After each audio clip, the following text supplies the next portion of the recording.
What is up? It is just me right now. We do have our guests in the background, but I'm going to wait for Bob and Stacy and for Russ to switch over here as we continue to roll along into hour number 7 of the SFB Podathon. And there is a few things, a few little homework things we have to do here before we move forward.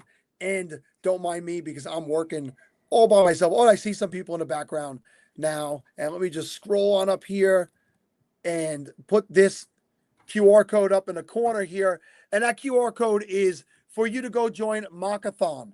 Mockathon is being run by Going for Two Fantasy right now. So you've been listening to strategies from our guests all Podathon long. Why not test them out before your drafts kick off? Our friends at Going for Two are hosting a Mockathon from 1 p.m. today. So they started 5 hours ago. They're going strong till 1 a.m. With all proceeds going right back to us at Fantasy Cares. Click the QR code on your screen now to jump into a draft while keeping us on in the background so you don't miss any of what we're doing, getting live advice while you're drafting. It's the perfect way to hone in on your draft skills before the real drafts kick off. So click on the QR code now to start mocking. So my new co-host, Stacy, who was in the last segment. What's going on again, Stacy? Good to see What? you over here. What's up, Sal? Sal, I have an idea for us because we were talking about Tinder and Bumble a minute ago. Okay. And I was like, this is what we need to do. We should come up with an online dating app for people who are sports fans, and we can call it the waiver wire. Oh, I love that actually. So I'm going to need you Trademark. to not speak about it anymore because people are listening. So yeah, much better co-host, Sal. It's true. That is a much better co-host than the ones I've had all day. Scott himself is checking in. Wait, we haven't hired a new host yet. Oh, that was not, I probably don't want to put that one. That's an insult at me. Finally watching on TV. Perfect. And Yeah. and that's the best way to do it. Put us on TV. YouTube, every smart TV has the YouTube app now. So we should be on your big screen in your living room in the center of where the family is around all day. And you could go do your mock drafts on your computer or on your phone, right? That's the best way to do it. So by all means, put us there. I want to get in this guy right here. And that is Pack. What's up, my friend? How Hello. are you? Oh, we were Fine, fine. not Thank expecting the you. dog. That's a good. Oh, Steffi couldn't make it, so Poppy is here in her place. Oh my goodness, Say hi, Steffi's Poppy. she's big timing you now, huh? She's getting older. She's like, I don't want to do that stuff with you. No, it's with her grandma Oh, wonderful. right Well, now. family's important. You got to get with Yes, family as much as possible. Oh, they're yes. excited to see you. Look. Hi, hello everyone. Hey, Rachel is watching. Big Yes. friend, Rachel and other friends. Yeah, that's right. Rachel, please don't give away any more of our information. Yeah. Stacy is we're trademarking that immediately. I love it. Yes. Did you draft? So you drafted already in Mexico? No, we are going to draft on 4th of July. Oh, 4th of July it is. 4th of Okay, Nice. July. wonderful. It's going to Wonderful. be great. This year we have two divisions. Last year went only one, Nice. and it's going to be a big great. Boy, so those of you that are joining in the chat, did Russ properly end the other stream, or is the reason he's not here because he's still over there trying to figure out how to end it? I don't know. He might still be talking on the other stream. Are we Maybe, battling against ourselves? So, maybe. Paki, the first time we met you was what, about 4 years ago now, or 4 years ago in the Podathon, yes, yeah, you came on a podathon with your daughter, yeah, and she had her own team, right? Does she always have her own team separate from you? yes. She's And always have had her own team in the Scottish Bowl. and you're both drafting live this year? Yeah, both Same division or different division? same division this time. All right, so I got to ask you because we spoke earlier, and people were saying they got to make sure they beat, their brother, or they got to make sure they beat their coworker. For me, it's my son. My son's been in Scott Fishbowl now for about 3 years, and Okay, every week I look at where I am, and then I look at where he is, and when he's above me, I'm like, I'm not going to say good. I'm not going to say anything to him about it. But in the 4 years, who's winning? Who's won more? Who's finished higher over the 4 years? She's getting he finished higher on more regular basis than I. Yeah. Yeah, I get it. We raised them to be She better than us. Yeah. she's a better player. Job. She's a Yeah. better player. You raised the right- Let's Last just year let's I face went. facts. Yeah, She's a better player. I had to recognize it. She's a better player. Yes. Do you Last all year I went until I lost until third round in playoff, and she didn't make to playoff last year. She was mad. I'll have to pull the all time records and we'll match the two of yours up because I know she's got me beat. Yeah, Your daughter's got me beat since the day that she was in my division. That what in 11 or 12? yeah. She's Yeah, very good player. She's very good player. very good. But she loves Lamar Jackson, and last year uh, she could not draft Lamar. I take it away, snipe her. So she was mad with me all season. do you all have any like bets with each other, like who's gonna, finish higher during the season and anything Yeah, like yeah. that? We Two of used you? to bet on a dinner. We bet some dinner. She loves to the good food, and I don't love to pay, but I have to. Yeah, so tell us about the touchdown in familia. Okay, we last year we didn't do the podcast, and this year we are renew all the podcast, and we are going to do it again. We take a sabbatic year last year. Yeah, A I lot know of how work it. and a lot of stuff, and I could not make it. But this year is going to happen again. I've been writing in a newspaper here in Monterrey about NFL picks, bets, and all that stuff. And but I didn't make the podcast. The That's podcast. amazing, actually. Congratulations to you on that. And I'd love if you would share. You probably share it. I'm not on social media as much as I once was, so you may share it there. But share it directly with me, and then I'll have somebody translate it for me so I can actually read it because Okay, I I wanna send barely you. understand English at this point. So Spanish is not my forte. But that's awesome. As I like to point out, you are a fellow Raiders fan like myself, and over your Okay, shoulder look over the over. shoulder. We have the Jolly Roger over Yeah, there. How do you feel about our team this year? I mean, we went out and spent money on defense. Obviously, we okay. drafted the number one quarterback prospect in the draft, and then we brought in Kirk to mentor him. But I think Kirk is going to probably play majority of this year. I do think that they could be competitive this year. Yes, I think the same. I don't think they're gonna be champions or anything like that. But No, in the near future, I see a very good, promising things for the Raiders. Mendoza is a great human being, a great player, a very good. He has a very good head, and that's important for somebody who plays in the NFL. And I think they are doing the things the right way. They are mentoring him, like you say, with Kirk Cousins. And Kubiak is a very bright mind, offensive mind. yeah, and of course Tom Brady's involved with the team, which is, Okay, by the way, a yeah, weird thing. I like having him there and his influence, but the fact that the NFL is letting him have as much of a role in that team while being, I can imagine the rest of the league's like, what the hell is going on here? yeah, As Raider fans, we're just like, yeah, no, it's cool.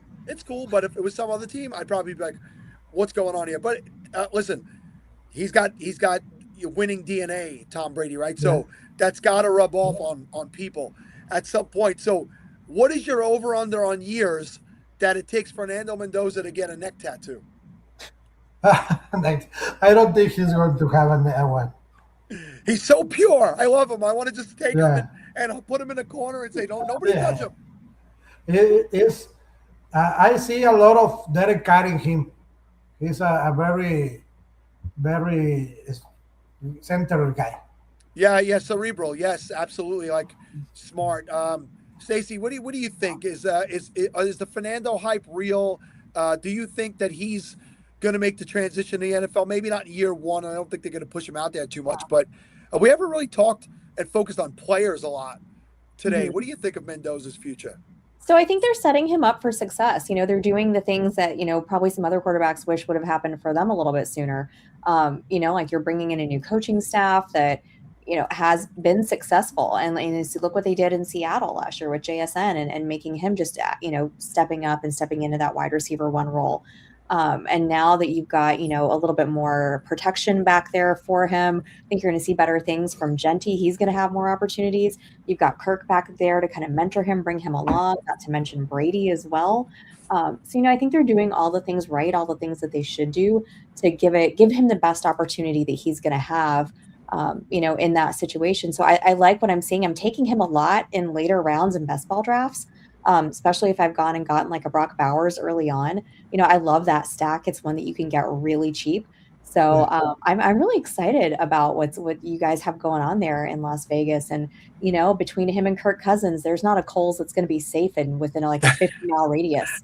Yeah, there's snazzy dressers over there in Vegas. Yeah. And I said earlier today, when we were talking about the Scott Fishbowl scoring and the receiving numbers are really probably the biggest, the one to jump off the page at you the most, right? Yeah. Ashton Genty's going to catch a lot of balls this year.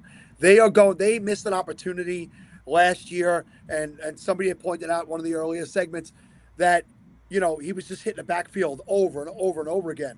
And they just didn't have the common sense to get him outside and get them. Mm-hmm. I expect to see that a ton this year. So there's probably going to be value on Ashton Genty because the way, I mean, he did finish with a great game in the playoffs, but overall his season wasn't the season everybody hoped for.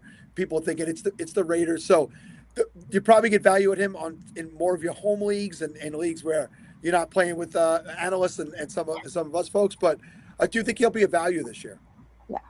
Yeah. Genty is going to have a very good value. I generally don't trust in rookies in every round in redraft.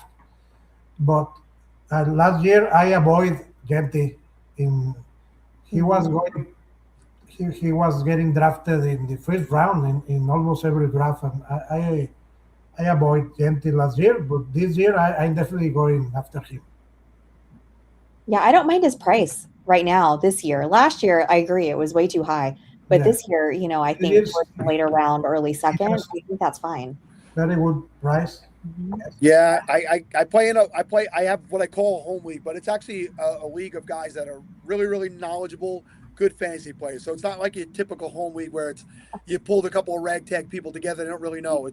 It's a league that existed that my friend was in for 20 years, and they pulled me in, and you know, I was picking 11, I think, 10 or 11, and I really wanted Genty, and I went with Malik Neighbors, which ouch. And Genty was there, so I did get him early second round last year, which was nice. But then Neighbors got hurt. Genty wasn't that great, and I'll tell you, because I've had success in this league the last 2 years without winning it. Best overall record and most points scored in the league 2 years in a row, which wins money, but I got knocked out of the playoffs early in both. And if anybody's seen it, most of you probably didn't, but I was on Facts First Feelings with Liz Loza in the playoffs last year, under my fantasy football historian work that I was doing at the time. And we were talking about historical stuff that happened in playoffs and blah, blah, blah, blah, blah. But I had to give my sit of the week, and my sit of the week was Ashton Genty because he had not been good, and he had a ridiculously tough matchup that week. And by the way, that was the week where he scored the 2 touchdowns at an astronomical amount. He scored like 30 plus to almost 40 points. And to be true to my word, I sat him on my bench in that league because I said it on an ESPN show that was going out on the air, and I wanted to stand true to it. Luckily, the rest of my team stunk enough that 40 points wouldn't have won it for me anyway. But yeah, I literally sat my studs, which is something I said throughout history you don't do. That happens a lot. That happens often. That happens very often. You sit one player and he has the game of the season. Yeah, but did you ever do it on an ESPN show, Pac? Did you ever get your one shot to go on an ESPN show and make the worst call you've ever made in your life? I got to do that. Luckily, I spent time with Liz in Vegas last week, and she asked me to come back on, so it didn't kill me. There you go. Okay, that's great. That's great. This year, I think I'm going to change my strategy. The scoring this year is very, very good. I am a big, heavy running back guy, but I think this year I'm gonna be a wide receiver guy. Yep. Yeah, these numbers speak for themselves, and you want to get guys who are going to get the balls in their hand. But let me ask you this, uh, Pac and Steph and Stacy. I'm sorry, you're not his daughter. I don't want you to feel like you are. And even Bob, if Bob wants to chime in on this, at what point do you change direction on position because the value is there, right? So if people are going so heavy at those wide receivers, and it's just like, I normally want to go running back this early, and I want to go, I want to deviate from that. At what point do you say I can't pass up this value? Yeah, you have Round one. Round you have to be. If I have 6 receivers gone and I'm picking 7, I'm not taking a receiver. If there's 4 running backs gone, I'm not taking a running back. I mean, I'm gonna just play the board as always. Yeah, it's definitely the best way to do it. I'm picking 2, so I think I'm going to pick wide receiver in with my first pick, and then see what happened. Yeah, in Vegas, Puka went number 1 in one of the drafts, number 1 overall, and that's an interesting, it's different, and the reality is, and Russ pointed out, Puka and JSN would have scored the most points in this year's scoring system last year. T. Yeah. Higgins went 6th in a draft that I saw. T. Higgins. I'm Yes. still assuming Jamar Chase went Ooh. before then. Yes. Yeah. And it was in Cincinnati. That's very high for the Higgins. Yes. I had to wasn't double Cincinnati. check and make sure it wasn't Russ. But we all know how much he loves T. Higgins. Yeah, he does. And is he hanging on his wall? Is that T. Higgins on his wall? Is that Yes. still? It was. Yeah. Another good strategy could be to take advantage of that early hype for the wide receivers, go in the early rounds for running backs or tight ends, and then take the guys with real good expectation this year. I had, for example, Marvin Harrison Jr., Brian Thomas Jr., DJ Moore. These guys are very devalued right now and could have a good season. Yeah, where are we feeling about the tight ends this year in this format? So last year I spoke earlier, I went very tight end heavy in last year's, and it was tight end focus, and I had the 12. I took Bowers and McBride at the wrap at the end and the beginning of round 2, and unfortunately Bowers got banged up. But I also took Dallas Goddard, Kyle Pitts, and Travis Kelce. So I was 5 deep. It wasn't a traditional Kelce year, but there was a few good blow up games here or there, and Goddard had some massive games, and Kyle Pitts had a run in the playoffs, the Scott Fishbowl playoffs last year, that was absolutely epic until the final week, I believe. But where do we think about tight ends shaking out in this format?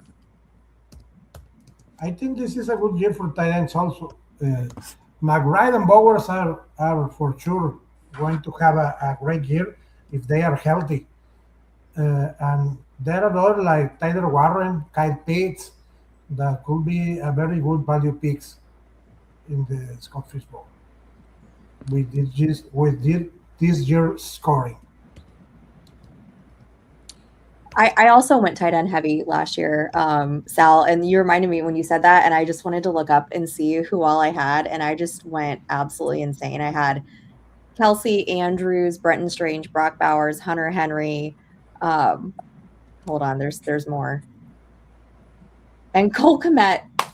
Oh, Yeah, I mean, and there was some massive weeks out of all those guys. Yeah. Bowers was probably the least out of anybody, unfortunately, because the Raiders very smartly played it. They knew they weren't doing anything last year, and they protected him. But if you grab Meyer, like he had some really big weeks, so I did that. I got him and plugged him in as well. That's the one thing when we touched on the Raiders earlier. They really still don't have a number 1 wide receiver. Yeah. in that offense, right? They got a lot of number threes, it feels like. So that's why I expect Bowers and Genti to be so heavily involved, unless they make a move between now and when the season starts. But They yeah, should have a great year. I have the 12th pick again this year, but there's no third round reversal. But I'll have to see. Much to Bob's point, I'm always a wait to see what falls to me. I didn't expect both of those tight ends to get to me last year, McBride and Bowers. I thought one of them. I was in Vegas last year. Bowers went in the first round of every draft. So, earlier in the first round of every draft. So, Okay, and how you guys are looking for the quarterbacks in this year's scoring? This has been a good debate among my friends and I. The scoring is better than last year, or do you see about the same? with the bonuses in fishbowl with the bonuses, I Yes. think it's going to be a little bit. They're gonna weigh a little bit more probably than they did last year. But I think to Scott's point when he was on earlier in the day, there might be an edge at one position, but he always figures out a way to balance everything. The Yeah. extra points for the tight ends with the receiving and the first downs still kind of closes the gap on some of those other bonuses in other areas. But if you could get a quarterback that's throwing for 300 plus a week, and get that extra 10 points and then have that that random 400 plus game, that's going to be an extra 20 points a week. It could be huge. Um, and then you also got the guys that run the ball as well that are going to continue to add up there. So I think that there's value at every position, and finding that value as it falls to you, which again to Bob's point, I do that in pretty much every draft that I'm in. What are you going to leave for me? Is the way I look at things. Yeah, it's good. I look at that way too. Well, it's a good way to look at it. I got, it says, I got some around 20 fanning last year. Wow, that's great. Yeah, you got Fannin in the 20th round last year, and then this will be a Fannin only year as Njoku was out of there. We had we had a question about who would be the breakout tight end in Scott Fishbowl this year, and I liked Andrew Cooper's answer, and it was Greg Dulcich, and I have him in so many dynasty leagues. So if that happens, I'm going to be quite happy because I've been sitting on him for a bit. What New York City beauty balcony is Sal reporting from this year, and will he be here? Will he be here all night? So this is my balcony in my apartment where I live. So I've been out here all day, and while it's been overcast, it's actually clearer now than it was at noon. The temps are real good, so I'm going to stay out here as long as I can stay out here. Right. It's a good, usually I'm inside, stuffed up, cooped up. You have a great view. What floor are you? I'm the 9th floor out of 10, and Okay. actually, it's going to be tough to see today. I'm going to pick this up though. That is the Verrazano Bridge back there. Oh, great view. Right over there is the Verrazano Bridge. So on a really clear day, you Yeah. can see that bridge, and the water is back there for, between us and Staten Island, beautiful Staten Island, New York. That's sarcasm. We always say nobody goes to Staten Island; they pass through Staten Island. So, Oh, well, Yeah. you have a great view, Sal. And changing the subject a little bit, how are you enjoying the World Cup in the US? me personally, I'm Yeah. over the moon with the World Cup. So, I Okay. spoke about this earlier too. I was a lifelong soccer player. Okay. When I was a teenager, I played in Holland, Denmark, and Sweden. I played in college. I was a 10-year U.S. soccer referee. I lived that game. I love that game. So for me, the World Cup being here is tremendous. I've gone to watch parties. I was in Vegas in the pool at Circa last week for the U.S. Australia game. I was in Times Square last night at Margaritaville on their rooftop watching the game, the Spain game. I was invited to sit in a suite on July 5th at MetLife. Like, I'm eating it up. I'm loving all the videos I'm seeing, the camaraderie across all the countries. When we had Hema on earlier, I said I loved the interaction between the Mexican fans and the South Korean fans. Yeah. The It's stuff fun. that went on with those two groups and the dancing in the streets and literally throwing people up in the air to catch them. Like, I can't get enough of just goodness, like humans coming together. And if it took an event like this in North America to quell some of the stuff that's going on here, man, I wish we could do it every single year. Yeah, yeah, it's been a great environment here. Also, people are enjoying. I'm not a big soccer fan. I, when I was young, I played basketball, and I love always love football. Not much soccer, but I love the environment, the party, and all the Yeah. stuff. It's been so wholesome just to watch. Like I'm not a big soccer person either, but I'll have it on, in the background just to keep up with it. But I've loved seeing all the stuff online, all the different, things that people are getting excited about, coming, here to, the ranch dressing and the free refills of like Coke and, just like everybody getting along and stuff. Like I saw somebody say that it was like the big cousin sleepover, when your parents don't get along. Yeah, that was a good one. Yeah, yeah, I've loved it though. Like that has just been so nice to see on your timeline, all just like the happiness and the joy that everybody's like, seeing during this time. It's been great, and I hope the U.S. and Mexico can make it far deep into the playoffs. Mhm. Yeah, people. Somebody asked me my prediction earlier. I think the maximum I would expect out of the United States would be quarterfinals, a round of 8. That would be maximum. I mean, they are far better than Bosnia. They should win that game handily. Watching the United States play for a long period of time, I've seen them fumble games like this before, but I expect them to be around the 16, round of 16. It's going to be matchup dependent, and do they bring their best game in a round of 16? I do think the max for them would be a round of 8. Personally, I think Mexico is a little bit better than them. I think Mexico could definitely get there as well. If you ask me right now, my opinion, I think France is shown to be the strongest Yeah, team France in look the good. tournament. Portugal has stumbled a little bit. I think Spain stumbled a little bit last night. Some of these other big countries, Argentina is very good, but Messi's fountain of youth, 5 goals in 2 games. Can he do that over the course of 30 plus days? I don't know. I would put my money on France right now. Okay, I love France. I like a lot England also. Yeah, England, and they're playing right now. What's going on in that game? Does anybody know? It's a 5 o'clock game here in New Jersey.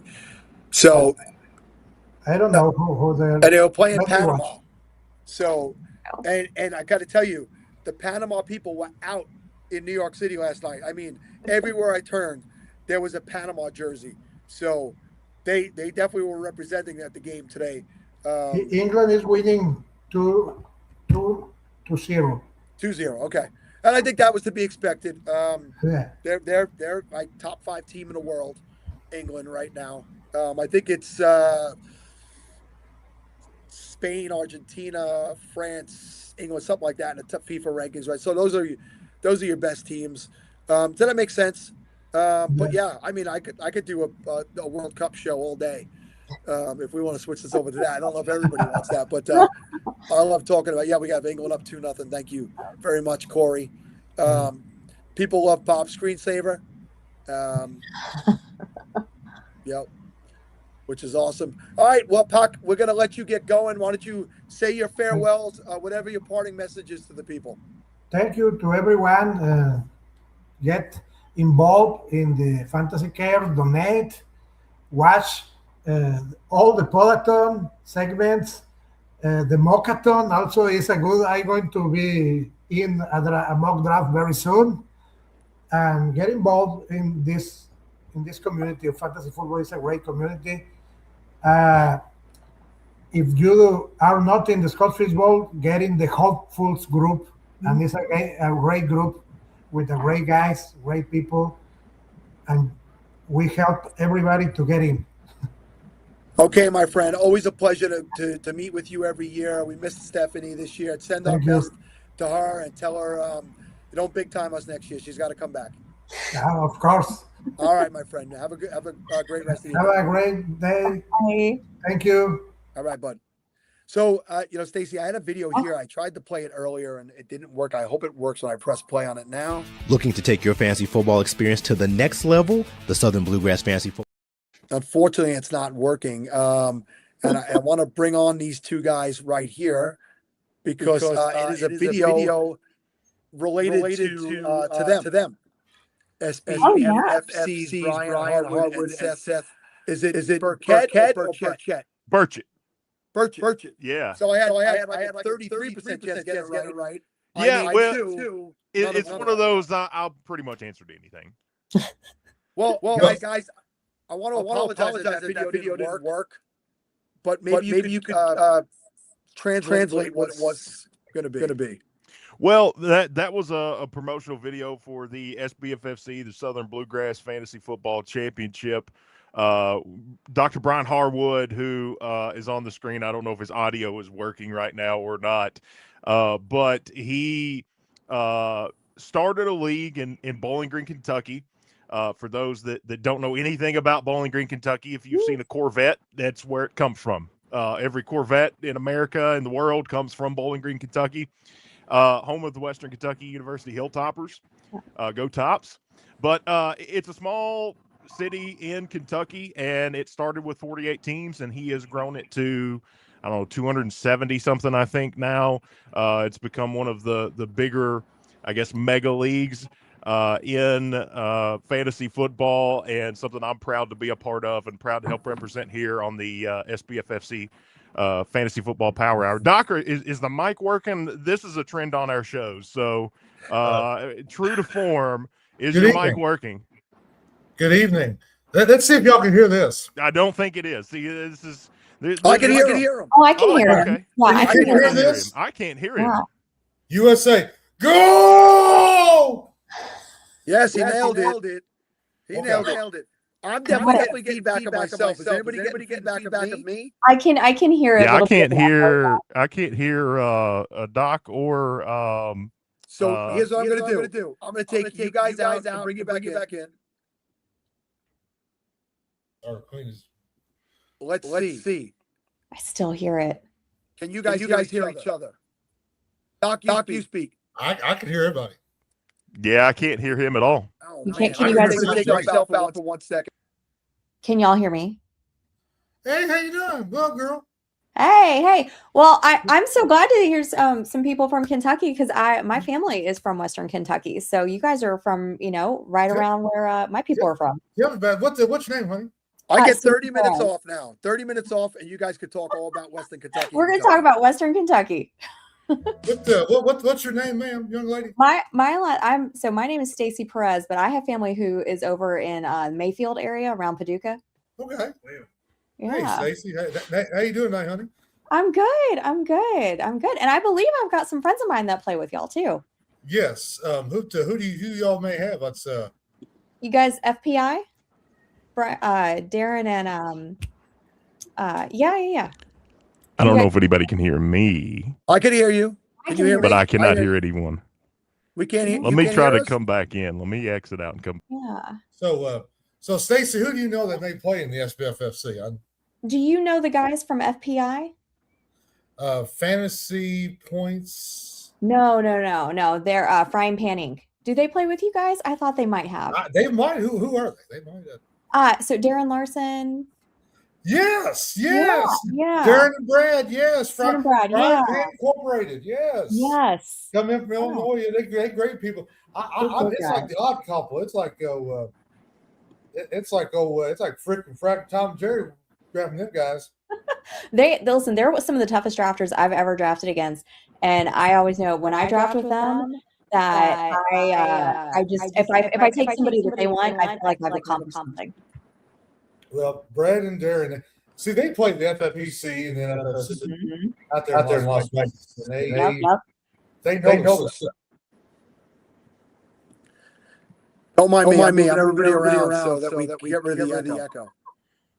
All right, I'm good. I can hear everybody now. Can everybody hear everybody? Okay, yes. That's clean his glasses. He can hear everybody now. Now you're echoing. This is crazy. We're trading off. Whoever goes to the top corner seems to be getting echo. Well, Seth's cleaning his glasses. He's here right now. Well, I'm gonna pull Harwood out for a second. Hold on. Go ahead.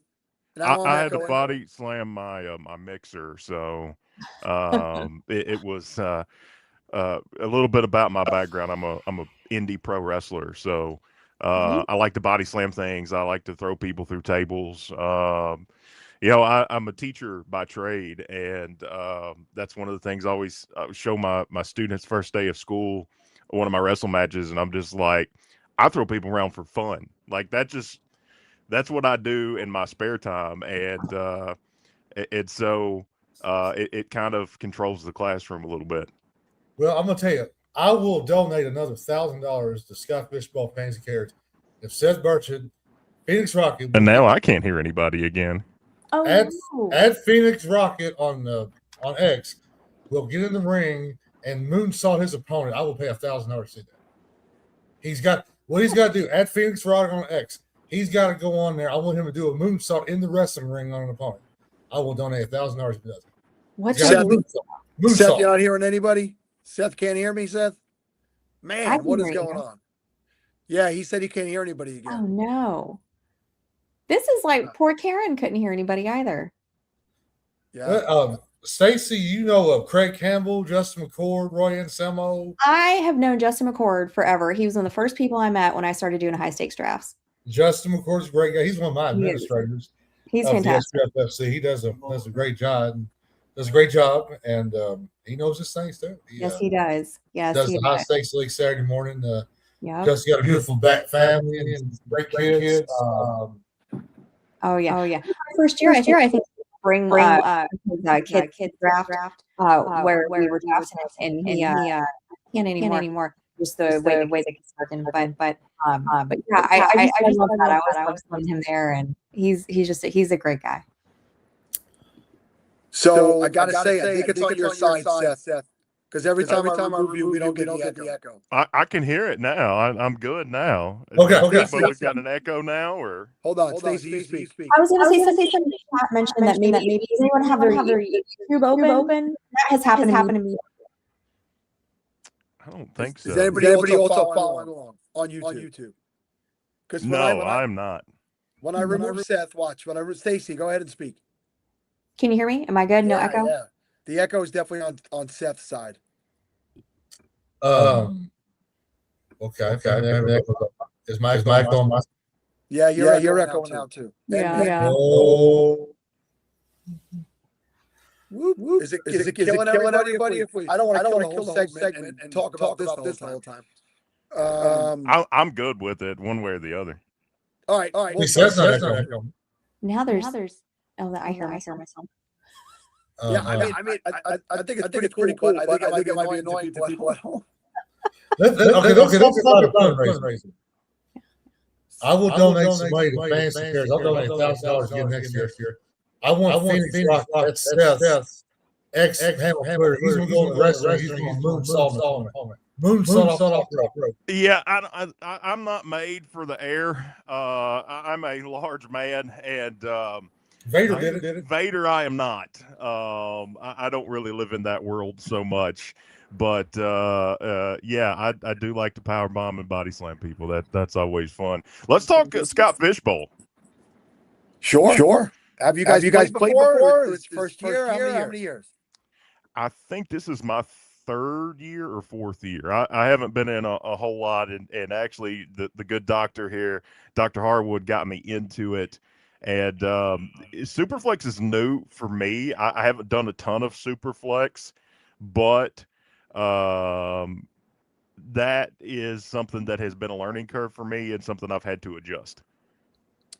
Superflex is where it's at. So you got to get brushed up on that Superflex for sure. And you could listen to this show, or you could get into some mock drafts over at the Going for Two, and they get comfortable on what's going on. Somebody did point out to me that if I mute you, Seth, which I'm doing right now, I'm muting you. There's no echo. So, but I can't, because if I don't leave it open, we might miss out some kind of gems that you're throwing out there. You know. Yeah, maybe it's my mixer. I don't know. I've not had problems with this before, but but maybe it's the mixer that I'm using. I'm not sure. You sound perfectly fine. There's no echo to you. No, And mixer. there's no echo to anybody else. It's weird. There's some feedback over there. But Brian. Yes, sir. You drafted live in Cincinnati? I was in Cincinnati. I drafted out the 12th spot. And I didn't know. I usually it's third round reversal. This year, Scott Fishbowl went away from third round reversal, and I didn't know that. But I drafted Josh Allen 12th. What other drafts have you been on Superflex that's not third round reversal and Josh Allen fell to 12th? Yeah. I have 12. I hope he's there. Well, he has been in any other leagues I've done. Dr. Harwood is taking some medication, I believe. On air. What is that medication you're taking, Doc? So I thought that was 12. And I really I like Chris Olave. I took him in the third round. Now, with your scoring, what's going to win this Scott Fish Bowl? You're going to have an outlier wide receiver or a running back that's going to get a big play. That's going to get a big run, like a big 50 to 60-yard catch or a big 50 to 60-yard run to get over that 100-yard threshold to get those bonus points. Got it? And you're going to get and then also to that first down. I picked Alec Pierce of Indianapolis. Deep sleeper in this format. And he can get 3 catches. He might go for 100, but then there might be some weeks he gets 2 catches for 17 yards. I'd like those bonus points that Alec Pierce might give. But you've got to have the big plays, and you've got to play the big teams that have a weak secondary or a weak run defense. See, are y'all familiar with the NFL primetime back in the 90s and early 2000s? Chris Berman, Tom Jackson, Pete Axtell. Mm-hmm. They at the end of the show, they had this week's NFL 300-yard passers, 100-yard rushers, 100-yard receiving games. That was awesome for me to see that. And I used to give 5 and 10 point bonuses in my leagues that I did before the SBFFC came in. That's what's going to win the Scott Fish Bowl. It's going to depend on who you're playing in a specific week. The Alec Pierce is going to be an outlier. Someone is going to have to expose a weak run defense or expose a weak secondary, or a quarterback's going to go buck wild, get 300-400 yards passing to get those bonus points to get you to the Scott Fish Bowl playoffs. And the tight end first downs, huge. I saw people had drafted 5 tight ends. Like, Brock Bowers, not Brian Bowers, but Brock Bowers. Trey McBride, Tyler Warren. I'm loving Tucker Kraft this year. Isaiah Likely might get a lot of playing time. 12 personnel. You're going to hear a lot about 12 personnel this season. You heard it here first in August. 12 personnel is going to win. Yeah, so you're going to have to do a lot of coaching, it sounds like, in the Scott Fish Bowl this year and decide who to play from week to week because you're going to play matchups more than ever. That's exactly right. It's very strategic. Strategery. We've had that thrown about a few times today. Bob, can you fix the echo? I blame you. I can. Hold on 1 second. Hey, Seth is the Luke Garrick of the SBFFC. Today. I couldn't agree with you more about Tucker Kraft. I'm huge on Tucker Kraft. He was last year, and I've just been really excited about his recovery so far. So I've been drafting him all over the place. I'll tell you, but Scott, you got to be different. You've got to go against the grain. You've got to zag where everybody else is. You can't go what everybody else is doing. That's why I went Josh Allen 12. He was the first quarterback taken in my live draft division. Who was the second? The second quarterback. Let me look at them. I'm gonna look at this real quick because it was a while before someone took somebody, and they were all about the Bijan Robinson. They were all about the Jahmyr Gibbs. They were all about the Smith and Jigbas and the Puka Nakuas. Now they can reach 100 yards several times in a row and get those bonus points. But I mean, Josh Allen, he's had sure things, Stacey. And and all that and everything. So it was one of those things that I just want to go there. I was very surprised that he lasted that long, and the second quarterback was actually Jalen Hurts Okay. in the second round. What'd you think about that? Well, I just when I got my quarterback, I'm like, well, he's going to play all 16 games or 17 games, and So I'm I did thinking, narrow it down. I'm thinking that It's coming from Seth. I'm thinking, do I take Dalton Kincaid? Do I take Khalil Shakir? How do I build this roster up to kind of because I love those double points. Oh yeah, you got to stack. I love the stack for some reason. I love the stacks. Do you have a particular stack besides Allen and one of his receivers? You have another stack that you like to get in drafts this year? I'll tell you, I haven't done that many drafts yet, and these stacks are going to be hard to get.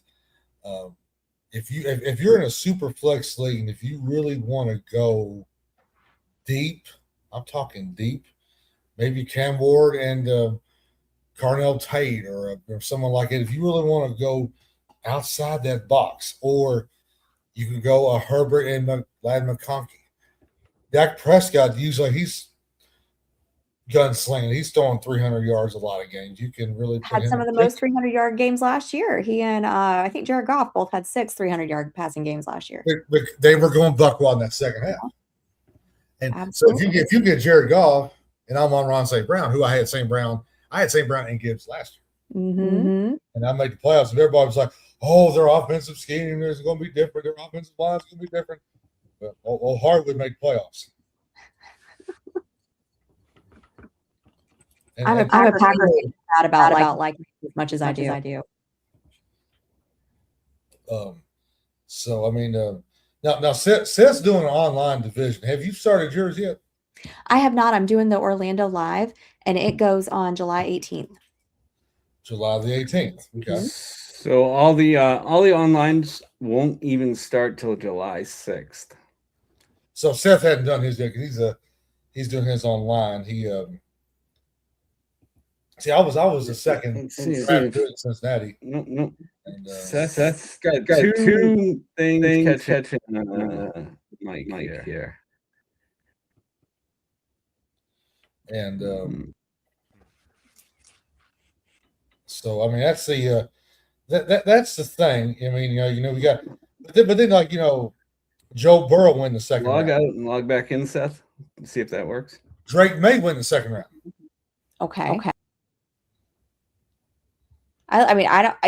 How do you feel about that? Because he went. So it went Allen and then Hurts was the second one. I think I started. It was Allen, Hurts, Burrow, Drake May in the second round. I think Harwood started a trend. Yeah. Was the Burrow? Do you think that was a homer pick, or do you think he should be going third overall? I think it was a homer pick, but he's going to be a strong guy. Harwood started that train of trends right there. You like getting everybody on the board, making them do a run on a particular position? I like doing what different people do because this Skyfish Bowl is free.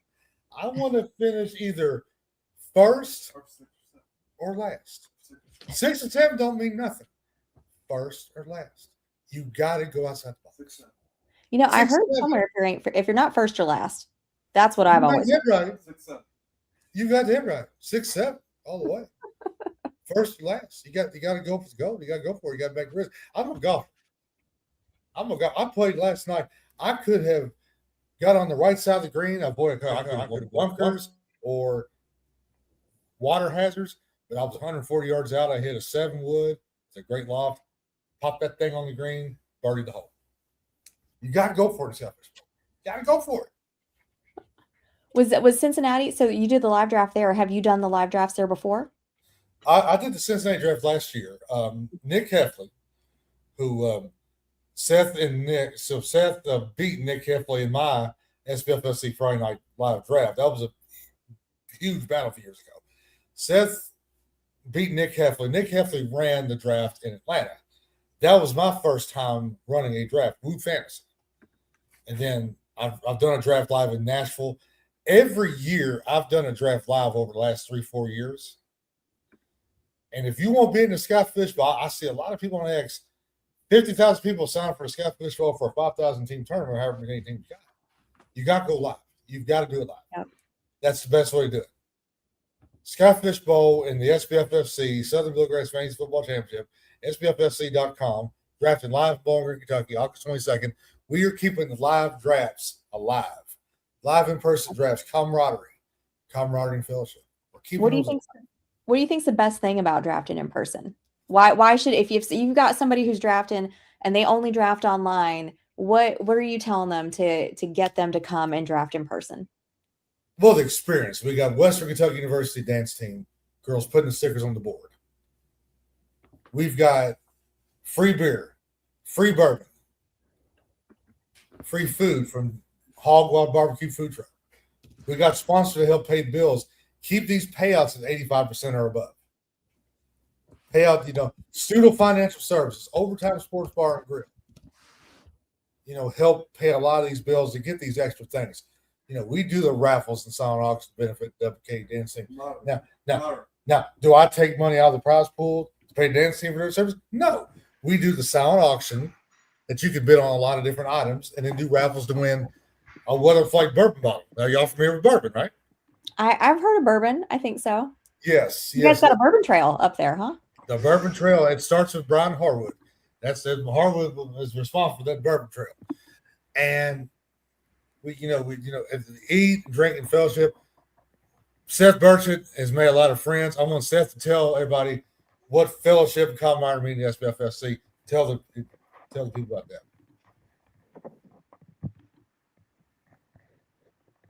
Seth, are you back? Can you hear us? He should be back in now. Give us a thumbs up if you can hear us. I don't know if he can hear you though, but I don't think he can hear me. But it's fellowship and camaraderie. I mean, we've got guys coming from 15 different states, Stacy, and Mississippi, and Missouri, and Alabama, and Kentucky, Tennessee, all the different states, Florida, coming in from all these different places that get here once a year. We call it a homecoming. Yeah.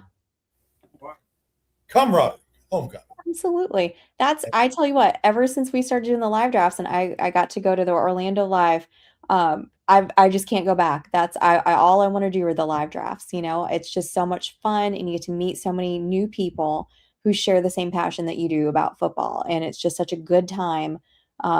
If there is a live draft that you can go to and attend, I think everybody should, if you can make it happen. You don't think y'all can play that video, the SBFSC 6-second promo video? Just to show the people the experience. It's, I think that would be we Bob. have it right now. Bob, I tried to play it on my end, and both times it wouldn't work. Well, try one more. Looking to take your fantasy football experience to the next level? The Southern Bluegrass Fantasy Football Championship, or SBFFC, is the premier live in-person single-entry tournament east of Las Vegas and is happening in Bowling Green, Kentucky, Saturday, August 22nd. Join fantasy football diehards for a 2-day draft weekend filled with energy, competition, and community. Expect free beer, bourbon, barbecue, and live entertainment hosted by the Western Kentucky University dance team. Draft on massive FJFFantasy.com boards, enjoy giveaways, and even have a chance to win signed memorabilia and bourbon bottles through raffles and a silent auction. The SBFFC is securely managed through LeagueSafe.com, with all prize money held and paid out at the end of the season at championship round. Winners walk away with stunning Trophy Smack trophies, belts, and of course, lifelong bragging rights. Visit SBFFC.com for full details. For questions or to reserve your spot, call 270-784-0357. That video played loud and clear. It was really good. I appreciate y'all doing that. Thoughts? you just need to be smarter than No. the average So bear. listen, it didn't play on my side still. On my computer, it said that clip failed to play the entire time. I'm sitting there going, are we on dead space, dead air? It will not play on my computer. And Bob, we're signed into the same account, are we not? Or am I? Yeah, but your computer is from 1990. Brand new MacBook bought about 3 months ago. Brand new. All right. Brand new. So Apple you Mac. didn't download the right. I'm gonna download the JavaScript. nonsense you download. It's a brand new computer. You don't start with my MacBook. Don't tell me my New York MacBooks are not as good as your Boston MacBooks. It's not. Your computer is definitely not capable of I'm gonna doing keep what eating my my computer chicken. You guys is. go ahead, have fun. The SBFSC and the Scott Fishbowl share one thing in common. single entry tournament. FFPC is not a single entry tournament. The NFFC is not a single entry tournament. You have one chance to win it all. That's live. You got one team, one chance. Now, we do super flex drafts, we do mini tournaments, we do high stakes leagues and auctions all weekend to make a weekend of drafting for the guys coming out of town.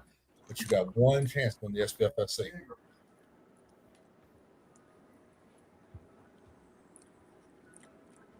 Oh, I'm sorry, I was eating chicken. Oh, Of course you are. It's been on for 7 hours. I had some food. What took you? I mean, you've had help all day long, and now you decide to eat when you are all by yourself. I'm all by myself. Well, that's what you said. You said there's no one helping me. And then after I already said to you that I'd be here.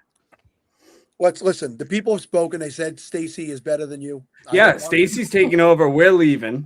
Stacy's got the woman is always right. The next 18 hours commercial free of football talk. We can't go commercial free. We got to talk about the Podathon. We got to talk about helmets. Oh, you know what? You know what we have to talk about? I felt that we needed a promo code. Okay. Well, that's like my mom always said, the woman's always right.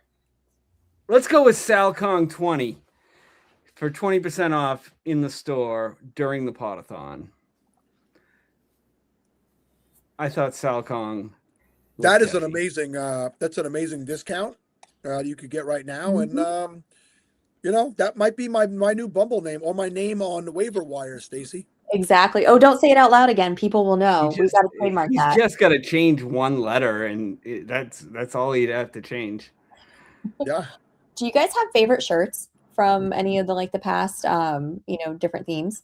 So SFB9 Sega is my favorite one of all time. I have 2 of them, and they're in heavy rotation, but they're getting a little old. I was hoping Bob was going to make a retro one for me to get this year. He did the retro Scott Mario, but SFB9 worked because it was the way to let his SFB and the 9 made the Sega logo. So I know the 16 is more difficult. 16 is not that much difficult. Well, then how come I don't have one, Bob? How come I don't? Because I didn't make one. Maybe it's going to be on a sweatshirt or a hoodie. Yeah, isn't that the same thing? I have a soft spot for the original. You can have a sweatshirt without a hoodie. Not all sweatshirts are hoodies. Why would you buy a sweatshirt without a hoodie? Like a crew neck? Yeah, no, that's not that's a sweater. A sweater? Stacey, this is Massachusetts Argyle type of talk up here. We can't. I live in Florida, guys. We don't wear those. It's too hot. No, Stacey, it's not too hot in Florida for those. I lived there for a long time. Stacey, 2 things. Yes, you know Ralph Sheilbon? He lives down there in Florida. I do. I absolutely know Ralph. Ralph is one of my favorite people in the world. Ralph is in that picture right up here. Okay. For those that want to sign up for the Southern Bluegrass Fantasy Football Championship, SBFFC.com, live August 22nd in Bowling, Kentucky, just an hour north of Nashville. The Corvette Museum, the home of the Corvettes, 276 teams. 67% of the teams have already paid in full for the SBFFC this year. If you want a live draft event for $250, grand prize $10,000, free beer, free bourbon, and free food and camaraderie and all the best competition you can find, join SBFFC, SBFFC.com. I really appreciate you guys. We appreciate you, Doc. We're sorry that Seth had a little bit of trouble with, but we got more of you, so that worked out perfect. Well, hey, I appreciate everything that you all do, and we'll be really doing well. And for my Scottish Bowl drafters, think outside that box. Don't be afraid to draft guys early that you think will get those 100-yard and 300-yard bonuses. Guys, it's a free charity tournament. Get the guys that you want and to be different, be bold. And once you're different and bold, you'll stand up and say, go! Amazing, and that's how we're going to let you go, sir. Be well. That was a great way to finish. Absolutely. Yeah, I was a little concerned. Well, I'm not that concerned anymore because she just showed up. She's popped in. Listen, 7 on the button, so I can't say nothing to Lindsay when she gets on here. But it is the top of the hour. It's a professional move. What happened, bud? It's a professional move to just Well, be she's there a right on professional. time. We haven't had a lot of professionals on today, including myself, but she is one of the professionals. But I got to make sure we don't forget about our friends over at Going for Two. You have been listening to strategies from our guest all Podathon long. Why not test them out before your draft kicks off? Our friends at Going for Two are hosting a mockathon all day today. They started at 1 o'clock p.m. and they go into 1 a.m. East Coast time. All proceeds go to Fantasy Cares. Click the QR code that you see on your screen now to jump into a draft while keeping us in the background so you get some live advice while you're drafting. It is the perfect way to hone in your draft skills before the real drafts kick off. So click on the QR code now to start mocking. I'll leave that QR code up there for a little bit, and I will bring in our next guest. What? She's all sunglassed up, outdoors. Oh, are you muted? Uh-oh. Yep. No, That was we Stacy. heard her. I want to go get No. my sunglasses.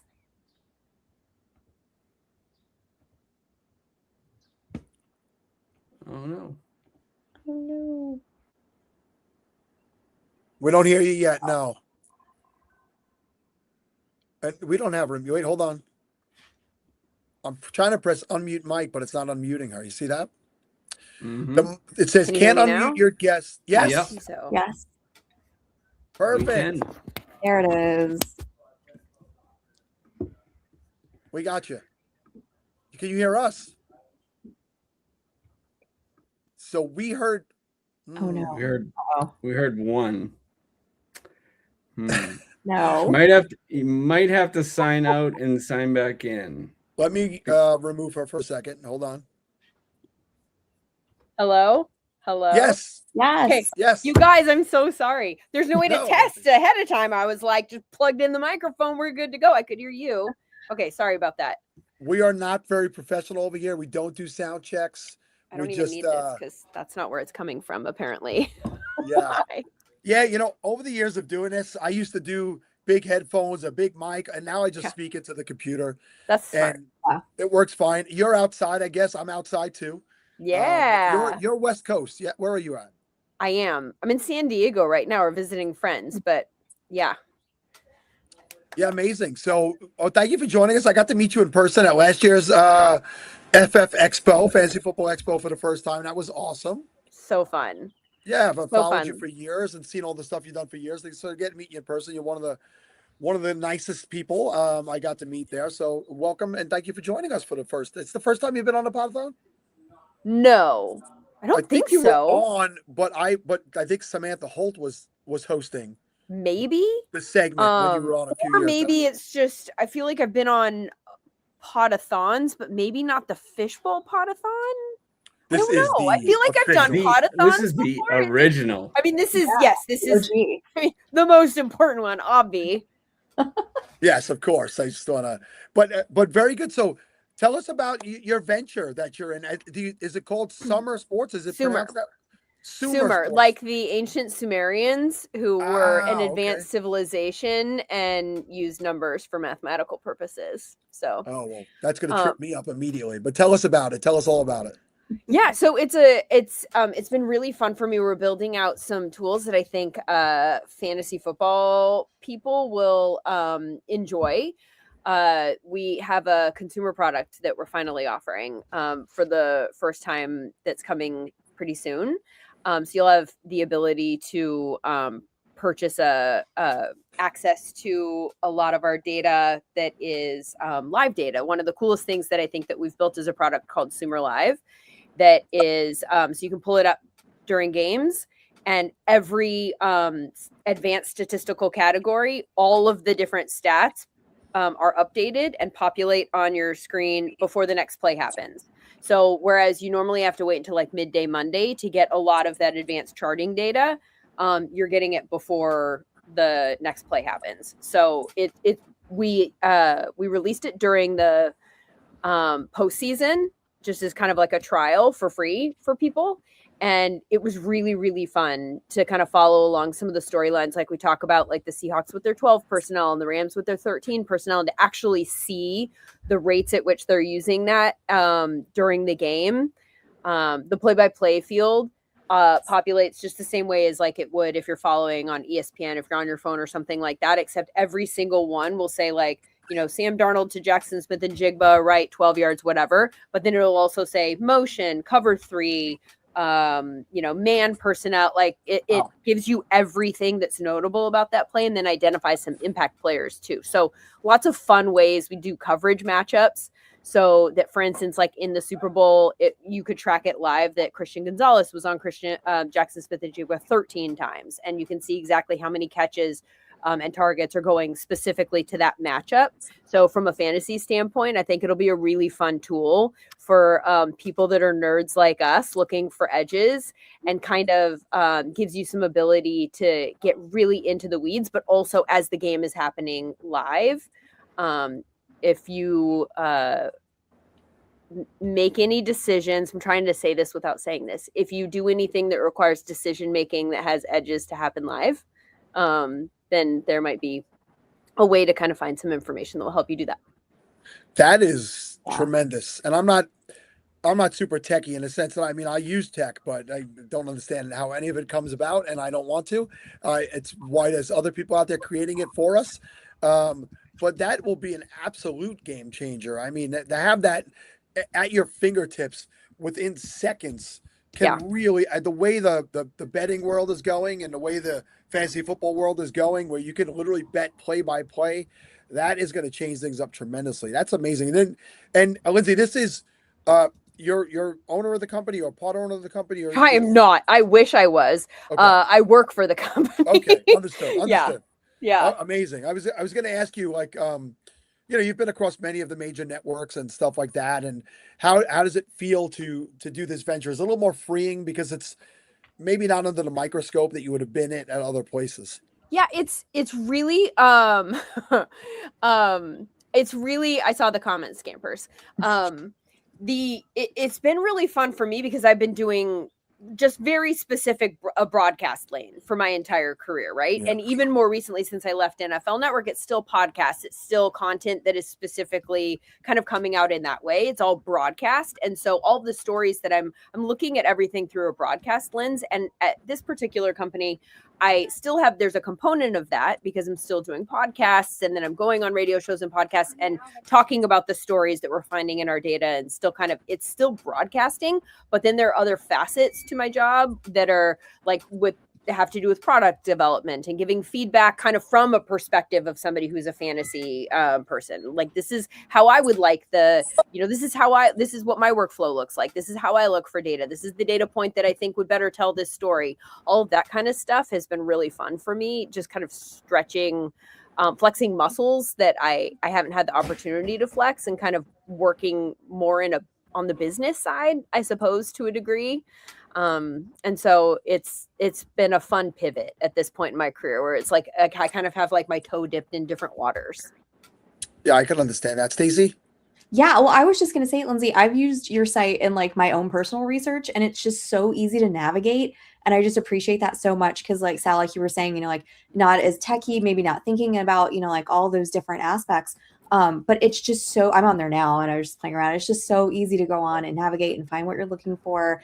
And especially about like the different personnel and stuff like that. Like that was something that I found and was like, okay, I can find this easily, quickly. I know exactly where to go to find it. And it was just one of my go-to, you know, places when I'm like doing research for my own fantasy stuff. So I'm glad to hear that. One of the things that there is, I don't know what the right answer is, Killas, to this question, but yes, there's a lot of AI that is a part of this product. There's also an AI, chatbot, I guess is the word that you would have to use. That's part of the platform that we will be selling, along with the data that you can find, that you can search in the traditional ways. There's also a chatbot that specifically has been trained to speak football, and it has access to all of our data, so that you can, if you want to, if you'd rather go find it in a different way, the answers to your questions, you could go down a full rabbit hole there asking about like we have route data, which is one of the cool things I think that is fun for fantasy that you could go to. I've gone down some real weird rabbit holes this offseason playing around in the data, but like route rates and then efficiency metrics for the different routes for various wide receivers, tight ends, obviously running backs too. But then you could just go put a question into the chat and ask it, something that you're specifically interested in for that matchup or that specific fantasy player. It doesn't have fantasy data piped into it specifically, but obviously we all know that the research that you're doing for fantasy is all rooted in just football data anyway. So if you have a question that you're trying to figure out about a matchup that's about to happen, how it's going to impact your fantasy player, you can just go ask that question and then go down the rabbit hole of finding the information that is most valuable to you, landing on the answer of like whether you want to play somebody or how many. Did I beat Fabs in a league last year? Last year feels a million years ago, you guys. It always feels that way, right? Like it feels like, oh my God, we stopped playing so long ago, and then, oh God, it's over here again. It's something. I know. And I'll be honest with you, I'm late to the fantasy because I've been in this like real world football thing. And so I've been thinking about all these teams from a football standpoint. And then knowing I was coming on here today, I was like, okay, I'm going to zoom out and start looking at like ADPs and figuring out all of that kind of stuff. And that's not something, and this is weird for me. Normally I'm like real deep in this conversation from a fantasy standpoint at this time of the season. And right now I was like, what are their ADPs? And it's all kind of fresh to me a little bit. And so it's been fun looking at that kind of stuff and trying to figure out what my thoughts are. In some ways, it feels a little bit refreshing because I haven't heard all of the fantasy conversations. So I'm looking at the ADPs and going, I don't understand that one. I like this one a lot more. And so it feels like I have kind of like fresh thoughts on it in a way that traditionally hasn't. You can't avoid hearing what everyone else is thinking. And just because I've been in this like weird rabbit hole, like focused, face down in our data, I think I have avoided a lot of the conversation in a way that it's been interesting to me approaching fantasy in this way right now and just saying like, I wonder why everyone has that guy up there. I don't see it, that kind of stuff. Yeah. And as we've played for many years and it kind of becomes repetitive, this new way of looking at it kind of brings back the juices a little bit, right? Like it changes it up a little bit. And just to point out to you, Scott Fishbowl Live in New York City, Fabiano comes to play every year. So you should show up there just to trash talk him while he's drafting.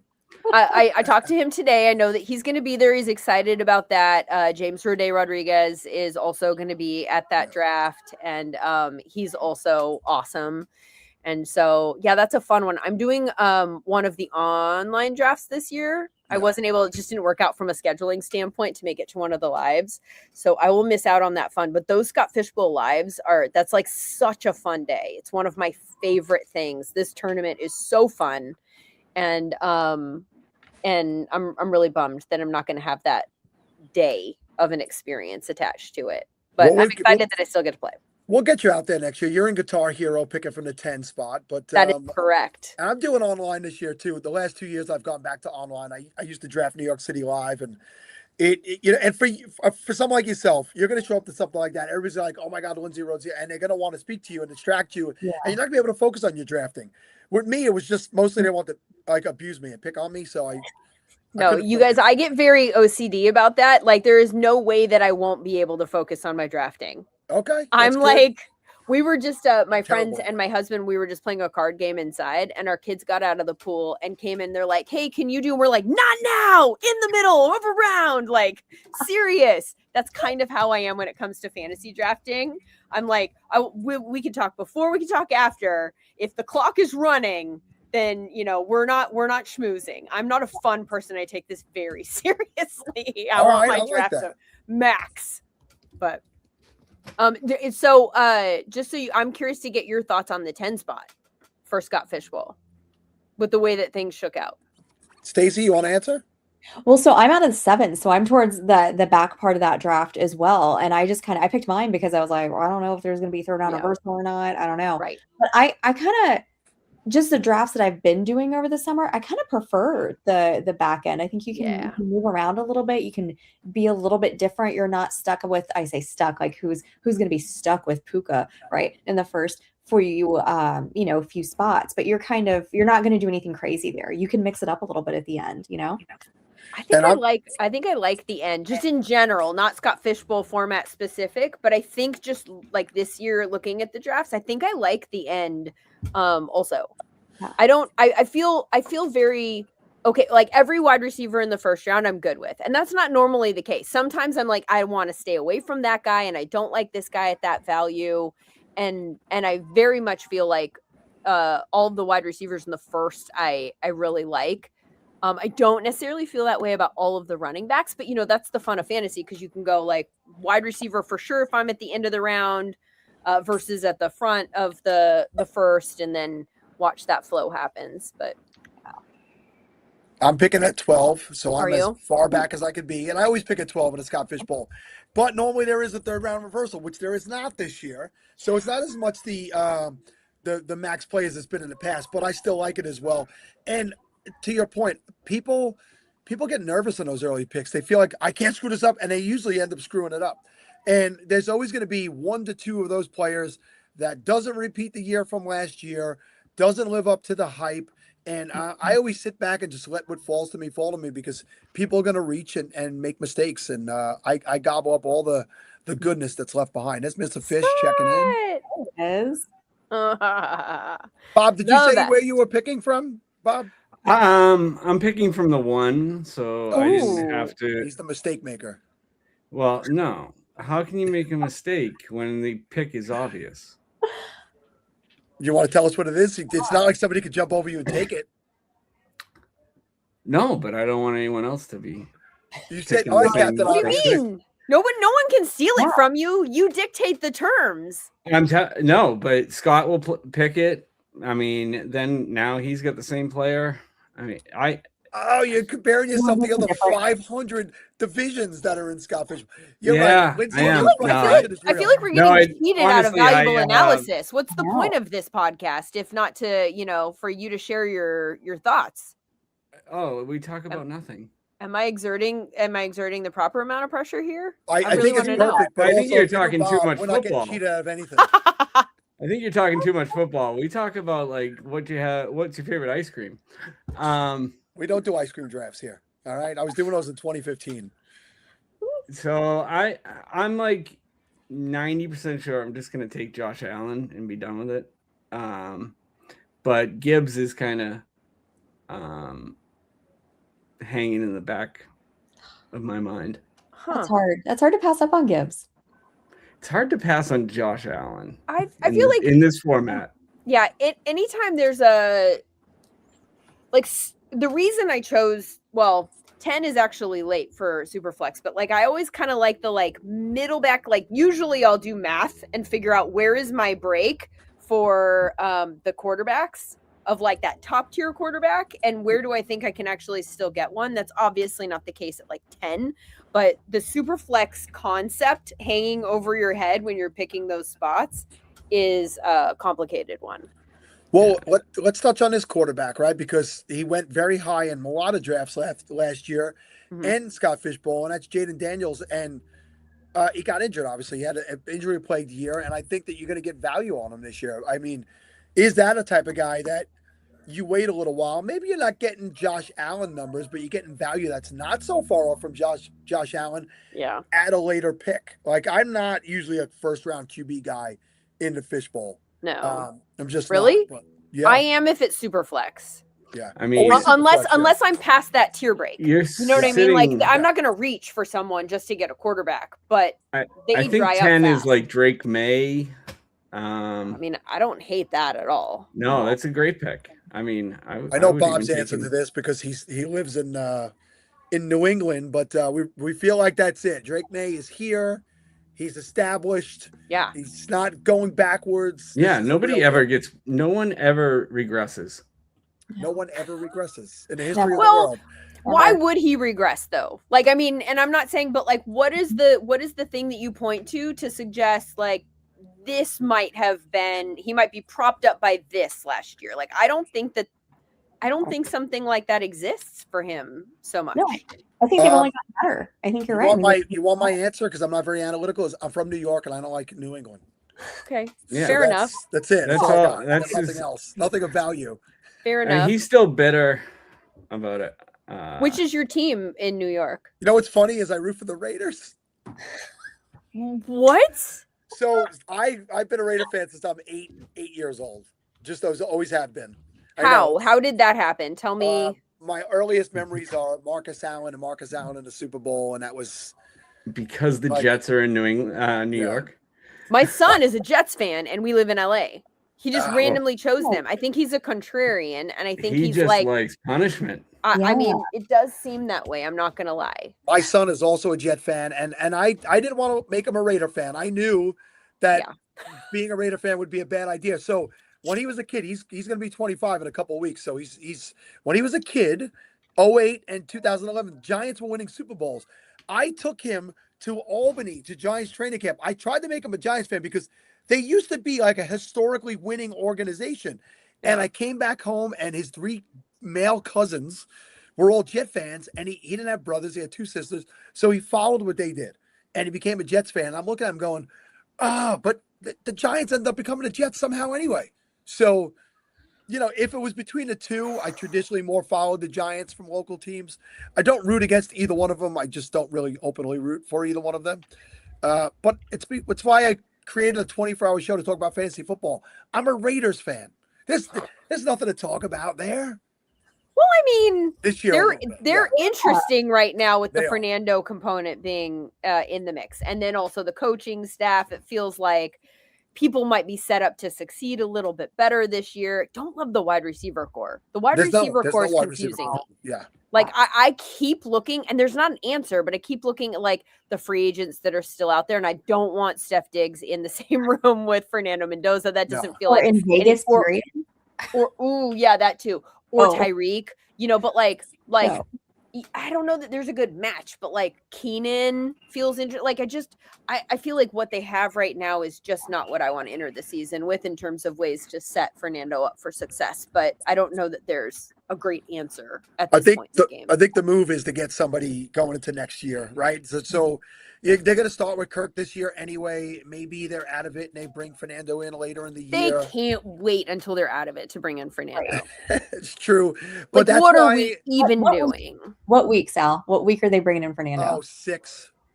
Who are they See, playing? that's so their bye's not till late, because that was what I was looking for when the schedule came out Right. for the Raiders. I was like, when's the bye? Because if the bye is week 5 or week 6 or something like that, we've got our date. Like Kirk starts until, Right. but then it's like late in the season, so it's clearly not that. So now I don't know. They, I mean, listen, they spent money on the defense. They do have people on the defense. They're going to probably be in games. I think Kirk can kind of still play. I know he was hampered last year.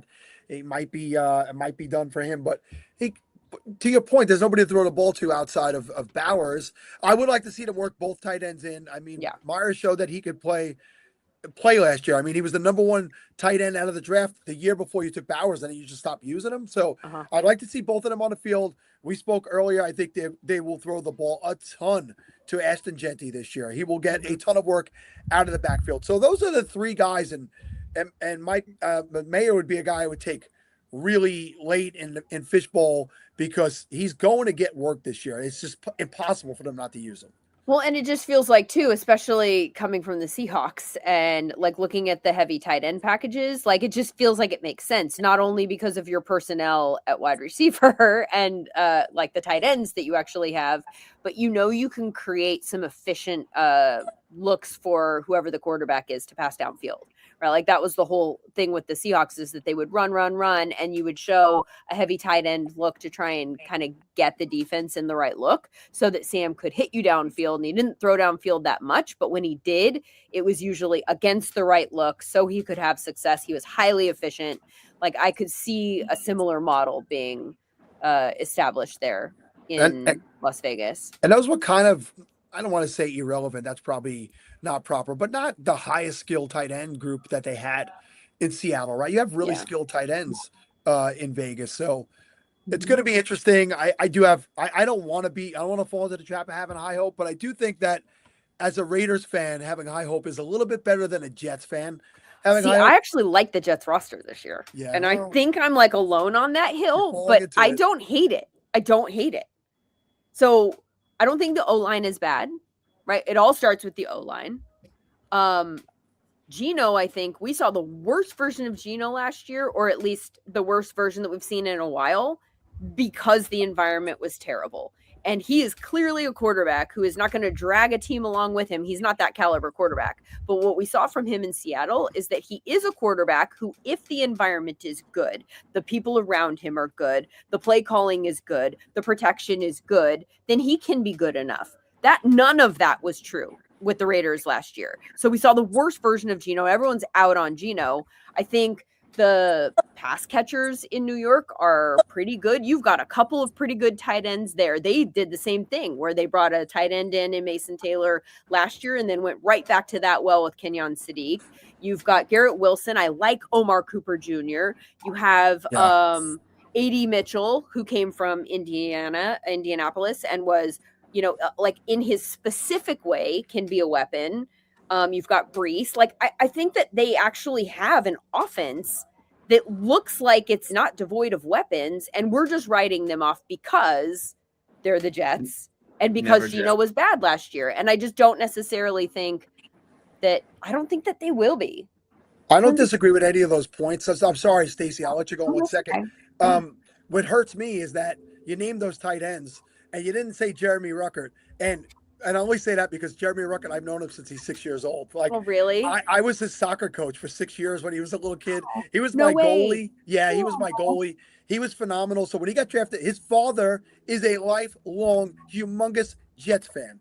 They had a flatbed truck with a Jets logo on the hood at the baseball field. Like, these people are diehard Jet fans. So when he got drafted there, it made their world. And they're good people, like genuinely good people. So when they gave him a 2-year, $10 million extension this offseason, I'm like, this is great. They're gonna, and then they draft Sadiq. I'm like, oh, it's the worst possible scenario. But however, I don't know that it is, because look at the Rams and what they did with tight ends. And so if we're studying the Rams this offseason and everyone's talking about like 13 and 12 and heavy tight end being like the thing that we're all going to copy this offseason, right? And we did see a lot of tight ends get drafted in the like middle rounds, a lot of blocking tight ends. If you look at the Rams, and this is something that you could do in Sumer Brain, by the way, which is our AI chatbot that we talked about earlier, break down the Rams tight ends by their route differences in terms of route rates. What you learn is that each one of them has different strengths and different roles. Like, you've got Ferguson, who runs more go routes than any tight end in the NFL, and also runs, like, go routes are his primary route. That's rare. That is not true for almost, I don't even think any other tight end that's true for. Almost all of them run hitch routes as their primary route. But if you look at the Rams tight ends, their top routes are all different. Every single one of them. They have like different skills that they bring to the table.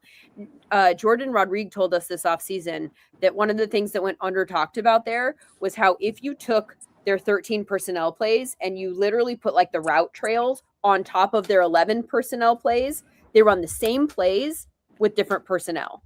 But because they're tight ends, you are defending it differently. So the whole thing is just like keeping the defense off kilter, but essentially doing the same thing as the end result. So if I'm a team that has a lot of tight ends, I'm going, let's use all of them and then just use them differently so that we can essentially copy that concept of like just, matching different looks.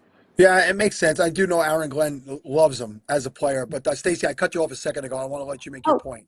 Well, no, I was going to say, because Kills put it in the chat as well, that he was concerned about Frank Reich. And I really liked the Jets draft, but that was one of my bigger concerns too. So, Lindsay, I want to ask you, what do you think about Frank Reich there? Do you think that's kind of maybe a red herring, that people are kind of getting a little bit over their skis over that? Or is it maybe a little bit more well-founded? I'm not sure how I feel about that, to be honest with you. Because obviously we're sitting here talking about the personnel, and then the only thing that matters is how you use the personnel and are the right people in place to do that. And I don't necessarily think that the Jets organization has made smart decisions from top down. Hi, Sam. I knew you guys knew each other, so I brought her in a little early. Yay! Yeah, I think I'm not sure about the answer to that. I'm not sure how I feel about the play callers, but Oh my gosh, what? And Kelly? Yes, I said, well, I got to get. Listen, Lindsay, you're welcome to stay a little bit longer if you have the time. That was probably the best 30 minutes of football talk we've done in the last 7 hours and 30 minutes that we've been on the air. So I don't know if you got to go, and I don't want to rush you off. It's been a great 30 minutes with you. I know I had these ladies in wait, so I want to bring them on. But if you guys want to talk to each other for a minute or two and then get out of here, it's totally up to you. Hi. Yeah, I want to stay for a few minutes with Kelly and Sam. I mean, we got to Excellent. talk Listen about to where what we're they getting have to say. drinks in Vegas next, right? Yeah, Mhm. I can't wait. We have already had some texts today about whether or not we're going to move some drafts that exist to that weekend in Vegas. Nice.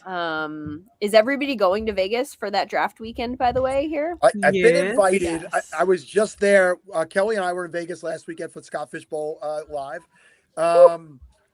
I was invited to something ESPN related in New York on the 21st. So I'll see. I'll see. I'd like to be there. I love Stadium Swim. Like love. It's so fun. It's the best. I might move there. I said that earlier, and somebody told me after 4 days I got to get a. I don't know, man. I just love it. But also, I would have to go work somewhere in order to continue that lifestyle. So we'll have to see. I may be there, but I'm going to help with content. So Yay. there's gonna be a lot of cool stuff happening. you know, Very Lindsay, I exciting. got to tell you, Kelly. I interviewed Kelly poolside last week, and she's like, "I'm not really doing much right now." And then every time I speak to her, she's doing something else. So now she's going. Always She's doing doing it. so much. She underestimates all the stuff that she's doing, and she's amazing. And this is another thing now she's going to do content for. Yeah. I forgot to mention that. Sorry.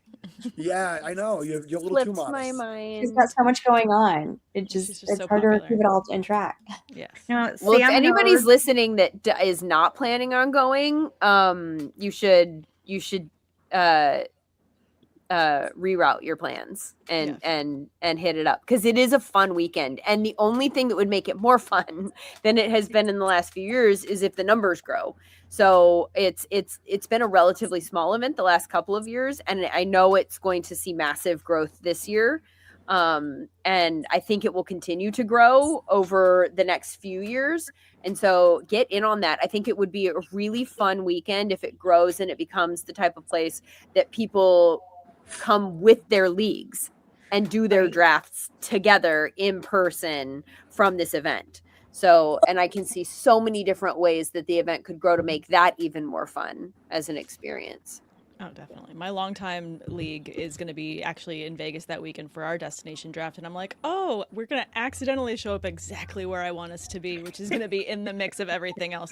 Did you plan this? Sometimes, kind of. Yeah, it works out. The world works in mysterious ways. It does. So, well, welcome to the show, by the way, Sam and Kelly. Sam, who has done duty hosting in the past here. Mhm. You know, she's a little too busy these days to host with me anymore, but she's going to go, you didn't ask me.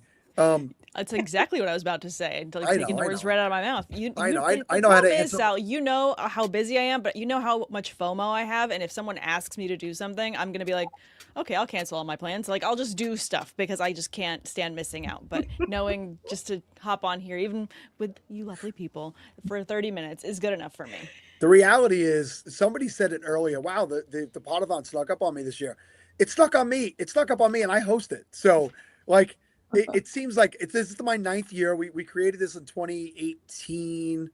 2018. I think this is the 9th year that we're doing it. Whatever the math is there, it's 9 years.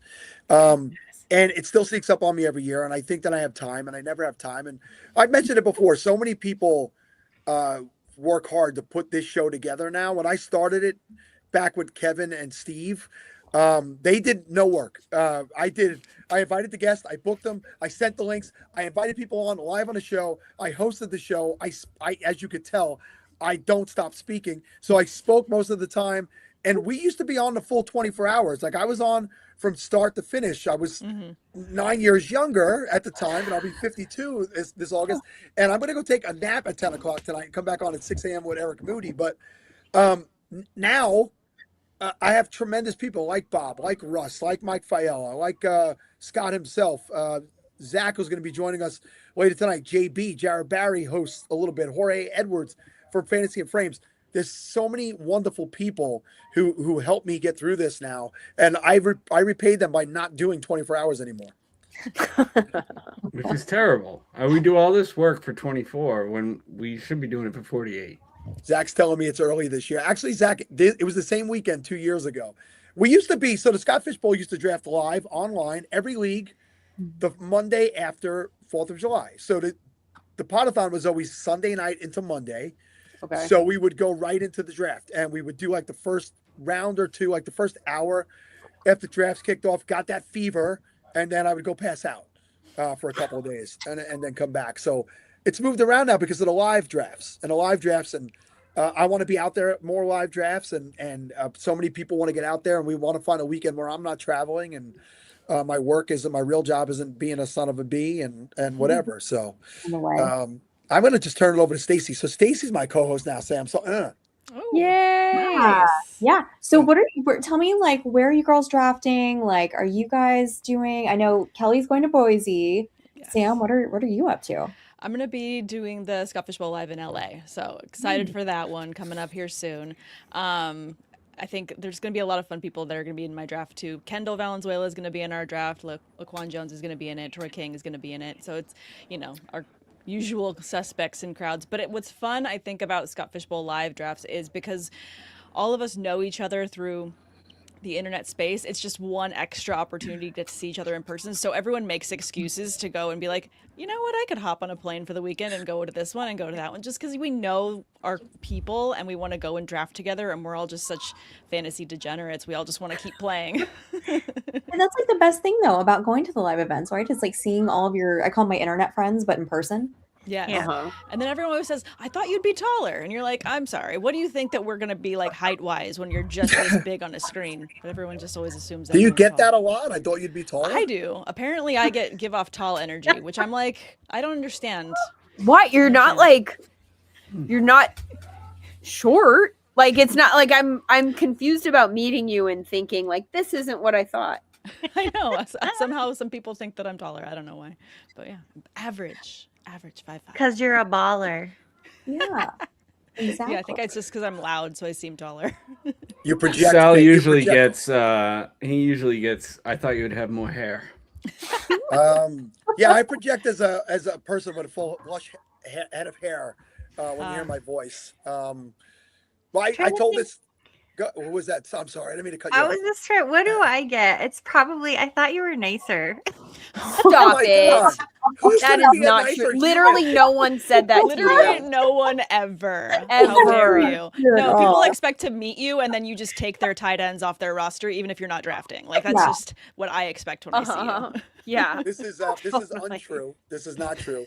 But I did. So for years in the falafel chats, this guy Tony, who's been in the leagues forever, he used to tell me that my attitude comes across like a short Italian guy trying to make up for a lack of height. I'm 6 foot. I'm like, I'm a good height, right? I'm right at 6 foot. 6'4" is very tall. No, not 6'4". I'm not 6'4". Oh. I'm 6 foot.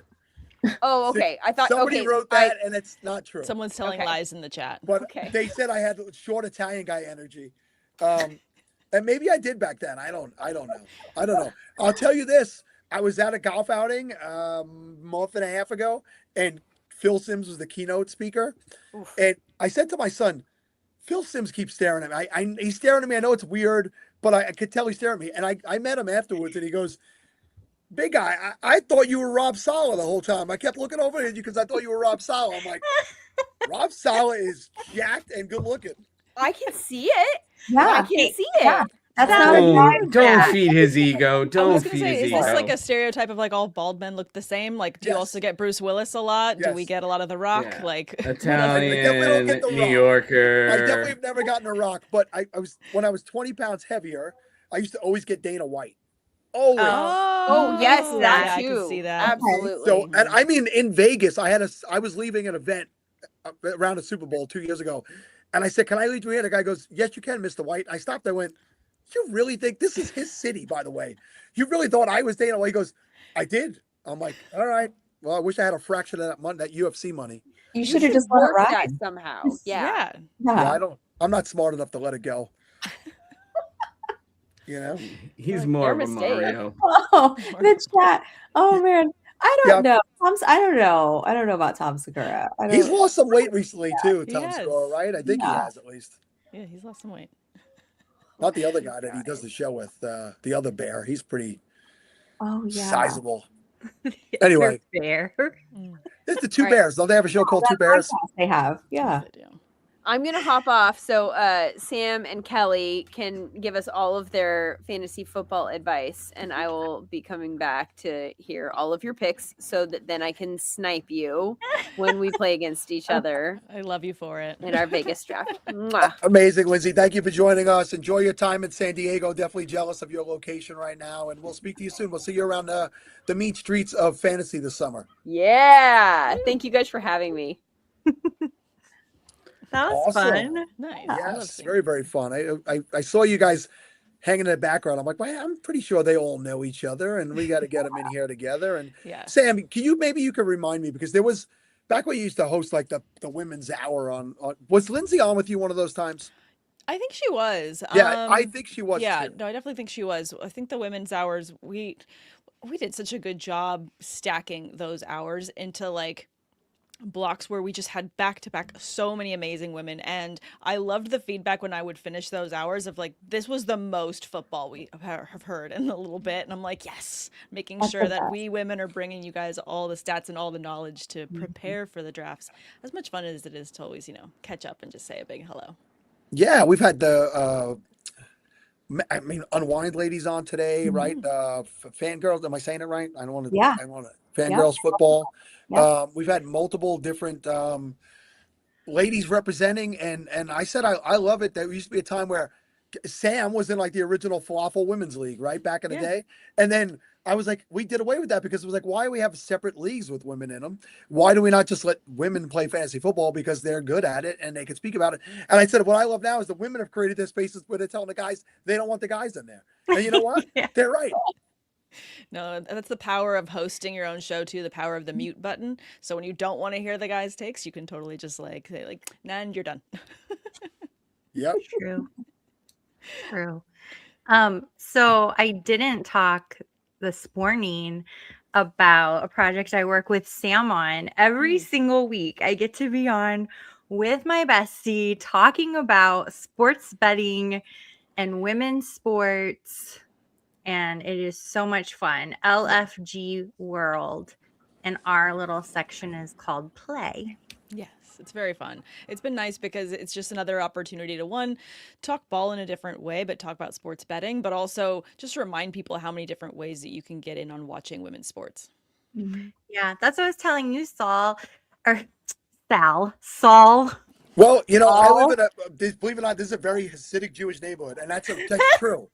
So if you call me Saul, I'm just gonna fit in with the neighborhood. So I'm drinking my THC, so that could be part of it. But I love you. the women's sports betting, the lines are less volatile because there are fewer people playing them. So I mean, right now is a great time to be betting on women's sports. Absolutely. The line shifts aren't as drastic. And again, because you don't have as many people betting. As soon as people start getting used to it and everyone starts jumping in, that will change. But then we'll also get more eyes watching women's sports. true, right? Whatever it takes to get more eyes to the games, and the level of play is improving and across the board, and they're very into. I go back to when I was very young, making a statement. Women play the sport correctly, right? Like, if you teach a woman to do a layup, they do a layup the proper way you're supposed to do a layup. The men try to dunk, or the men try to go under the board. Like, women learn how to do something and they do it correctly. Yes, so the fundamentals are locked in. Fundamentals, exactly, right? So there's some guy riding a motorcycle back here. I guarantee you it's not a Hasidic Jewish man riding that motorcycle. That's I couldn't even hear it. yeah.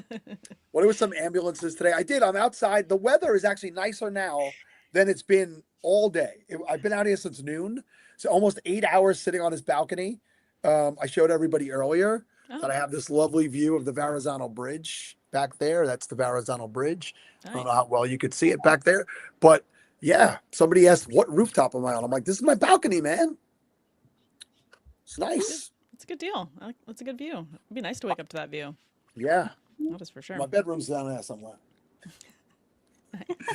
But yeah, Kelly was telling me about that last week. Poolside, we had a great poolside chat last week in Vegas, live on Sal's Instagram, which goes out to almost nobody.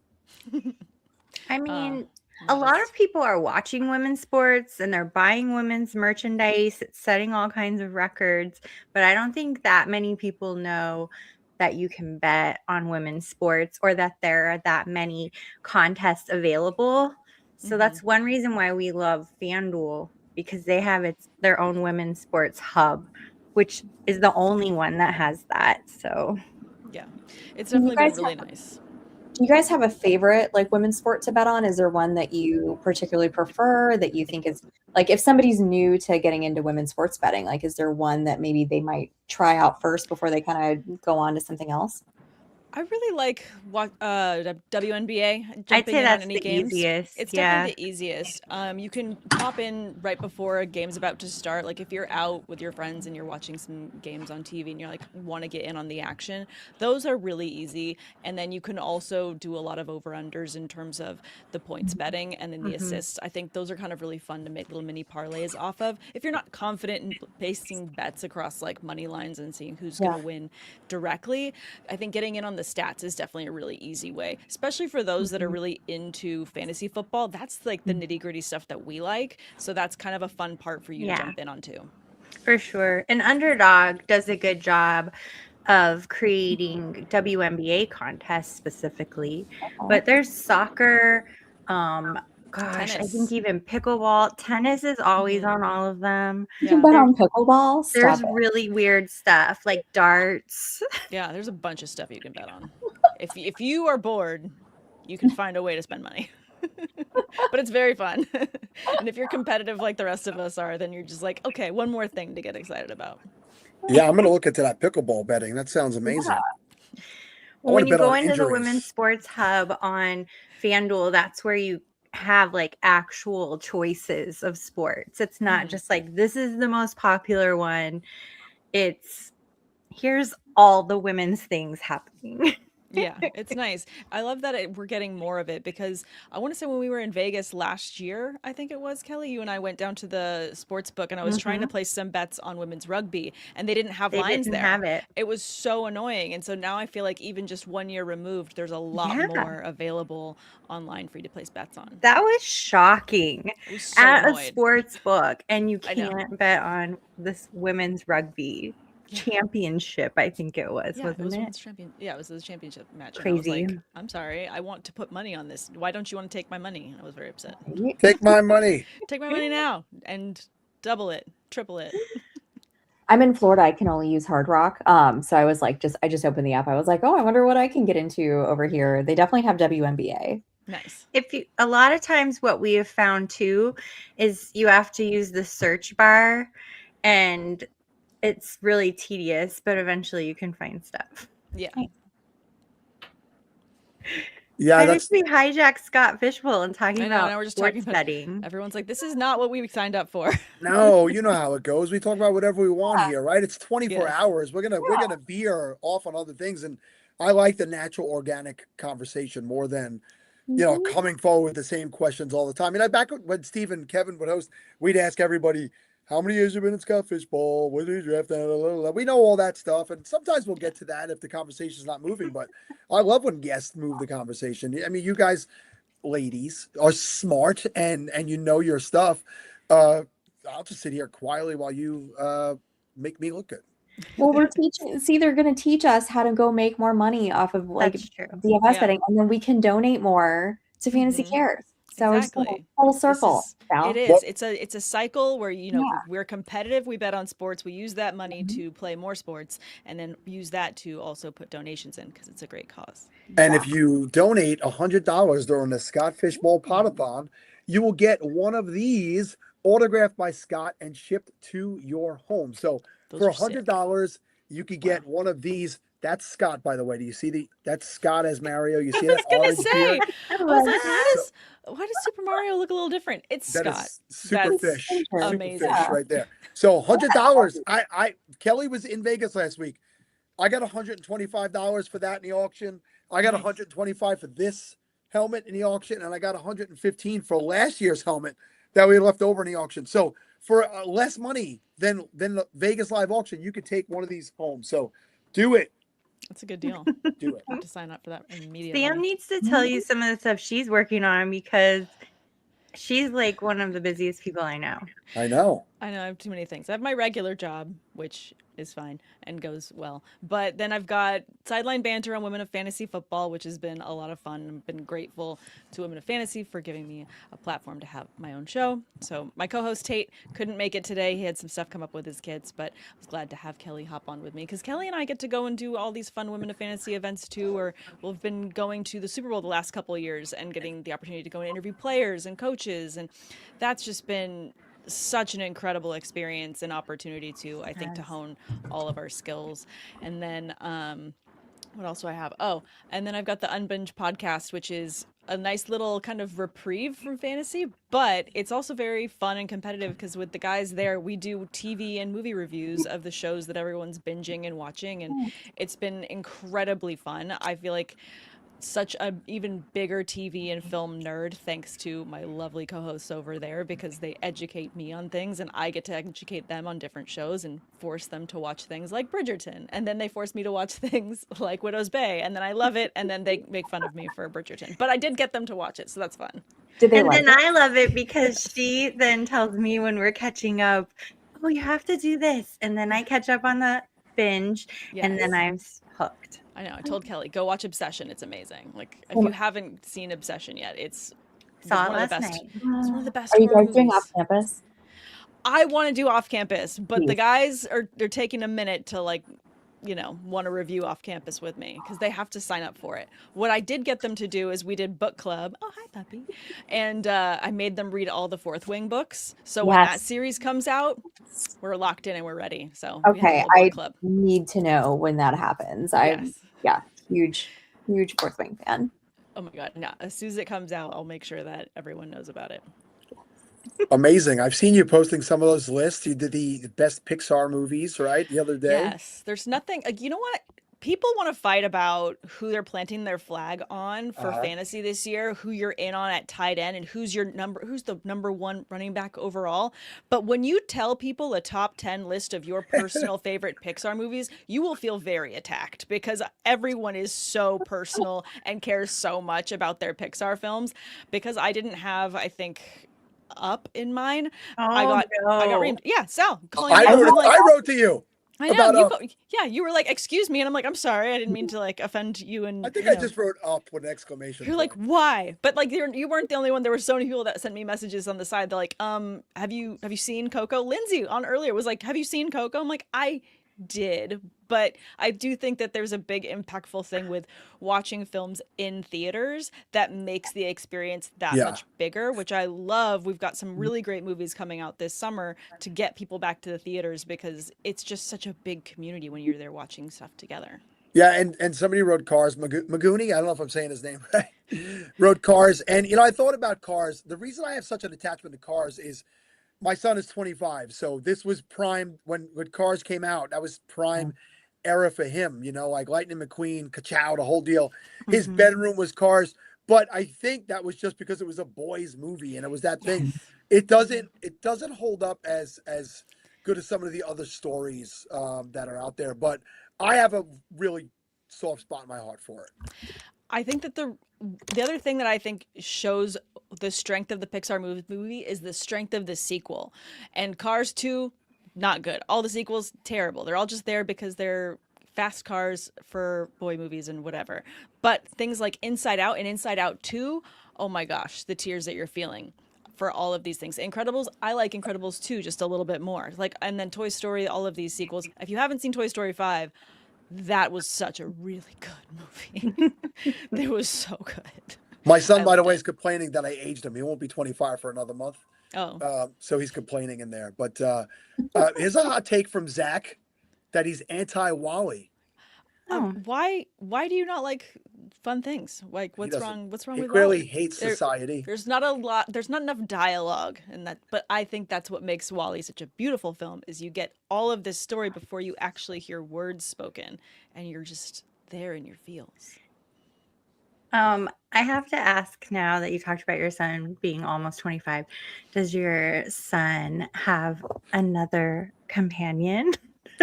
Is he taken? Is he single? I have two girls, Oh, 21 and 22, Wasn't He really both done with is. this. He single. is. They take after their mother. One of them does, at least. I don't want to slow you down from all the good things you're saying. He's been seeing his girlfriend for about 3 years now. Her name is Aw. Grace. She's a Snap. lovely young lady. So he's currently, Okay. cuffed up. So, he's a good kid. He's a good looking kid. I understand.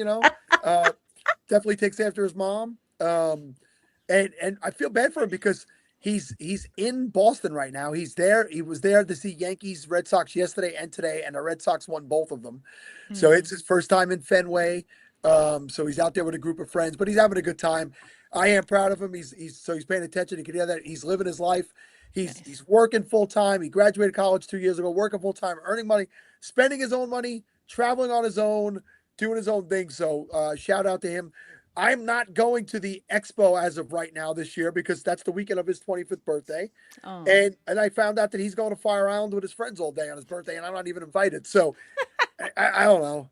I don't know where I'm at with that. But Nice. I don't wish anything bad towards his relationship, Kelly. But I'll let you know. I'll keep you. Okay, you let me know. And if I you don't- have anything for my other third unofficial daughter / bestie, Samantha, she is is such a happening? lovely catch. Why are we doing this? This could be a Well, good Sal, thought for the remember, And then Exactly. I have Aunt Stacy. Yep. She's looking. Stacey Kelly, and I are so- actually working together on something. We are. We're collaborating on a sports fan dating app that we're going to name the Waiver Wire, and this I is want going to in. be I want our in. move to a island in the Bahamas money. This is our escape plan money, as I like to call it. This is what we're going to do, Sal. We're going to come up Yes. with this. It's going to blow up. We're going to sell it for $1 bajillion. Let's go. I'm all over it. I volunteer as tribute. Like, please. Yes. Someone in the chat. We need someone to help with an app. Anybody out Yes. there help us develop this? We're going to get it going. In And the chat, this yeah. Love is Blind fantasy football. I've Oh my said this God. to so many of my friends. Like, other friends have tried to get me on dating shows because I'm obviously in LA, and so they're like, Sam, we gotta put you on these shows. I'm like, I would be terrible because I would just be looking deadpan at camera, watching these people be crazy, being like, I can't be here. This is just too much. I don't do reality TV. I do fantasy football. So like, I'd love to see a lineup of dudes being like, presenting me with their teams, and I'm like, no. And then who's your first pick in first round? And then I would just be like, no, not you. Yeah, not and I you. would judge them on it. I I absolutely would too. I would Yeah. love to just instead of Love is Blind, I'd be like Love is Blind Draft, and I want to just see people's draft Oh, boards that'd and be then like good. decide who I'd like to go out with based on their Based draft on their boards. team. 100%. Because then I'd be like, oh, that's actually a really good strategy. Like to me, that's like I want to see some signs of intelligence, as well. Like I think that says a lot. Yeah, you're gonna be waiting around for a while looking for those signs of intelligence. I've never draft board. watched Love Is Blind, but I would watch that version of it for sure. No shot for you, Sal. You'd be out. You'd be out in the first round. I've been on reality TV before. Yes, you have. Oh my goodness! Not we a need dating another show. 30 House minutes. Hunters. You've already House been on Hunters. 2 times for 30 minutes. Now I need another 30 to discuss this with you. So Kendall's on at 9 o'clock on the West Coast and midnight in the East Coast. Just jump on her time and tell us all about it. So, I'll be in bed. Sam knows that. so will I, because I'm leaving at 10 o'clock Eastern time, and JB's going to be taking over, and Zach as well. So why don't you two give your parting words? Parting words. I'm very excited for this year's Scott Fishbowl Live in LA. Can't wait to see everyone there.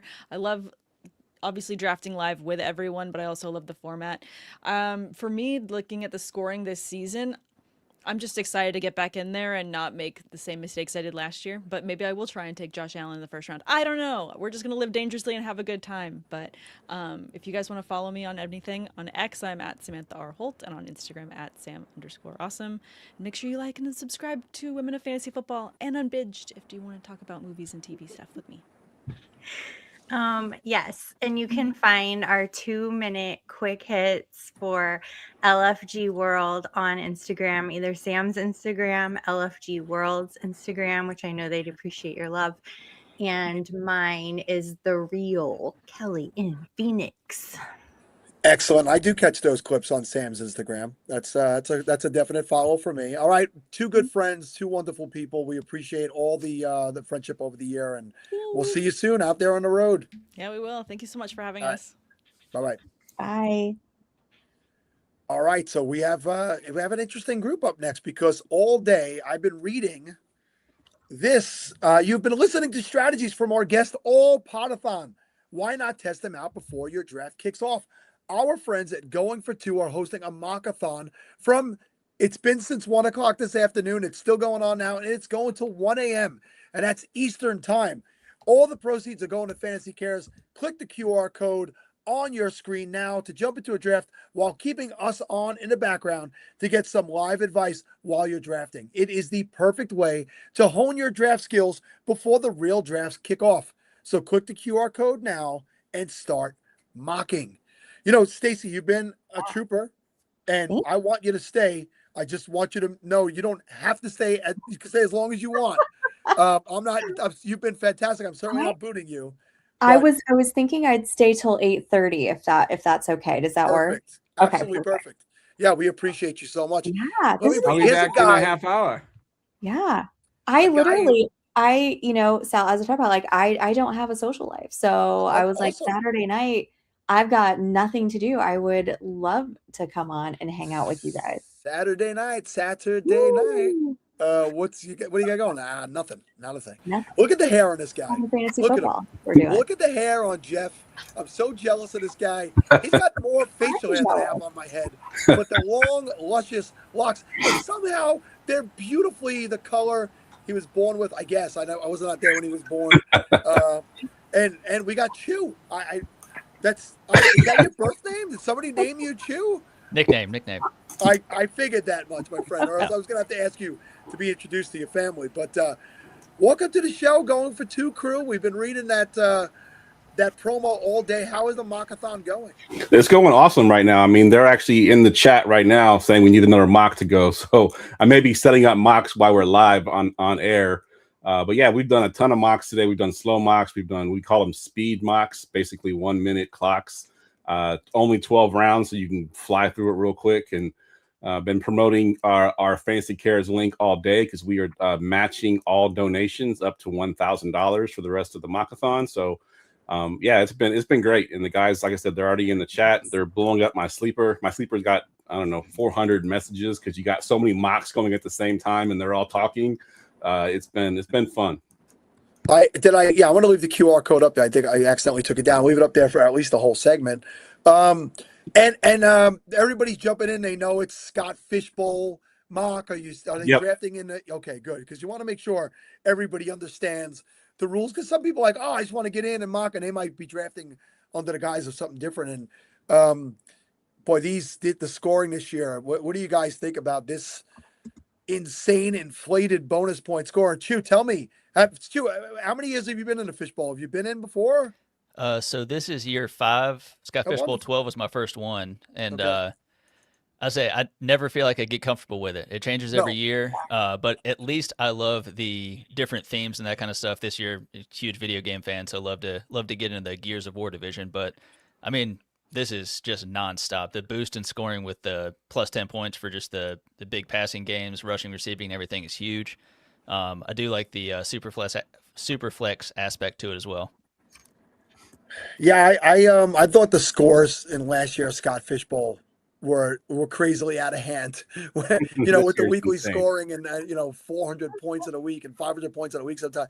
And this is going to make that look like child's play.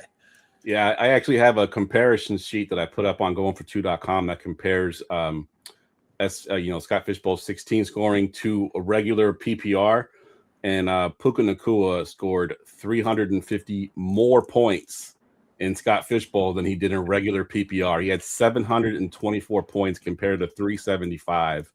Insane numbers. Oh Insane. And he missed some games last year, didn't he? Didn't he miss a few games? He did. Yeah. So I was telling earlier that I was in Vegas for the live drafts last week, and he went number 1 overall in one of the 3 drafts that were going on there. And I really hadn't looked at the scoring yet. But I'm, Jeff, you and I, we've talked about this every year. We go back to 2015 in the Fantasy Life app. I go back to 1994 playing fantasy football. Very little excites me anymore about it because I've done so many variations and all this. But the Scott Fishbowl every year changes. But I tend to not look at anything until we get very close to the draft because as I get older, I forget stuff. So if I look at it now, I'm not going to remember when the draft comes around. So I'm drafted online July 6th. I guess those drafts start. I think that's when it is. So I'll probably really like on July 5th do all my homework. That's just the way it is for me. But when I looked at that, I'm like, oh, then I looked at the scoring. I'm like, oh, well, that makes a ton of sense. The points were insane. So we've touched on the fact that receivers of the ball are going to be the big splash plays this year. And we've talked about running backs that are going to catch the ball as well. So it doesn't change from the Bijans and the Jahmyr Gibbses. I think that I've talked about how I think Ashton Genty will be really worked into the pass catching role this year and in Vegas. But where do you guys have an idea of where you jump off wide receiver and get on running backs, or is there multiples across many rounds? So I'm at the 12 spot, so I get the turn. So I've been double tapping receiver or tight end pretty much those first 4 rounds, and then looking at running back and quarterback depending on how things fall. Because receivers in general, whether they're running backs, tight ends, or receivers, wide receivers, it's that 10 points for the 20 yards is insane. It was actually a stat, and I wanted to just call it out. Dave Kluge on Twitter put the stat out, and I had to screenshot it because I thought it was pretty interesting. So last year there were 78 rushes that qualified for the bonus, but there was 1,551 receptions that qualified for the bonus. So receiving is where it's at 100%. I saw that. I screenshot it. I sent it to my son who plays at Scott Fishbowl, and I sent it to a very good friend of mine who is back in Fishbowl this year after a 3-year hiatus for personal reasons, because I thought that was an extremely telling statistic, Jeff. So we both saw that, and shout out to Kluge, who I think is on with us tomorrow morning. We'll bring that up with him. Yeah, that's not even close. It's not even close in the same stratosphere of how much bigger pass catchers are. Your workhorse running back is not who you want necessarily, unless the workhorse means they're catching and running the ball. Yeah, but, exactly. Somebody wrote, oh, that's my friend's son. There we go. This is Sleets. So my son has the same name as me, Eslito. His nickname is Sleets. So that's nice. They're giving a shout out to Sleets. Tyler. Nice. Tyler, by the way, I brought up Jeremy Ruckert earlier, that I used to coach him in soccer. Tyler played with us back then too, and Tyler's dad and I were the coaches of that soccer team. So we they grew up with Jeremy and played soccer with him in the early years before he found football, and then there was no looking back. And if you don't know who he is, he's fifth year tight end with the New York Jets this year. Nice. So very excited to see him get worked in and prove that Sadiq will not unseat him, but. Be interesting. Let's talk about. We haven't talked about Kenyon Sadiq at all. This Podathon. What do we think? I mean, I would definitely go for him later in Scott Fishbowl. I don't know how early I'm taking him, but is anybody like really high thinking the Jets going to work him into the offense this year, and that the Jets offense will be reasonable to work him in this year? Chew, you can take this one. Man, the Jets. With Sadiq, I really don't. I have Stowers over Sadiq, really in any format that I'm seeing right now, and I just don't really see with adding him, adding Cooper. I do like Geno Smith. I don't know if he can right the ship necessarily, but I think he can certainly do better than last year. But there's a lot of mouths to feed there. Breece Hall is, of course, back, so I'm not super bullish on Sadiq jumping in and being a huge presence there. But I mean, if he's the third pass catcher, that's okay. But I don't know what that means in this Jets offense this year. Yeah, and I obviously Gino was with my team last year. I am a Raiders fan, and he was out there in Vegas, and it just got off to a bad start. Right, I didn't love the signing in the first place. I also didn't love the coach. I didn't love the two of them being back there, married together. But I've gotten used to that as a Raiders fan. I think there's no doubt Gino could still throw the ball, right? He's going to make mistakes. Gino makes mistakes, but I think he could throw the ball. So I think if they protect him and he's accepted there, I don't feel like he was ever accepted in Vegas, like by fans. And even myself, I'm not out there being very vocal about it, but so I don't think he was ever at home there. He's back home from where he originally came from. So maybe that is something he wants to prove a point on. I think he could still throw it. To your point, there are a ton of weapons. So I think it's almost impossible for the Jets not to have a good offense, like a better offense, not a great offense, but a good offense. But it might be who's this week's star, right? And you got to hit just right on who the star is for that week. Yeah, 100%. I'm with Q on this one. In the Scott Fish Bowl, I don't know if I'm going to draft any of the rookie tight ends.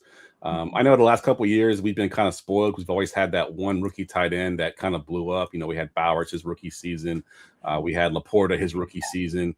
It doesn't always happen that way. Usually the tight ends take longer.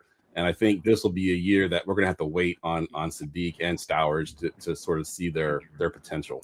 Let's get you brought up Laporta, and he had that good rookie year, and then he had a little bit of a downtime. And I feel like people are a little out on him, like not all the way out on him, but more down on him than they should be. So are we seeing Laporta as a value in these drafts?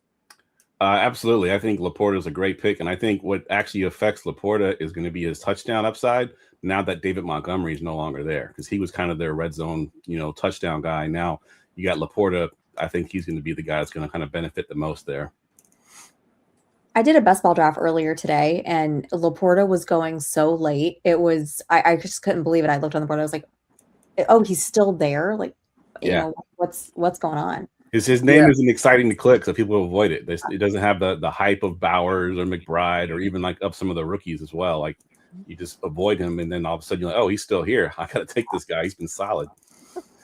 Yeah, I think it's going to be great value. I'm going to be looking for him there. I mean, I pick a 12 also, Jeff. I think you and I traditionally jump in that slot because it's usually, third round reversal is nice. It's not there this year. But still, I like that spot. And last year I was able to grab McBride and Bowers, and unfortunately Bowers didn't have the year we hoped for from an injury standpoint. And I spoke about earlier, I think the Raiders very intelligently kept him off the field because it wasn't the year to risk it. I'm probably going to lean that way again if it falls to me that way, because I think the value is still there with all the bonus points and as well as the points per first down and the extra stuff you always get for tight end. But what I was able to do last year, and which got me to the semifinals and last year's Scott Fish Bowl, was not just Bowers and McBride, but I added Pitts, Kelsey, Goddard, and I was able to pick up Mayer when Bowers went down, and I was so stacked at tight end in the playoffs, the Scott Fish Bowl playoffs, which start earlier and last longer. Pitts was, he finally, after all those years, showed up.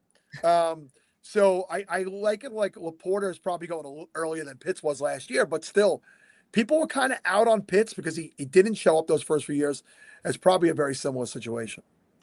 Yeah, absolutely. And I think I listened to the show earlier, and I heard someone say that someone that they were talking about did really well a couple years ago when Darren Waller was kind of the sleeper, and he took Darren Waller super late. And of course, he had that monster season that came out of nowhere. So if you can hit on a guy like that, absolutely.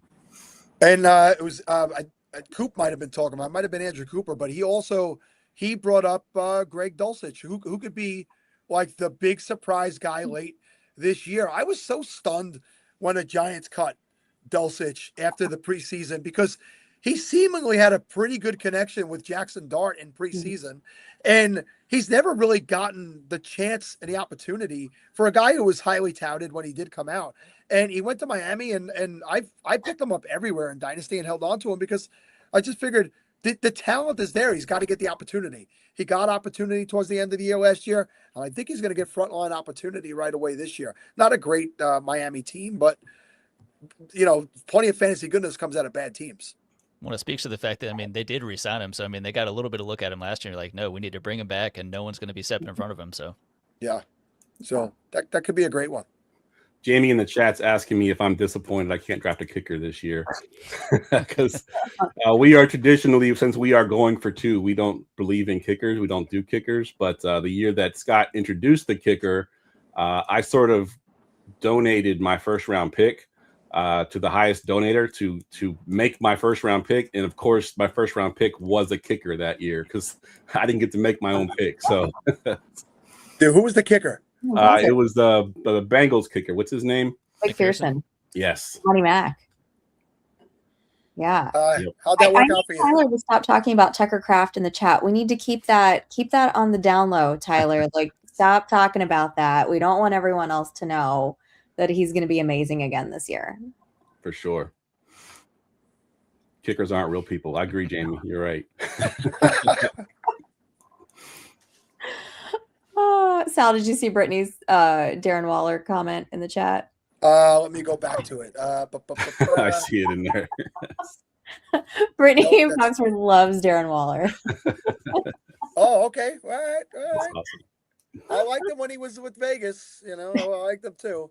That was the Raiders knew something when they let him go over to New York, and New York fell for it. That was we got one finally. We got over on somebody, but that was a shame. I mean, Darren Waller's had his struggles as a human, so hopefully he's getting all that straightened out and he's in a good place now. He tried to make the comeback last year. It didn't.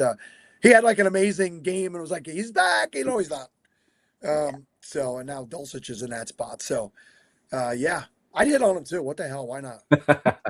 In a dress, apparently, right? I heard you like to wear dresses. Yeah, I don't know if I like them, but there's documented evidence that I've worn them. That's for sure. This the very first time. So back in high school, and the picture's in black and white, so that should tell you something. It was 1992.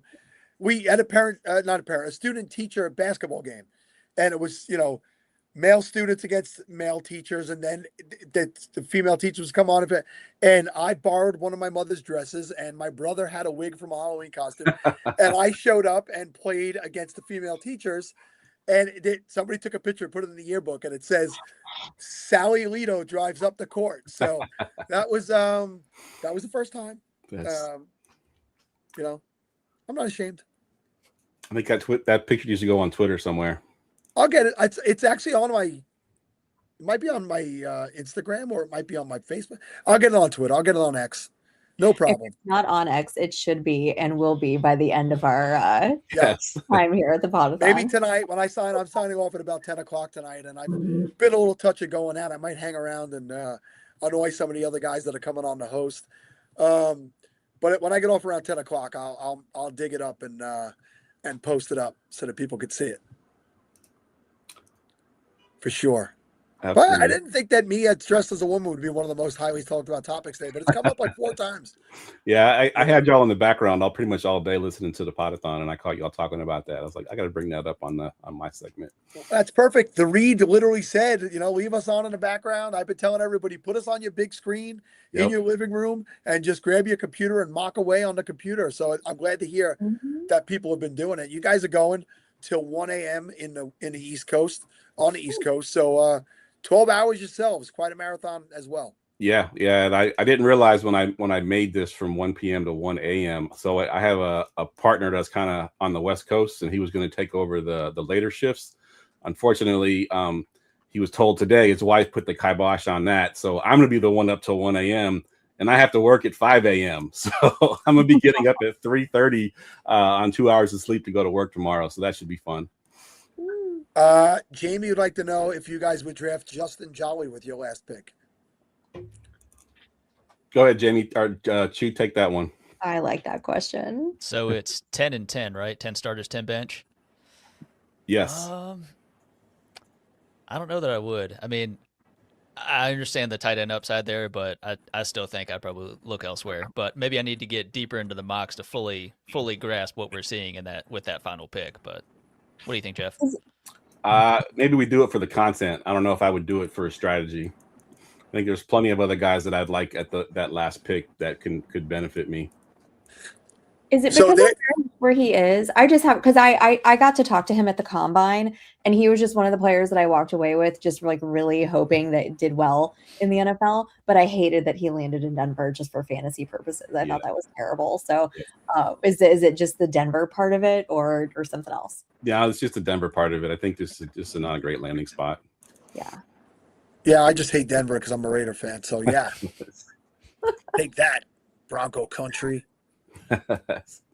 You know, there you go. That's the stuff that you find out while you're live doing a show, right? It's always been 22 rounds in the Scott Fish Bowl, and it's 10-10 this year, so it's 20.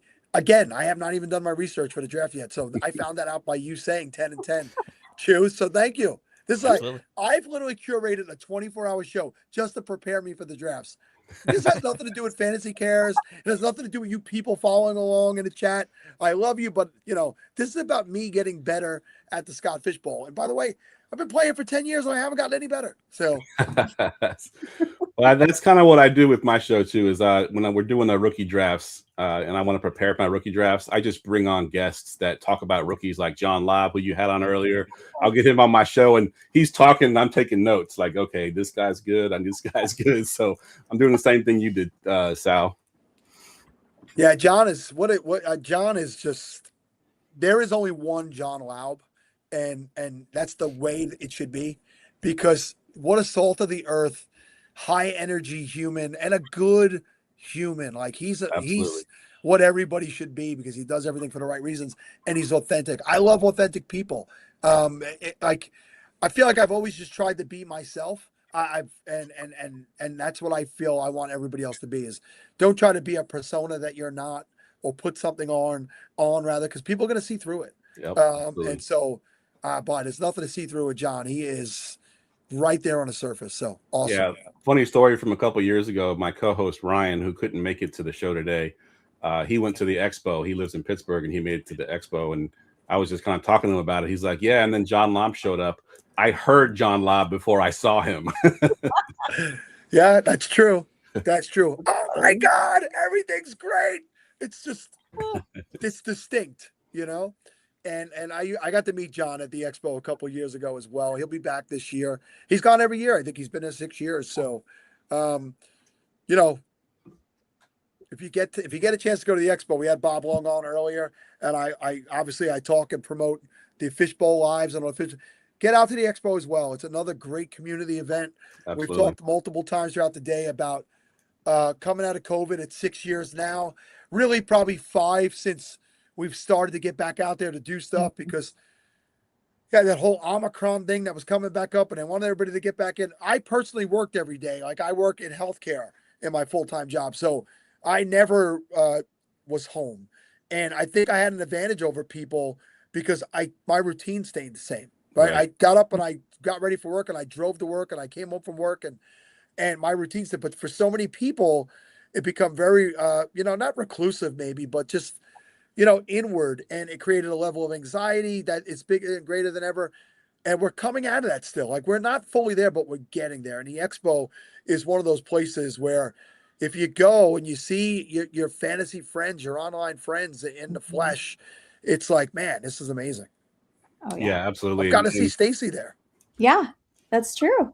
I feel bad because Bob actually reaches out to me every single year to ask me if I'm coming, and every year I have a reason. Usually it's my vacation happens to land on that day. And I told Bob, like, as soon as you get a beach and I can bring my wife, then we're good. But y'all gotta get a beach first.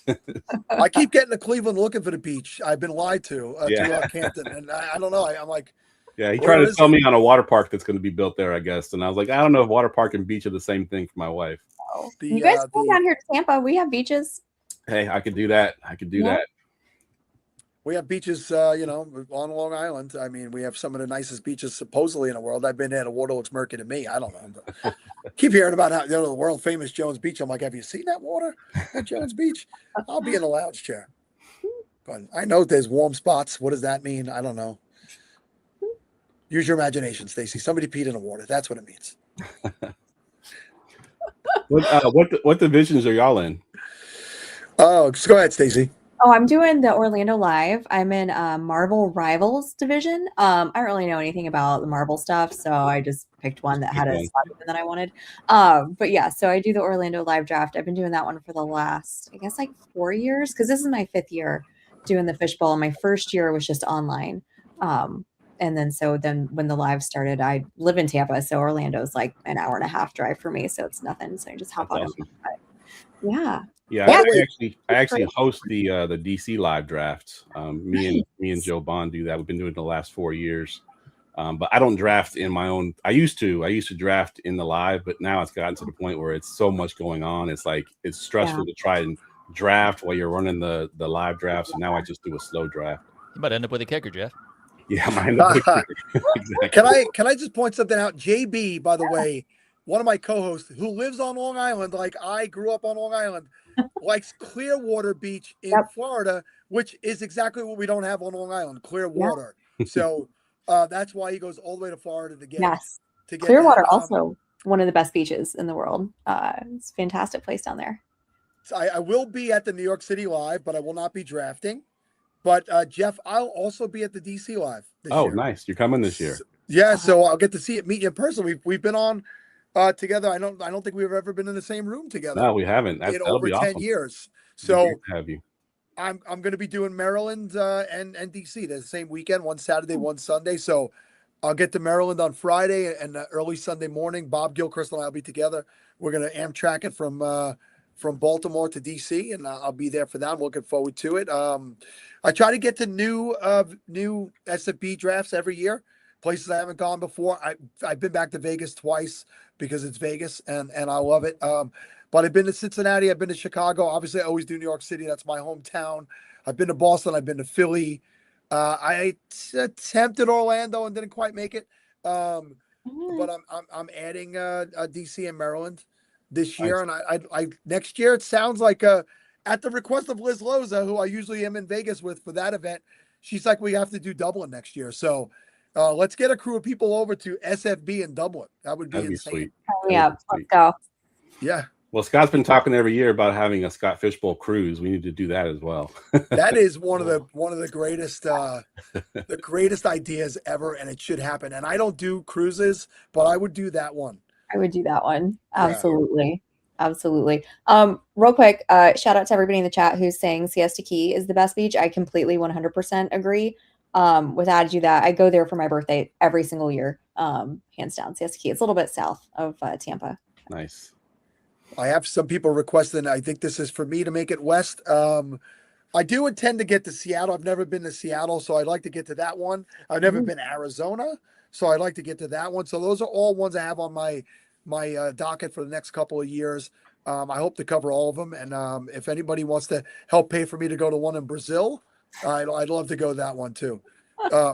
Bob Gilchrist just texted me that we go west next year. So I guess Bob has it dictated for me. Nice. So he usually takes care of booking a room. So I'm just going to show up where he tells me.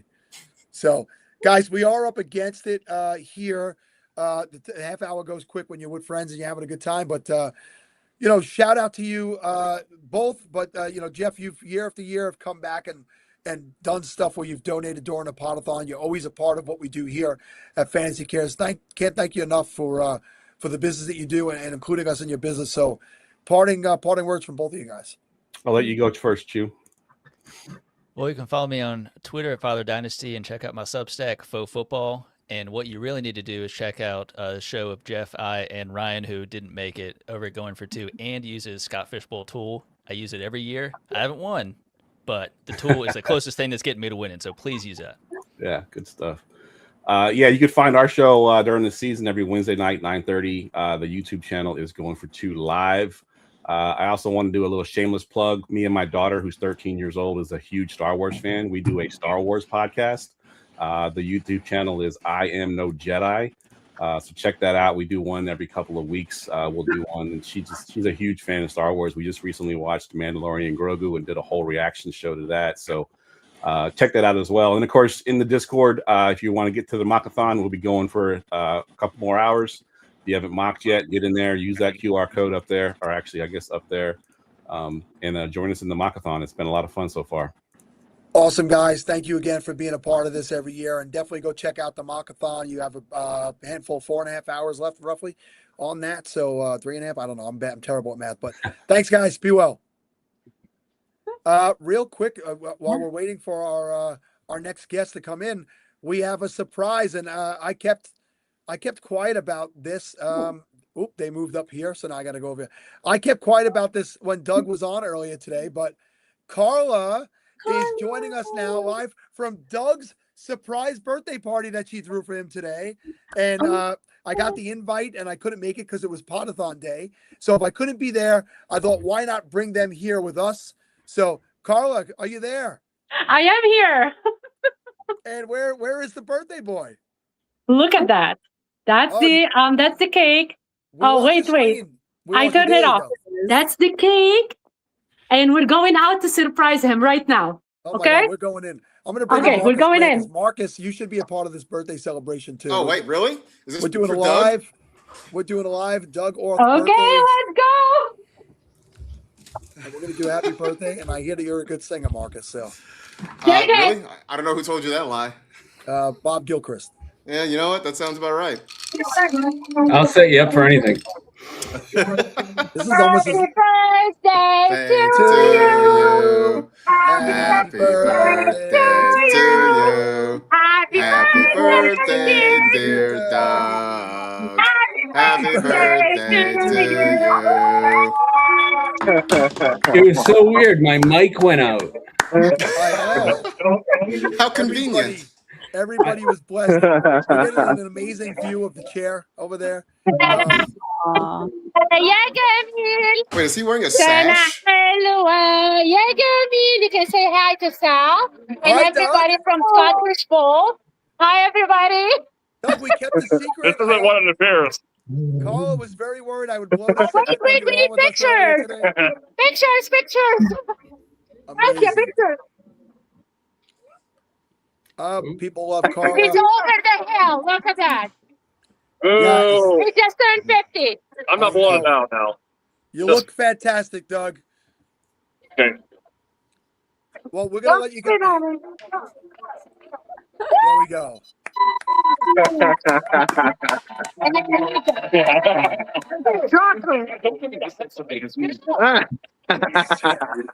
Oh, she's feeding him, and no bride feeds the groom. We switched to a different.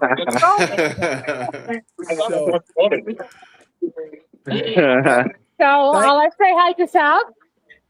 I'm gonna turn the camera to me. Just give me 1 second. Hello. Hi. This is JJ all over there. He's trying to run away. Amazing. Oh, there he is. Well, listen, we had Doug on earlier today. We didn't get to have Carla because she was planning this party. Sal, I heard you were busy today. Yeah. So, Doug, what did you say? I didn't. I was not aware that I was being given 2 SFB spots. Yes. Congratulations. That's your birthday gift. You want to go inside and talk to him for a second? Sure. Let's go inside. Let's go inside so we can hear you. And we even brought Marcus. I'll eventually get over here, guys. Come on. How many people get an NFL Network star to their birthday party? It's a lot of music and noise outside. Oh, jeez. It was a huge surprise, so. Yeah, Carla has been So you told Sal, apparently, right? Yeah. We'll keep you for a few minutes, but we want to let you get back to your party guests. But Doug, Carla has been, I'm sure you know this by now, planning this, and she has put us all in a private Facebook chat to discuss this party. This has meant the world to her. So you're a blessed man to have her in your life because, having somebody who cares about you like that is an amazing thing.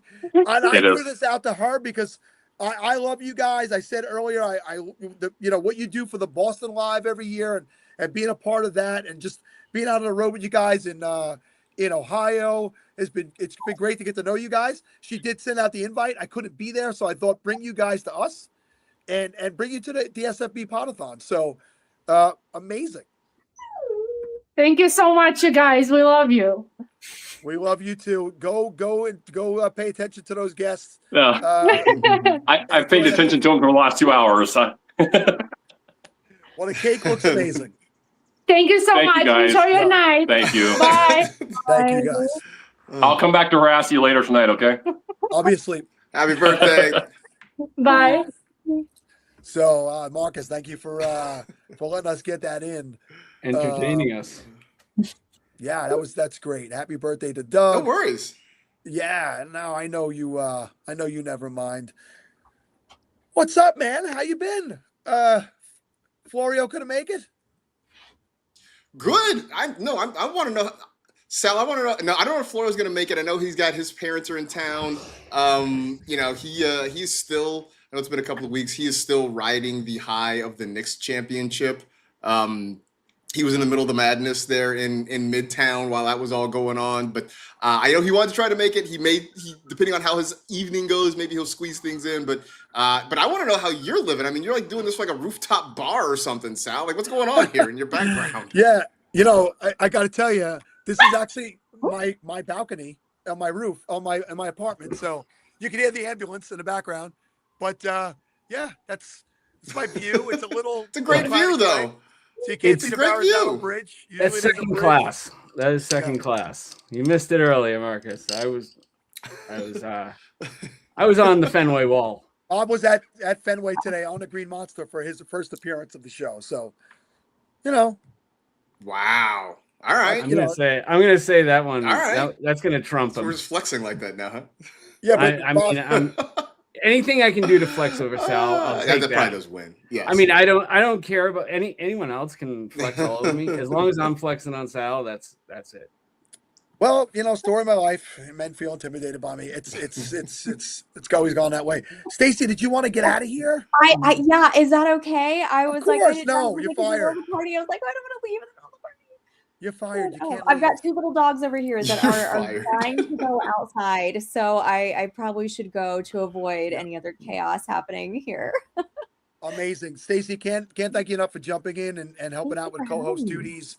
You're welcome back anytime. Go enjoy the rest of your night, and we'll talk about that waiver wire project. Absolutely, guys. Have a great night. Thank you so much. I'll see you guys later. Bye-bye. Bye-bye. Marcus, Stacy and I were talking. We got on the topic earlier today about. It's a lot of ambulances around here tonight. It's tough. We got on a topic earlier today about dating apps, and we decided to come up with a dating app for sports fan, and we're going to name it the Waiver Wire. So, we're going into business. Interesting. Look, considering you can find some gems on the waiver wire, you find a lot of folks you want to just kind of toss back into the free agent pool. So I like it. I see where you're going with this. I think there's a kernel of an idea there. I've mostly been the free agent thrown back into the pool myself. So, I know how it goes. But everybody knows happens to the best of us. Yeah, everybody knows who you are when you come on, but we got to give you the proper introduction. So, Marcus Grant from NFL Network, tell everybody about what you guys got going on. Right now we're sort of kind of in a dormant period. Like I don't know if you've heard, but we got taken over. We have a new boss. He's a mouse. His name's Mickey. So we're sort of in transition right now. We're kind of getting ready. Sort of been a little bit dormant in the off season while this transition is happening right now, but I think now that we're heading into July and training camps are starting in a few weeks, you can expect that we're going to start to ramp things up, and I anticipate, fingers crossed, another season of NFL Fantasy Live on NFL Network with hopefully these same cast of characters. We're pretty much like a dysfunctional family at this point, so I am anticipating us having another fun and dysfunctional sort of year. Yeah, a lot of crossover now coming up with ESPN and NFL Network. Some people doing work in both places. And I remember when Laquan had posted something about new job, and I was like, and he showed his credentials, and I like, what happened? He's like, no, nothing. I just have to wear an ESPN badge now, as opposed to the NFL Network one or whatever it was. So, by the way, Zach works at Disney, the actual park. So he says that you guys are coworkers now. Okay. We are fellow cast members. That is the official term. Yeah, that is the cast term members. for when you work You for the gotta Walt get free Disney Company. tickets, You're a right? cast member. And fun fact, when you do, it's great. Which especially when you have a 7-year-old son, it is a huge perk being able to go to Disneyland for free. Fun fact though, like when you meet another cast member, the question that they will ask you at the parks is, "Where do you make your magic?" Which was confusing as hell the first time I heard that. I was like, "What do you mean? Where do I make my?" I was like, "Oh, are you asking me where I work?" I'm like, "That's," because I was like, I'm like that sounded kind of like a personal question. Like, what are you asking me? But then I was like, "Oh, you're asking me where I work," and then I had to explain that to them. Like, but yeah, where do you make your magic is the question that you will get at the parks when they find out that you were another cast member. First couple of times, Marcus was like, second bedroom on the left. So, oh, you mean where do I work? I'm like, that's just not that's not for you to know, It's right? both That's the same thing, isn't it? Yeah, well, somebody knew that. Kind that would of, be my yeah. I answer. mean, well, this from the moment currently I'm in my garage here with my fish tank and stuff and all that here. That's currently where I'm talking to you from. It's not quite as cool as a balcony, or definitely not as cool as the monster in Fenway. A fish tank is appropriate for the Scott Fish Bowl, though, right? So Yeah, I it's mean, on theme.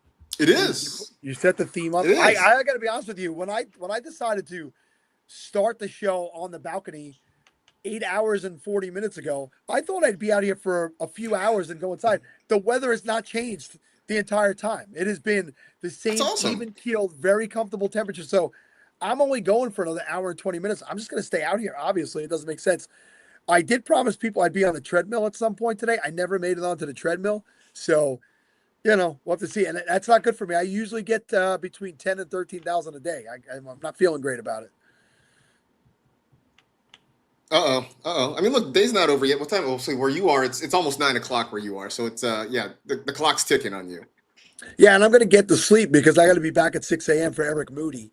He kicks in at 6 a.m. I got a feeling the overnight guys, I told them, I'm old now, Marcus. I get up to pee a lot. So I'll be popping in to check on what they got going on. I'll probably be awake at that point anyway, right? So are you going back to the expo this year? I am. Yep, all ready to go. Looking forward to it. I was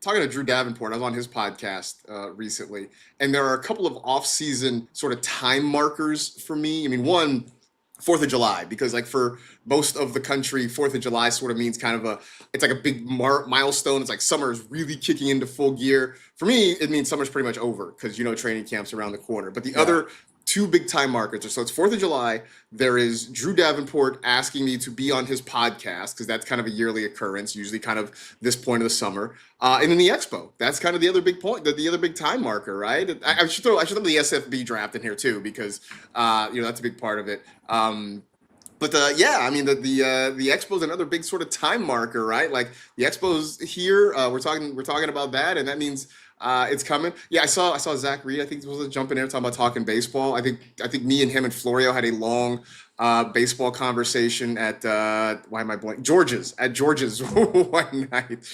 I don't think we talked any football at all. I think we just talked a lot of baseball for a couple hours over like cheap beers and chicken fingers. Yeah, but Florio roots for the Mets. Like, just get him out of the conversation. Hall of But you know Famer, what? Zach Like, Reed.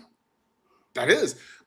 Here's the thing. Like, at least he's got a little bit of happiness. He got the Knicks this year to sort of distract him from the misery that is the New York Metropolitans. So I'm not going to give him too much of a hard time. He's at least got something in his life. He had never, until this, seen one of his teams win a championship. I mean, this is a guy who cheers for the Mets, the Knicks, and the Bills. And, like, the Mets' last championship happened several years before he was born. The Knicks, obviously, it had been 53 years. The Bills have never won a Super Bowl. He had never, ever seen one of the teams he cheers for win a championship until a couple weeks ago. Yeah, and I think that's amazing. I'm a New York guy, obviously, as we know, and I followed along with him and his excitement. I wish I knew he was here for the parade. I wish I knew. He did. He hit us up. He's like, "Hey, man, he just bought a one-way ticket back." Because he's like, I'm staying here as long as it takes. He's like, I'm staying here. I think he bought it after game 4. So it was that point, 3-1 Knicks. He's like, I'm going back. And he's like, I'm going to either be here for the parade or until this series ends. And he's like, if they somehow lose in a game 7, he's like, I might just jump out of an airplane. But yeah, he stayed. I think crashed with some friends and then did the whole parade deal afterwards. For those of you who weren't paying attention, Bob was counting the amount of championships that he has seen in the Boston, New England area in his lifetime on his fingers, and he had to go to his toes as a result of how many. My socks are off. Between the Red Sox, between the Patriots, and between the Boston Celtics, even the Bruins had at least 2 in your lifetime, right? So, yep.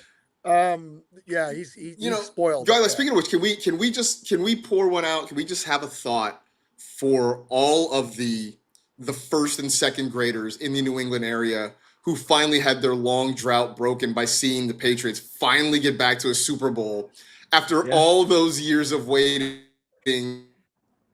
There were so many toddlers in the area who knew nothing but failure, and I'm happy for those folks to see that they were able to finally see some success in their lifetime. It's amazing. Very it really tough was. times. We lit a candle for him. Oh. He's a man of few words, that Bob. Thank God for that. Yeah, it's busy over here in Brooklyn tonight. There are a lot of fire trucks and ambulances out here tonight. Yeah, so I'm glad to hear that, and I'm gonna try to make it to the expo.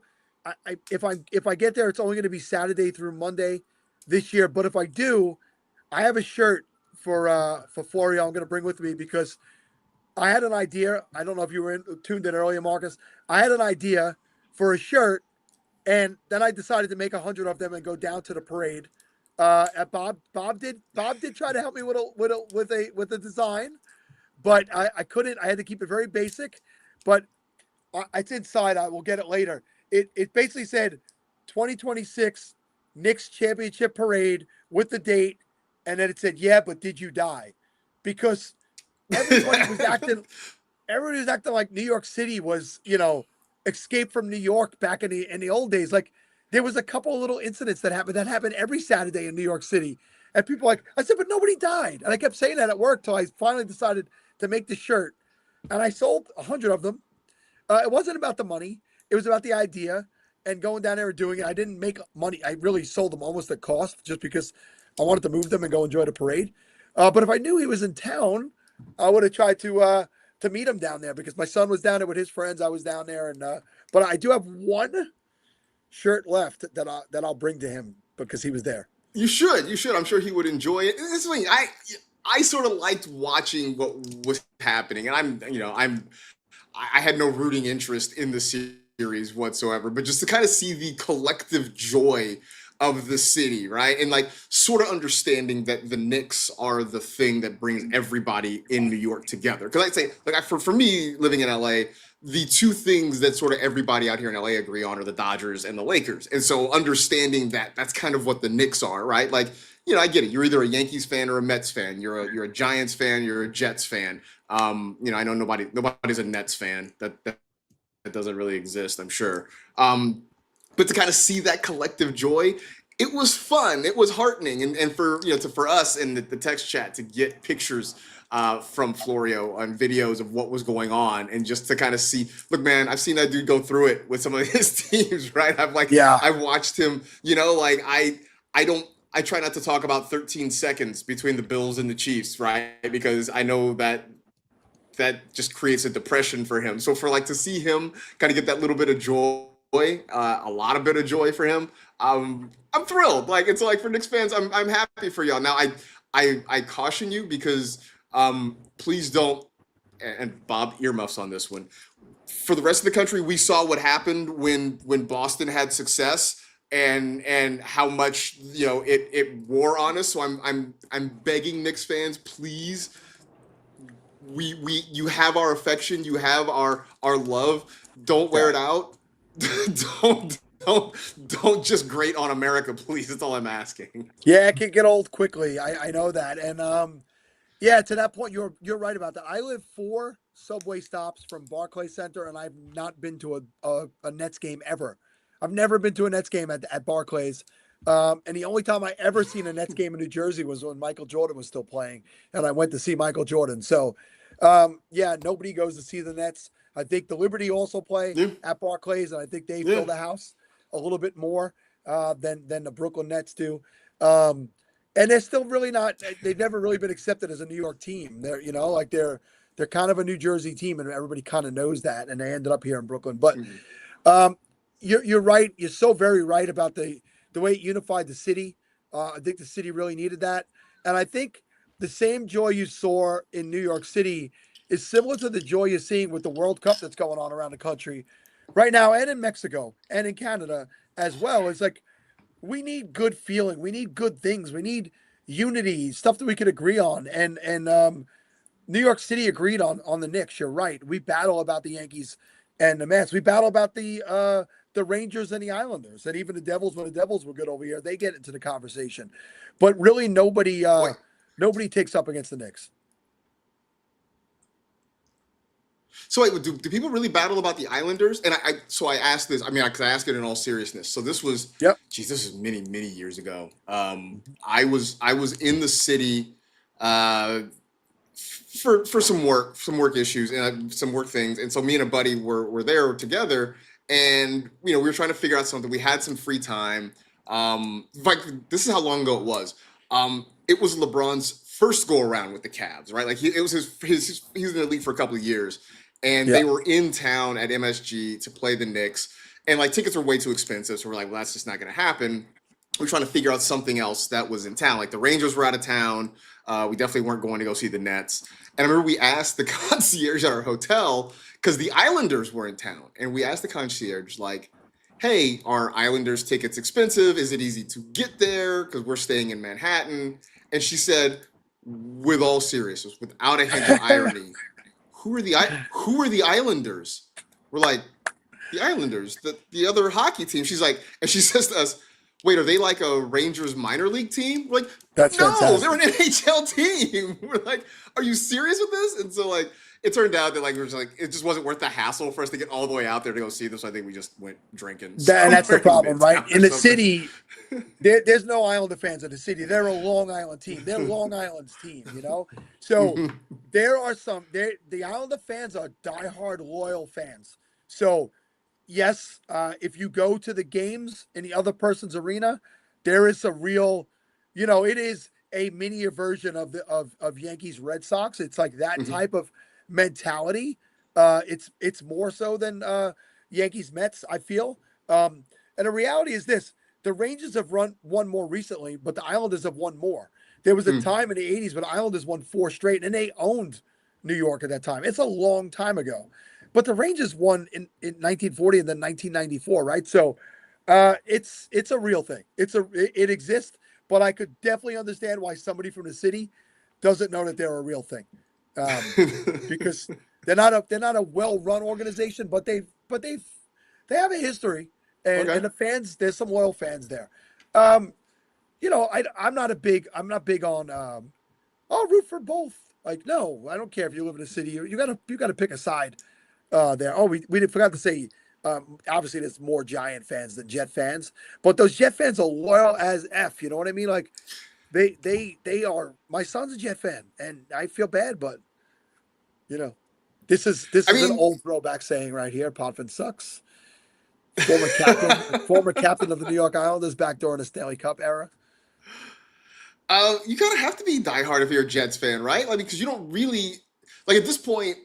You're sort of in it, right? Like once you have staked the claim as a Jets fan, like that's just your life now. Like that's just a life. I think it's sort of like being a Browns fan. Like once you have declared that you are one, like you're just in it. Because here's the thing: if you're a Jets fan, if you're a Browns fan, you stick it out because you want to be there to say you were there when they finally win, right? Because like.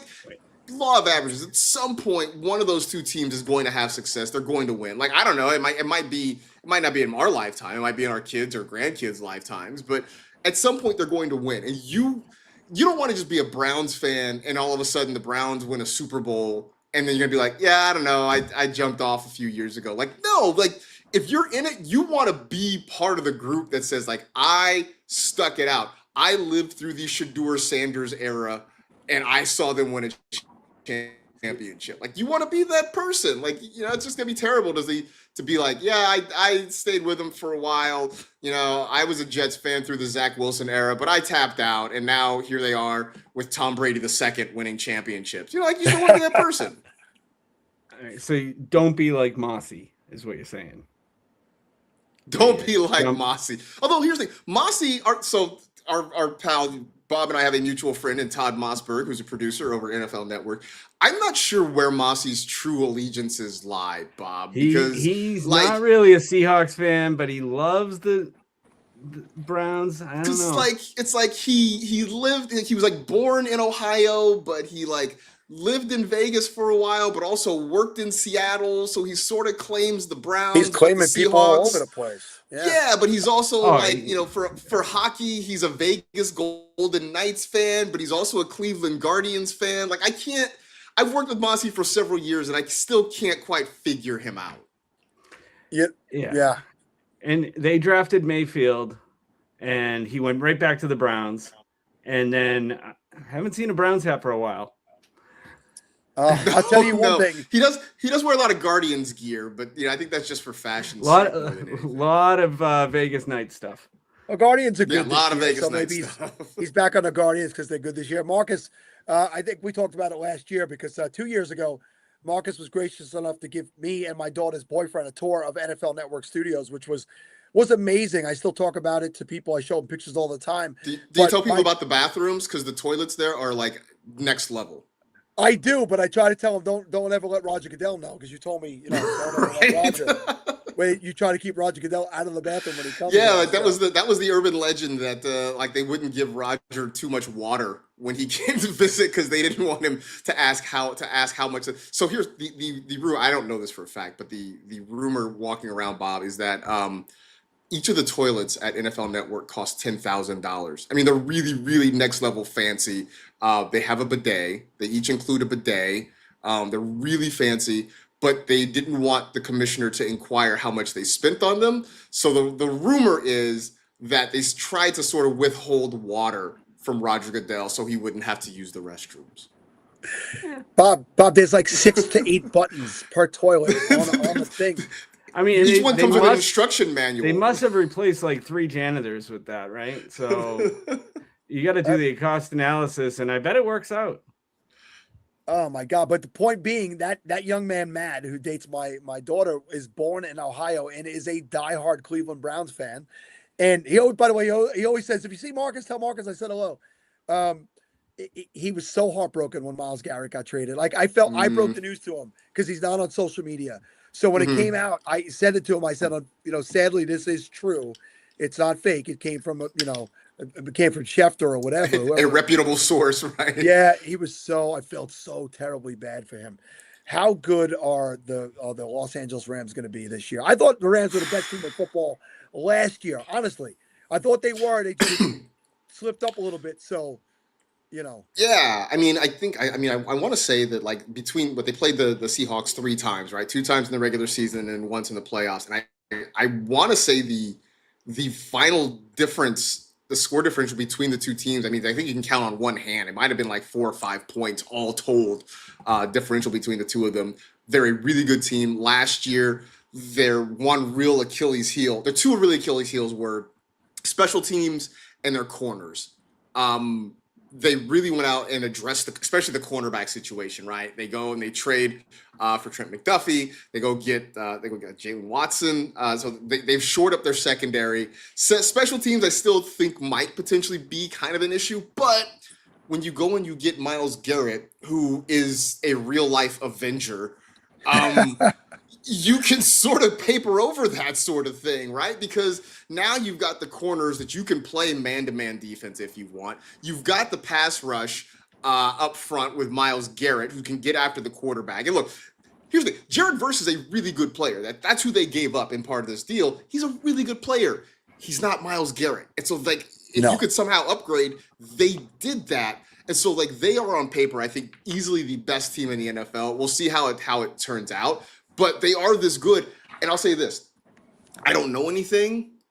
I can't speak to anything. I will just tell you there are whispers that they're trying to get Aaron Donald to come back out of retirement. Yeah.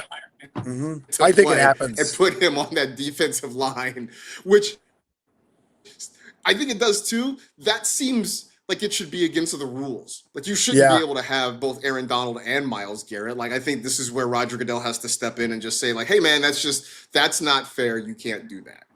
We just dust off this, older modeled Aaron Donald we have in a closet over here. Which, by the way, there's no doubt in my mind Aaron Donald could still play when he retired. He was doing the intelligent thing. He had won his championship. He had proven everything he needed to prove.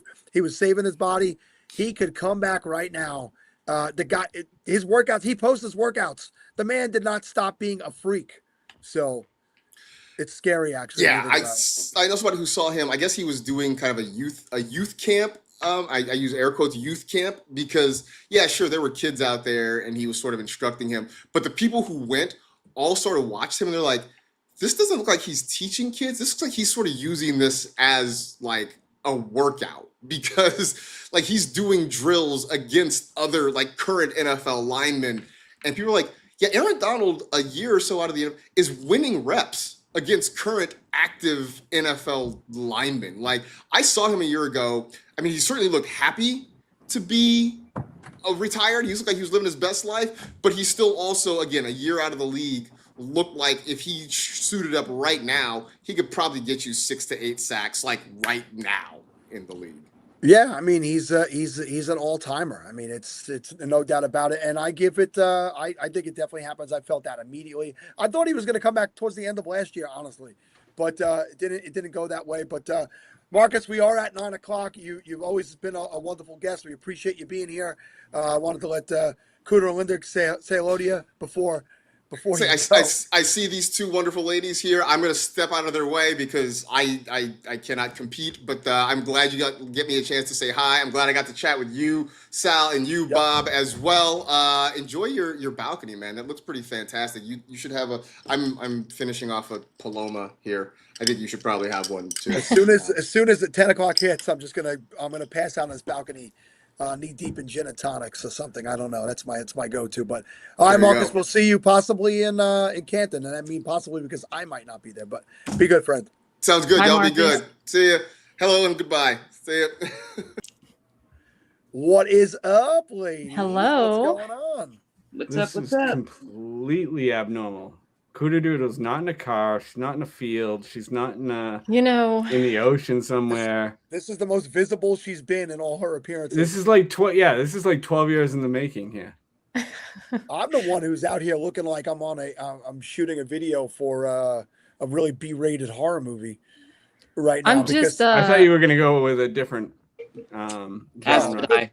Good Lord, Bob! I'm gonna just turn the light a little bit off of myself like that. I'm just sad, Linda, because I don't know if you caught right before they let us in, but they were talking about bidets, and I thought that was, me, you, and Mike's thing. But I guess everybody's talking toilets on the Podathon nowadays. There's nothing else to talk about. I'm sorry. We found that it got good ratings in the past, and we decided to go to it. Yeah. The people get what the people want. That is true. Well, the people want me to stay on for the whole time, according to Richard. But I will say that I'm not doing the full 24 hours this year. I'm gonna scooch out of here maybe 10:00. My plan has always been to do the 10 hours and get back in the morning to do 6 to 12 to close it out tomorrow. Not sure. We'll have to see about that. But nonetheless, I'm here for this segment for sure. And before, I got to make sure we don't go too far. Bob, can you punch up the QR code while I do the read? You have been listening to strategies from our guests all Podathon long. Why not test them out before your draft kicks off? Our friends at Going for Two are hosting a mockathon. They've been going since 1 p.m. today. It is 9 p.m. now. We're talking East Coast time. So they're going till 1 a.m. on the East Coast. So you still got a handful of hours to get in there and mock with them. All proceeds are going to Fantasy Cares. Click the QR code up there in the corner and jump into a draft while keeping this show on in the background so you get some live advice while you're drafting. It is the perfect way to hone in on your draft skills before the real drafts kick off. So click the QR code now and start mocking. And we had Jeff from Going for Two on just about an hour ago, and they're matching all donations up to $1,000 that you do during the Mockathon. So really, really worthy thing to get involved in. And on top of that, Bob, we'll remind everybody that we are going to send you one of these autographed Scott Fishbowl mini helmets. It's the SFB 16 Podathon Challenge. You'll receive that helmet if you donate $100 or more over the course of the 24 hours of the Podathon. So we are 9 hours in now. So that means you have still more than half the time left to get in there, 14 hours or so, 15 hours, I believe it is, to go donate $100 at fantasycares.org. Oh, we also have this wonderful promo code, SALCON20. Use promo code SALCON20 and get any one of our wonderful Podathon shirts over on the shopfantasycares.com site.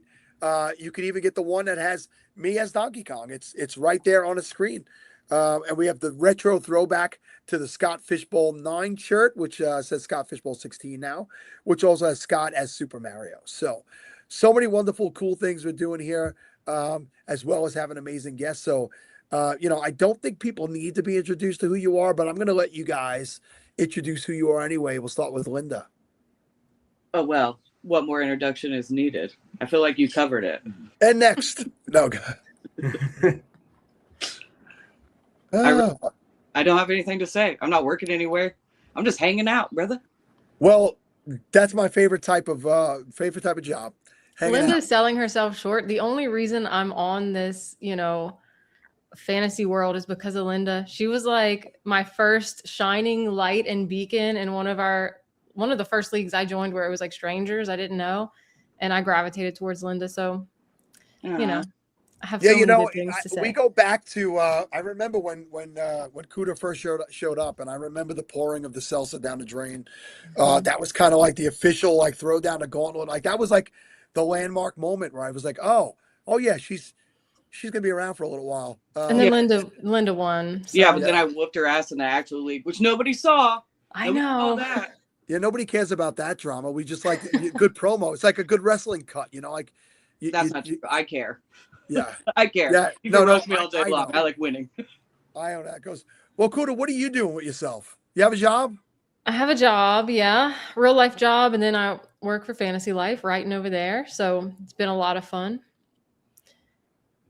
Yes, FantasyLife.com. Sign up for the newsletter, those kind of things. We'll be closing out the show with Mr. Berry tomorrow, as it's become modern tradition. He used to come on day one early, and now he kind of closes the show out, which is an excellent way to close the show out. So we're looking forward to that tomorrow morning. And Fantasy Life has expanded so much in recent years. I know so many of the folks that work over there, and I watched a lot of you coming up through the ranks, and it's so good to see good people coming together to create what's going on over there, and it keeps expanding. Is there anything like new this year that you could talk about, or anything off the top of your head that you want to bring up? When you check out the site, they have like the draft guide and everything where you can sync, and it's really one of those kind of one place hubs. But for me, I just like that they, let me go by the name Cooter Doodle and I get to have fun. That's kind of my spiel is, like you said, good people, and they're just all about having a good time and getting back to the good stuff. So, Linda, somebody called it out earlier. How disappointed are you that there are no kickers in Scott Fishbowl this year? I mean, we did it last year. There were no kickers either. So I don't pay attention to Scott Fishbowl. You should know that about me. It didn't, it doesn't hurt. I will always take pride in kickers being added the year that they were added, because I feel like I 100% influenced that, and nobody can really tell me differently. So I cannot confirm that. And I cannot deny it. Yeah, I'm good. I made it pretty far outside, and the sun's almost completely down now. And all of a sudden, I got like these little midges popping up on my screen and on my neck. So I might not make it through the segment outside. We'll have to see how much longer I could stay out here. So, I don't know what that word was. I'm guessing I call them sals. They're like little sals that fly around, All right. Just bothersome. Yeah. There's actually a famous baseball moment in baseball with Jabba Chamberlain from the Yankees when they were playing. Were they playing Cleveland? Maybe I think it was Cleveland. And all these things were coming in off the water, and the bugs were all over him, and he couldn't focus, and he imploded completely. And it was terrible for the Yankees. And it's not that I'm hurt as a Yankee fan or anything. It's not that I'm hurt that the Red Sox have beat them 3 days in a row, and my son was there for 2 of them, and Bob was there for the one today. I'm not harboring any ill will, but it's what it is. But seems like no. you're holding on to a lot there. Do you No, want to talk? no. Have you talked enough today? Do you want to talk some more? I mean, I've been talking for 9 hours straight. I can't believe I still have a voice, but Cooter, I had a interesting interaction at a work conference, and I work in healthcare. I work in facilities healthcare as my real full-time job. And last year, I go to this event in Utah, and they tell me, "Oh, this lady, she wants to meet you. She wants to talk to you. She wasn't on your list of people, and she sells like bath products and stuff, and it didn't really pertain to what I was doing." And I was like, "That's weird." So they sat us together at lunch, and she goes, "I do not want to talk to you about facilities. I want to talk to you about your fantasy football podcast." And I'm like, "This is amazing." I had forgot Changes that everything. in the booklet, they asked us to write something we do that, and I wrote that I do this show. And it turns out her husband is a scout in the NFL. And nice. they had worked for a long time in Minnesota, but it was his first year with the Saints last year. And I seen her again. I was just about 3 weeks ago again. And I think he handles contracts for the Saints this year. And I was like, "Oh, I gotta get some questions to you. I gotta introduce you to Cooter. Right. Maybe Cooter can get some inside scoop on those Saints." But it is funny how this fantasy football stuff spills over into our real lives. Some of us who still work. So somebody said to me earlier, "Excuse me, fantasy football is my real job." I'm like, "No, I'm jealous of you that I'm not working full time in fantasy, and I have to actually go into an office and a hospital and do that kind of stuff." But I have to clear the air real quick, because when we started, I was like, "I'm not working anywhere," and you guys are both like, "Well, my full-time job, I'm not jobless." I knew that. Just want to clear the air. I knew what you meant, that it was fantasy related. I knew like, you meant. I knew you meant fantasy. Yeah. No, I know you're not homeless. I mean, you're clearly in a Linda. house. I just wanted to make sure. I don't want anybody worried. Everybody, Oh for my the next gosh. hour, if you donate $100, we're going to give it directly to Linda, who's out of work. And you will not get one of these. We can't do both, but we want to save Linda. We know she has a beautiful young lady in her life as well. So we got, we want to make sure they're both housed. So all donations over the next hour will be matched by me and Bob, and to get Linda a home. I will say though, Linda, like as much as I started off teasing and we had all the trash talk, seeing all of my Saints people moving over to your team is like, I don't know where the boundaries are for love and hate. And so I'm like, I am rooting for Denver a lot, because there's all these peripheral pieces. But at the same time, I think I'm actually excited for the Saints again. There was like a 4-week span where every tweet that started with Sean Payton was him adding a former Saint. I was like, all right. Like at first it was like, huh, cute. And then it was like, okay, we got it. What are we doing? Well, as a Raiders fan, I don't support any of this. Oh, dude. I can't believe you say that out loud. I don't think I would say that. Well, I mean, I'm a true fan, which means I'm embarrassing. I'm loyal to my team. Imagine being born and raised in New York and rooting for the Raiders. Oh, that's right. The other choices to be the Jets and the Giants, so it's really not a lot of great options over here in New York for football, at least. We've talked about other sports, obviously. But yeah, that's the proper reaction. And Bob, you're a Patriots fan, right?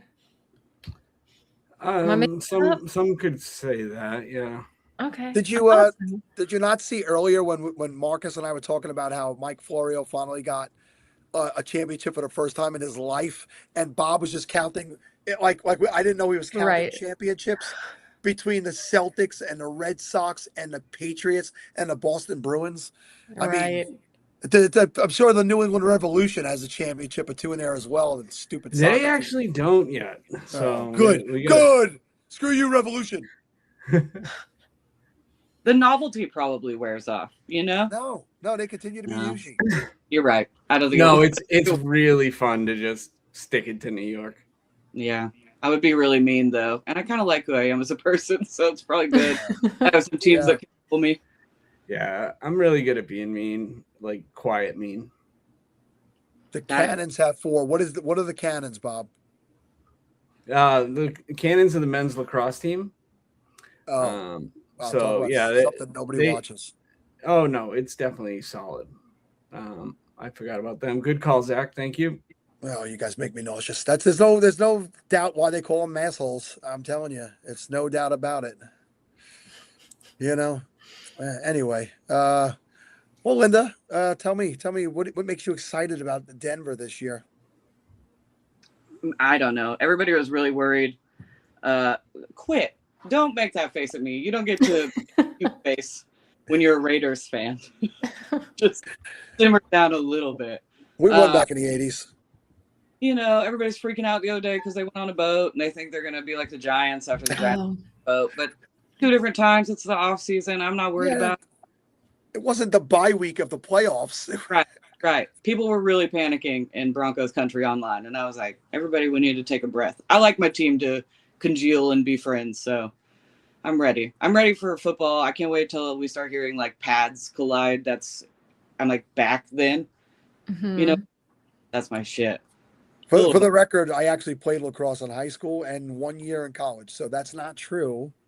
It's just that nobody watches professional lacrosse. And my coach's son was like the #1 draft pick on the New York team, the indoor team back in the day. It's just, it has its cult following, lacrosse. It's just that it hasn't really. I went to one recently, actually. Even the women's league just started up, and it's pretty good. I'm willing to watch the women's league. I will not. Right. Well, the men and women play back to back. So the women play, and then the men play, and then you get one set of tickets, so you see both games. So the women on the middle, which I've been binging, and then I go to bed. You're definitely good. You don't need to be sorry. And I played center attack. As he said, he played defense. Yeah. Kuda, what's your history with lacrosse? No, I'm just kidding. I know there's no history there. Yeah, I don't have any. I've probably seen it in a movie before, In a movie. Do you know, right? Do we have any Canadians at home? What is the national sport of Canada? Anybody? It's lacrosse. It's not hockey. So I was going to say drinking. It's lacrosse. Yeah, drinking. No, I mean, Canadians wild drinkers. Did I miss that? I mean, did they drink more than Americans? No, but it's what you do in the winter. Oh, you got to huddle down for warmth. Yep. I mean, Linda's doing it now. What are you drinking there, Linda? Vista Bay. It's a cheap Aldi brand beer that's comparable to my gas station beer. Aldi beer for the win. Mm-hmm. It's into the paycheck beer. It's not bad. We're getting a lot of people thinking that it would have been curling as the national sport of Canada, but Linda, one time some friends and I, we did like a blind beer tasting, and I don't know if this is a cultural thing everywhere, but down here, Natty Light is like the college cheap water beer, I'm not going to lie. A lot of people did not rate that one as being terrible when it was blind. Done. And till Piper was like, probably in the last 5 years, I was like, I got to stop drinking Keystone. Mm-hmm. You know what I mean? Like my brother would be like, I'm not fucking buying you Keystone. I'm just saying, do a blind beer tasting one day, and I bet they'll change their tune real quick. I think Natty Light has that. I think that carries across other parts of the country as well. It was Natty Ice here. Yeah. This guy wants to say hello to you both right here. Say hi. Hello. Hi. Jaden was trying to say hi to Linda through the phone. Can't hear you. And I'm like, I can you hear me now? I can hear him. You can't hear him, Linda? Uh-oh. Well, he's trying to tell you hello. He wanted to tell you hello specifically, Linda. Jaden was trying to yell hello to Linda through the phone. Can you hear me? Mm-hmm. Wild. JP, I'm going to take you out 1 second and bring you right back in and see if it changes anything. This has been going off and on today with only certain people. How about now? Are you on a phone, JB? Yeah, I'm on my phone. We're about to go up for bedtime. Also. Can you hear him now? JB, that's wild. Oh, well. JB, Linda, tell the kid, hey. Hi, boy. Can somebody translate that Jaden was trying to yell hello to her? Yeah, we've told her. Yes. He wants to say hey so badly, Linda. JB, send me a video. You have my phone number. And ask Sal the question you want to ask Sal. Ask him. That's you? That is me. Don't I look good? Look at the head, the shiny, shiny, shiny up top. Wait, I'm going to help you. Look at this, Jaden. This makes it look that much more real. I have a banana also. Who does Sal look like on my shirt? Who does he look like? Who is it? That's right. That is awesome. Some people say Joe Rogan in that picture, but I don't have Joe Rogan's money, and my podcast is not as listened to. Linda, you're missing so much adorable bedtime. Just wanted to content. say hi to Linda and Cooter. I know I'm gonna have to go Bob, back and because rewatch Bob it. wasn't here before.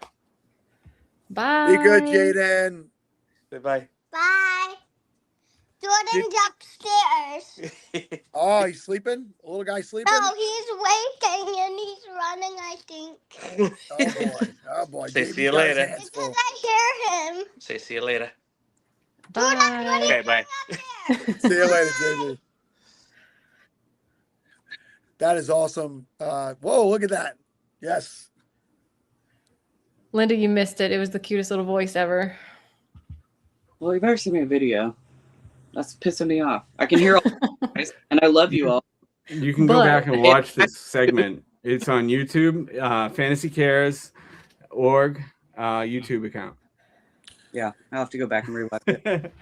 My head is not sunburned. Actually, it's I got a pretty decent tan out in Vegas, and but I think it's the way the light. I got like an LED. It's like a Milwaukee construction light because I'm outside and I don't have a light out here on the balcony. So I think it's just the way it's hitting me. It's making everything a little bright, but no, that's nice. It's nicely shaved and not so bad. Thanks for asking, though, Anne. I appreciate your concern for me and my melanoma. And Mark would like to say hello.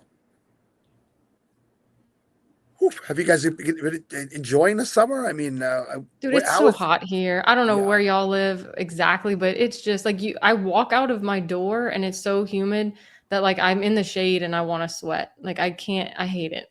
My glasses fog up as soon as I walk outside. You're just sticky all day. It's terrible. And we just got like flash floods and then it's 90. And I can't freaking mow because the grass is freaking wet. I'm over it. Yep. I don't know why people pick the summer to colder months. I hate this. Bob and I are both Northeast guys, right? I'm New York and Bob's in New England area and Boston area, and we get the weather changes daily. Like today was a really even keel day. I've been out here for 9 hours and 20 minutes. It could not have been more comfortable. It was overcast, so I didn't have sun beating on me because this balcony will get direct sunlight for 6+ hours a day. I got none of that today and no humidity. But last week, when we had the high humidity and it was 90+ for 3 days in a row, it's unbearable. It's absolutely unbearable. That's every day here. We're looking at that towards the end of next week. Yeah, it's pretty rough. Dragging, and I didn't particularly care for it. Yeah, I know. I was like, who has the power? Can we just kick Sal out of here while he talks about how nice his weather is and zero humidity? And it's perfect. Only today. Only right now. Not every day. Yeah, it was downpouring yesterday. Yeah. It's going to rain almost all week this week. Let's see. I'm going to open up the weather app. Wednesday, 94. Sal, it's a Thursday, 50% chance. It's either going to rain or it's not. It will or Wednesday, it won't. Thursday, Friday, Saturday, 94, 97, 98, 94. Actually, Sunday, 92. It's going to be a run of nasty weather here next week. So I will try to leave the state. So I'm out. Yeah, for sure. I can't do that. There's no all the fish bowls next weekend because it's 4th of July are out of the country. There's no fish bowls in the United States next week. Where do you want to go? Whatever you guys are paying for. Is I Brazil will next say, weekend?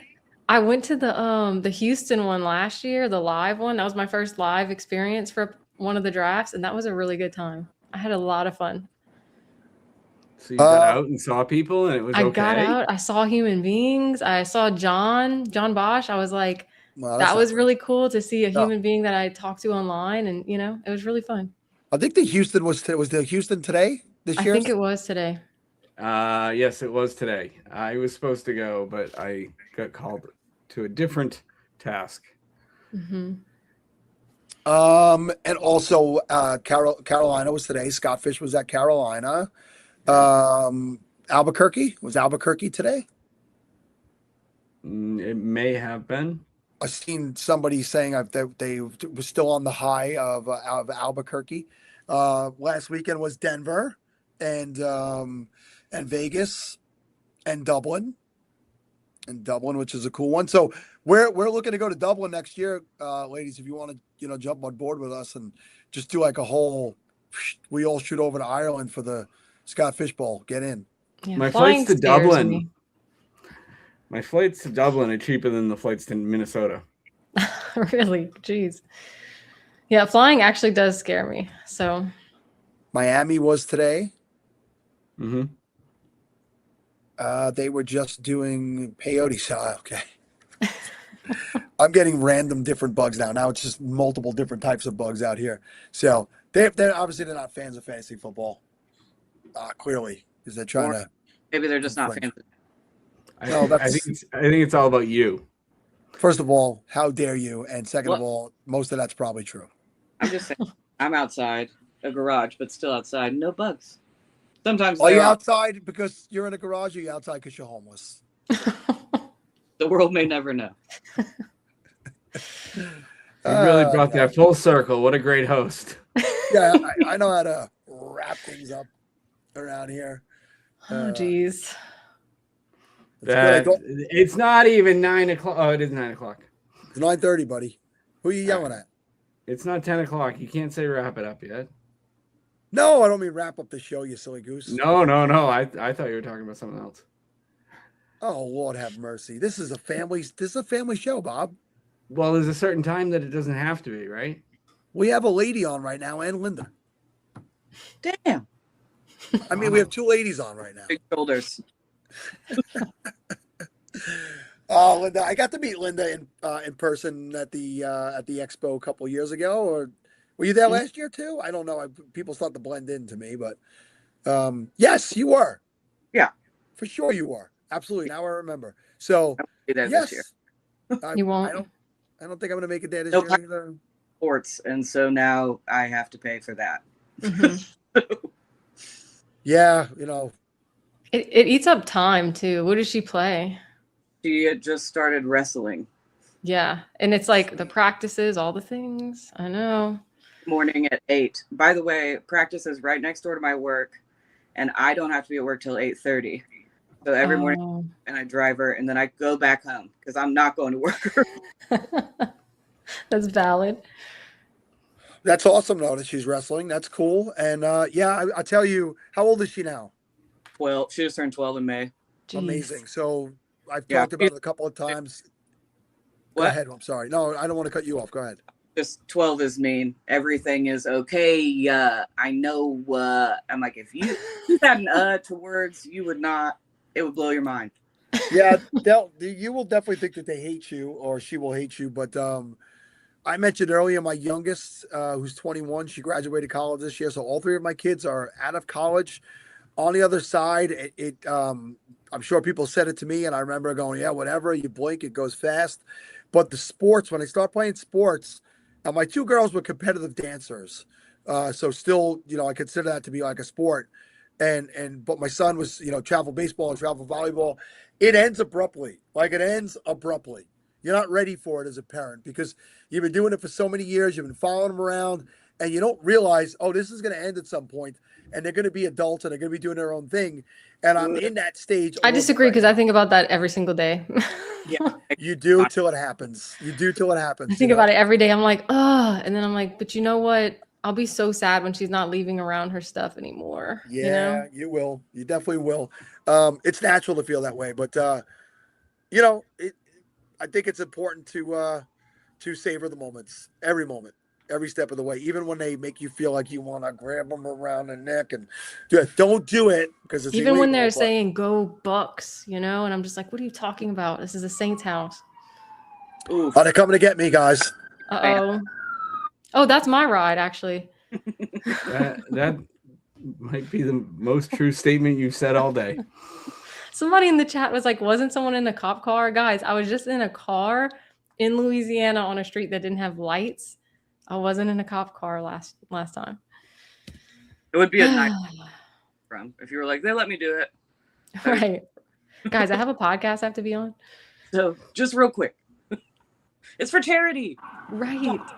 But that one was up close and loud. I had to go on mute there, or else that would have been very annoying to everybody.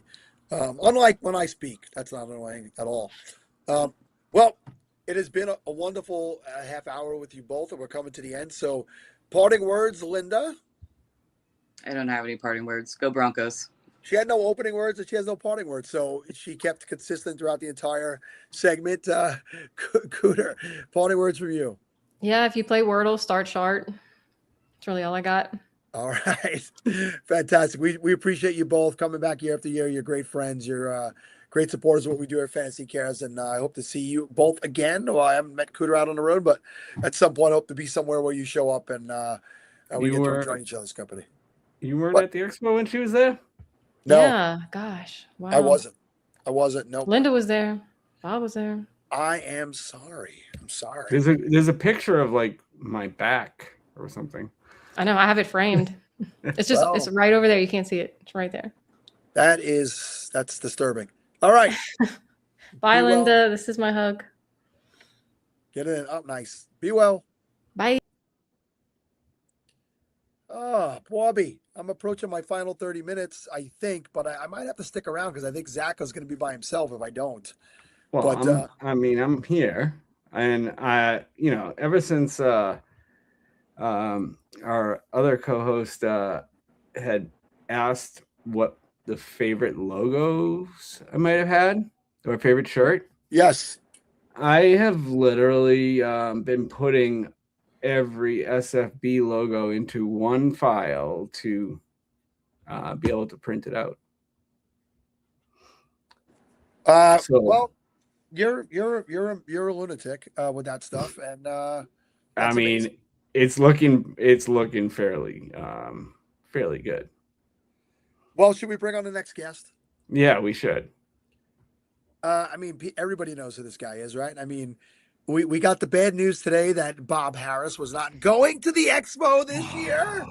But that's okay because I'm probably not going either, Bob. So it works out perfectly for me. It's not going to affect me at all.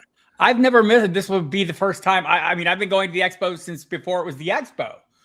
When we just did the King's Classic, and it was a small batch of us that would go and hang out in a hotel and then run over to the hall and do the draft, like in the gold jacket room. And I mean, it was very, very different vibe. And then the first year, of the expo experience was in like kind of a little community center that was super cool and just like a really good time. And it's just grown since. It's become an amazing thing, and it's soul crushing that I will not be able to attend. I'm horrified.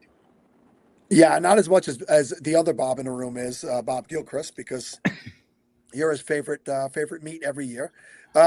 So, Bob, you have this shirt thing put together because I'm going to tell you, I thought I could make it 30 more minutes before I go pee, but I can't. So I'm getting up and I'm going to the bathroom.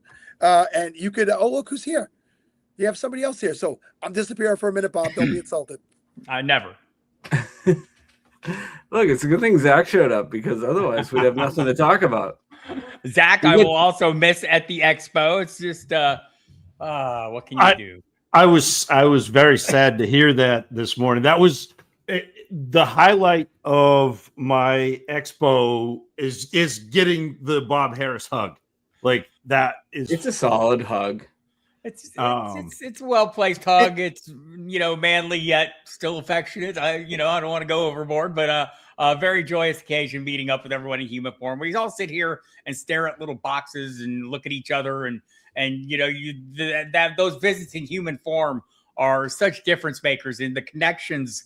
They feel strong doing what we do, right? Like these meet and greet, these little things we do, and the chat, the people in the chat, you feel super connected to them. I know, one of my favorite experiences was Scampers and Dame, meeting them. I mean, like meeting the people that you're hanging out with virtually in real life is second to none in my book. And I don't do it enough. And now that I'm missing this opportunity, there's some talk I may go to the thing in Vegas then in the middle later next month, or in August. So hopefully I can work something out so that I can actually see and hug people in a not creepy way. I don't care what Sal says. I'm not that creepy. It's really funny though, because like I think that at least for me, and maybe you're different, but like for me, I'm not necessarily socially adept, even though we do all the podcasts, we do all the people, the interacting with people. But man, when we get us all together at the expo, or we get us all together at a Scott Fishbowl Live, there's something magical about it that it just it's your people. You're there. Yeah, and I will be able to do my Scott Fishbowl Live here in Dallas and see the usual crowd that I expect to be there. It's always a good time. I know Rick Bruselis and Greg Kellogg are making the trip up to draft with me there. We're in the same league. The only video game I've ever heard of, the Madden, would be my I think. So I'm lying, of course. I've heard of other video games, some of the ones that you're speaking of, this Super Mario and things like that. I've actually played one called Galaga. That was my game back when I was a drunken lout standing in a bar for 30 hours a night. So yes, I have played video games before, but as a person with an addictive personality, video games are not great for me. The next thing you know, that's all I do. Yeah, I feel that with my soul. So you're drafting, you said live in Houston? In Dallas. In Dallas, sorry. On the 19th. Oh, yeah. So and what's your division is? The Madden division. Madden. Oh, perfect. So I know Kellogg and Bruselis are in there with me. I don't know. I didn't see who else was in there, but I love the people who usually show up. I hope Debro will show up. Derek Brown is usually there. And like if I start naming people, I won't name everybody, but Casey does a fantastic job. Yeah. Erica Brown will be there as well, I'm sure. And so just tons of people I love hanging out with, and it's kind of become, an annual stop. And I will be doing somewhere else next year though, because I'm, one of the reasons I'm not going to the Expo is I'm moving. So. Oh, wow. Yeah, I'm sure Derek will be there in a shirt that's 2 sizes too small. As he of course he will. At least 2, maybe 3. Yeah, he likes to say that I wear mediums, and I'm like, he wears something smaller than a medium. Well, So I hope you saw my comment earlier. I thought it was fantastic that your homely brother Jared was sitting at home rage watching this Podathon, knowing his more handsome sibling is out here dominating the world. When he originally broke on a scene in My So-Called Life, which was his first TV show, people would be like, "Are you related?" And I would tell him he likes to tell people we are, but no, we're not. But he's playing Skeletor. I'm a He-Man guy, so I'm excited about that. Well, you are fairly He-Man-ish. I'm not going to deny it. You are what you are, and we all are. It's how it works. The hugs. He's like defenseless against my hugs, as are most people. But I can feel that it's like it's a burden for him. It's one of my more favorite moments in life, actually, Bob. And I'm gonna miss it. But wherever you're moving to, I'm showing up. You need help moving? No, I'm good. No, I'm good. It's been a lengthy process. So I've been everyone loves moving, right? Like, I mean, that's like, and the only thing people like more than moving is when someone's moving, calls them and says, "Can you help me move?" That is not the popular call. So I have been contracting with various outfits to handle the heavy work while I sit here and do my usual thing. It's still very busy. I mean, I don't know, like people keep talking about this off season, and I've yet to see one. It's been doing this 35 years now, 34 years, and I've yet to see an actual off season. So Jersey would be great. No, I'm going to move back to my hometown of Tucson, Arizona. You going home? Yeah, be close to my parents and have a good time. Who says you can't go home? Da-da, da-da. Oh, Bob, I'm sorry. Zach is the singer here, the musician. I should just shut up. By the way, Zach, I bought that shirt because to me, the simplicity of that logo and just it alone on the red shirt is fantastic. So I have that one also. Maybe I'll wear it in the morning when I come back on. I did buy 3 different versions of the Donkey Kong shirt because who doesn't love a shirt with their self on it, So I didn't wear my any of my fishbowl shirts because I feel like that's going to like a concert with the band's shirt on, and like I always wear a different band's shirt when I go to a concert. Like, You know, it's always easier to walk around in a Motorhead shirt at a Metallica show than a Metallica shirt. You feel like kind of stand out a little bit. You know, that's the way it goes. That's how I roll. Is it worse when the band shows up wearing their own shirt? I'm not against that. I mean, yes, that's kind of lame, but it happens, I suppose, on occasion. Like, look, I'm not here to judge bands in that way. I'm here to judge the music. And your boys, your brothers, Jared and Shannon, is it? And in that 30 seconds to whatever it is. To Mars? Yeah, that thing they do, that's fantastic. You guys are great. I see you in the background with your cowbell. We need more cowbell. I'm going to see, I haven't seen them since 1991. I'm going to see Guns N' Roses this summer. And I'm worried because I'm hearing Axl's not up to par. Lately in all my, reels and stuff, I've been seeing all the David Lee Roths, the Klaus Meine, Barry Manilow, all these, Sammy Hagar, all these aging singers struggling. Then all of a sudden, Rick Springfield comes on. Dude's 76 years old. Looks like he's 20. Sounds fantastic. There is some elixir that man is on that I want to get a hold of. He's on the John Lobb diet. I bet he is. That's son of a buck. I will tell you, I saw Hagar like 5 years ago. Hagar was good until very recently. Yeah, he was good 5 years ago. So I hate to hear that, but he's hit the wall. Poor Klaus Meine. Oh, and Motley Crue. I see a comment. I won't go. Vince is lost. Vince is not very convincing anymore. The videos are out there, and I've seen them, and I cannot go watch it because I was such a big fan. I don't want to see it that way. So I knew Vince a little bit back in the day, in the early 90s, and hung out with him. He's a blast. If you go to the correct adult establishments with him, you will be very popular like he was. But he is not the nicest guy you'll ever meet. Yeah. Yep. We'll leave it at that, I guess, right? Because he might be watching. You never know. He might be watching. I hope he is. Hi, Vince. I don't want it to come back to you. I mean, you've done some high-profile band fantasy drafts. Oh, for sure. Past. Yeah, touch on some of those. The Alice in Chains draft is every year that we cover on Sirius, and it's a really good time. Before the COVID era, we would go to Jerry Cantrell's house and do it in his house. Duff McKagan from Guns N' Roses. McKagan, I remember. Yeah, he's an annual. Scotty Ian from Anthrax is always in it. The trophy is named after the late Vinnie Paul from Pantera. He was a multi-time champion. So Scotty Ian's won it each the last 2 years. A new competitor in recent years, a fella named Michael Bublé, came on my radio program and sang a metal song a cappella on my radio program and earned his way in to the Alice in Chains League, where he is one of the most competitive players you'll ever meet. He is he takes this very seriously. Super nice guy. All of them are really nice guys. Jeff Garland's always kind of a perennial attendee to those drafts and takes part in them and various people. So it's a good time. Jerry Cantrell and Mike Inez from Alice in Chains love football. They're huge fans. They're kind of thoughtful analysts of the game. They pay attention. They know what's going on. They understand the fantasy game. Some of the people in the league, play with them. Slim Jim Phantom from Stray Cats is in that league. One of my serious colleagues, and he's a fun dude. And Jerry O'Connell's always in it. There's a bunch of people in it. It's always a good time, even covering it. And it seems like when you sit down, it's just like one of our meetings. You sit down in the room with those guys, and it's like you've been hanging out the whole time, sitting around with Jerry Cantrell, playing guitars in his living room. It's a good time. That's awesome. That's an awesome opportunity you get there, and they're basically just friends of yours, So it's tremendous to hear that. I remember when we used to have Shane Battier on, and Shane and his league, they always draft in Vegas.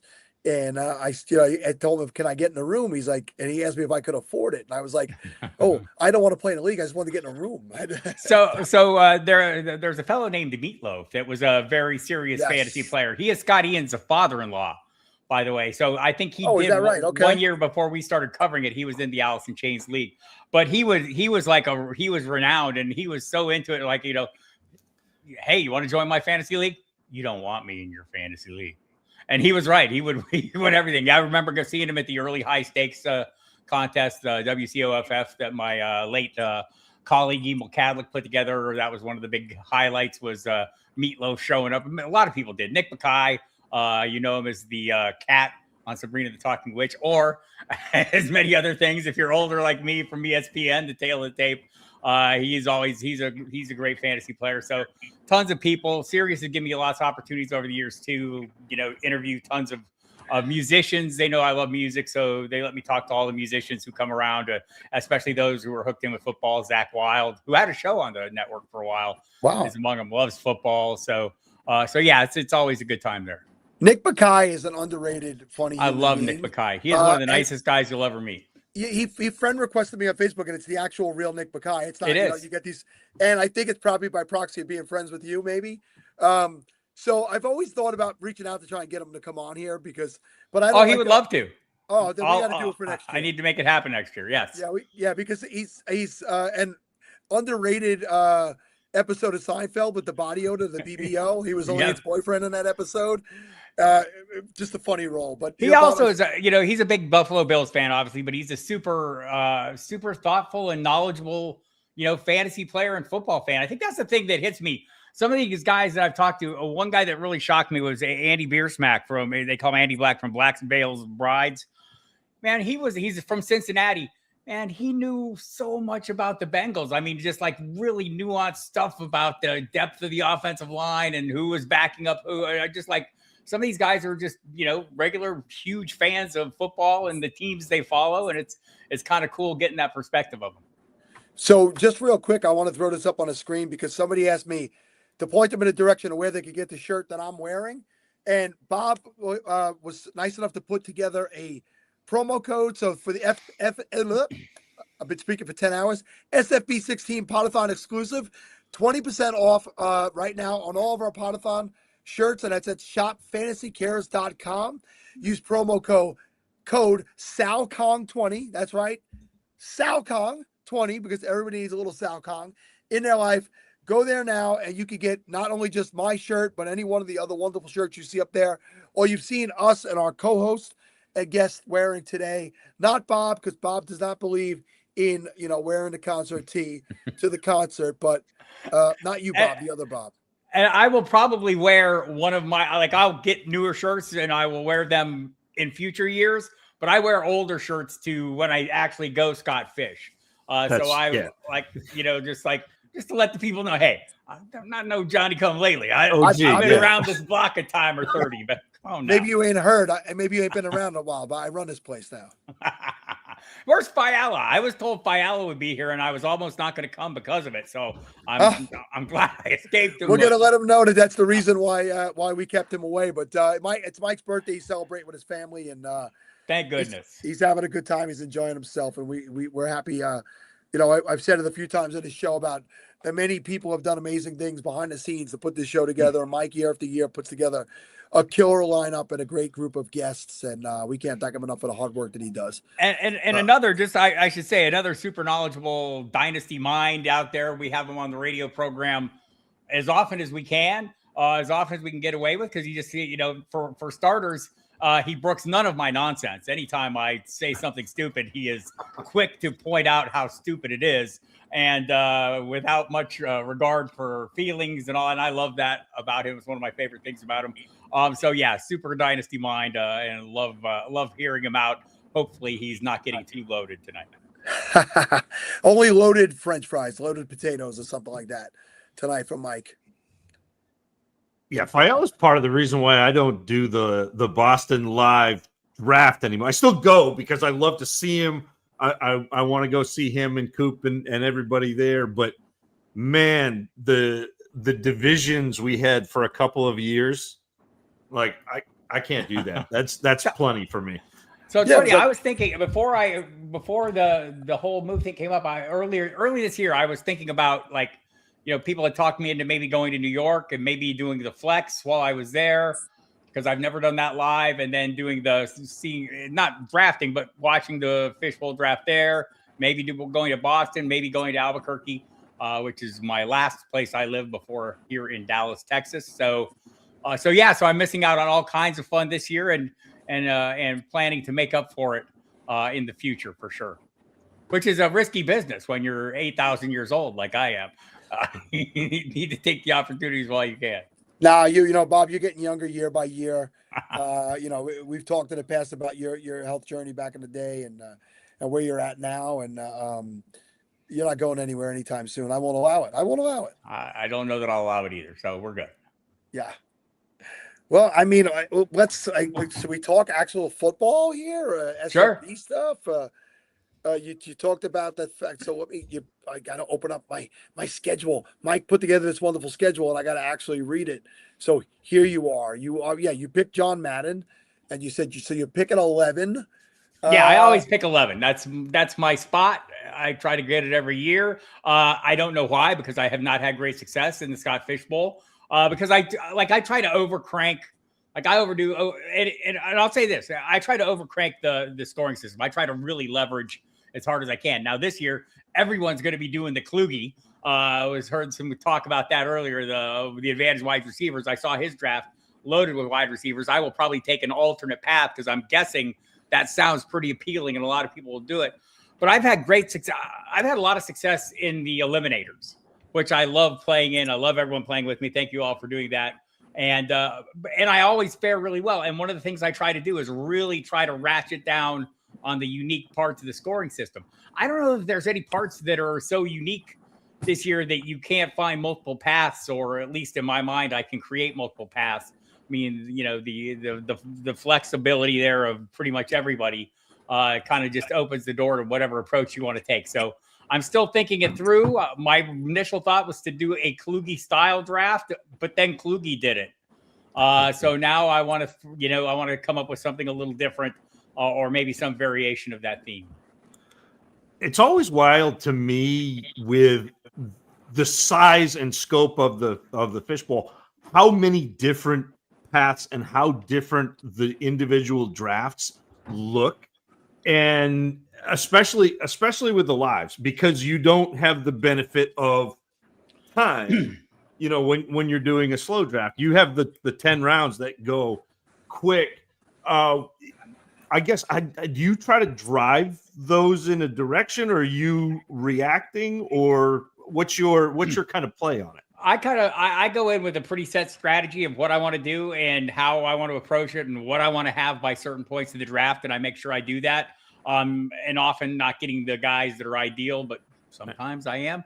But honestly, I mean, my ideal guys have not panned out greatly to a great deal of success in the fishbowl itself. So, maybe I need to rethink all that. But I love doing. I'll do a couple mocks before I, like legitimate mocks with people.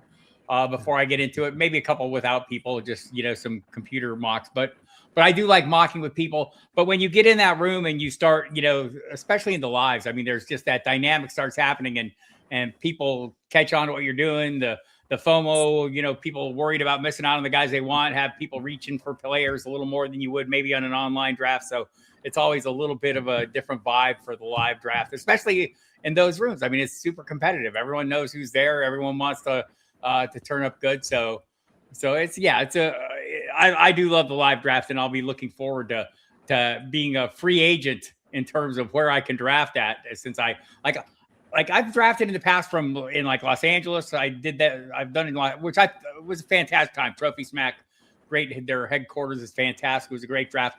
But once they started one here in Dallas, I felt like I was a carpetbagger if I went somewhere else. I want to support the locals. Casey puts in so much hard work on this, and this year Erica with her. So I just want to make sure I support that.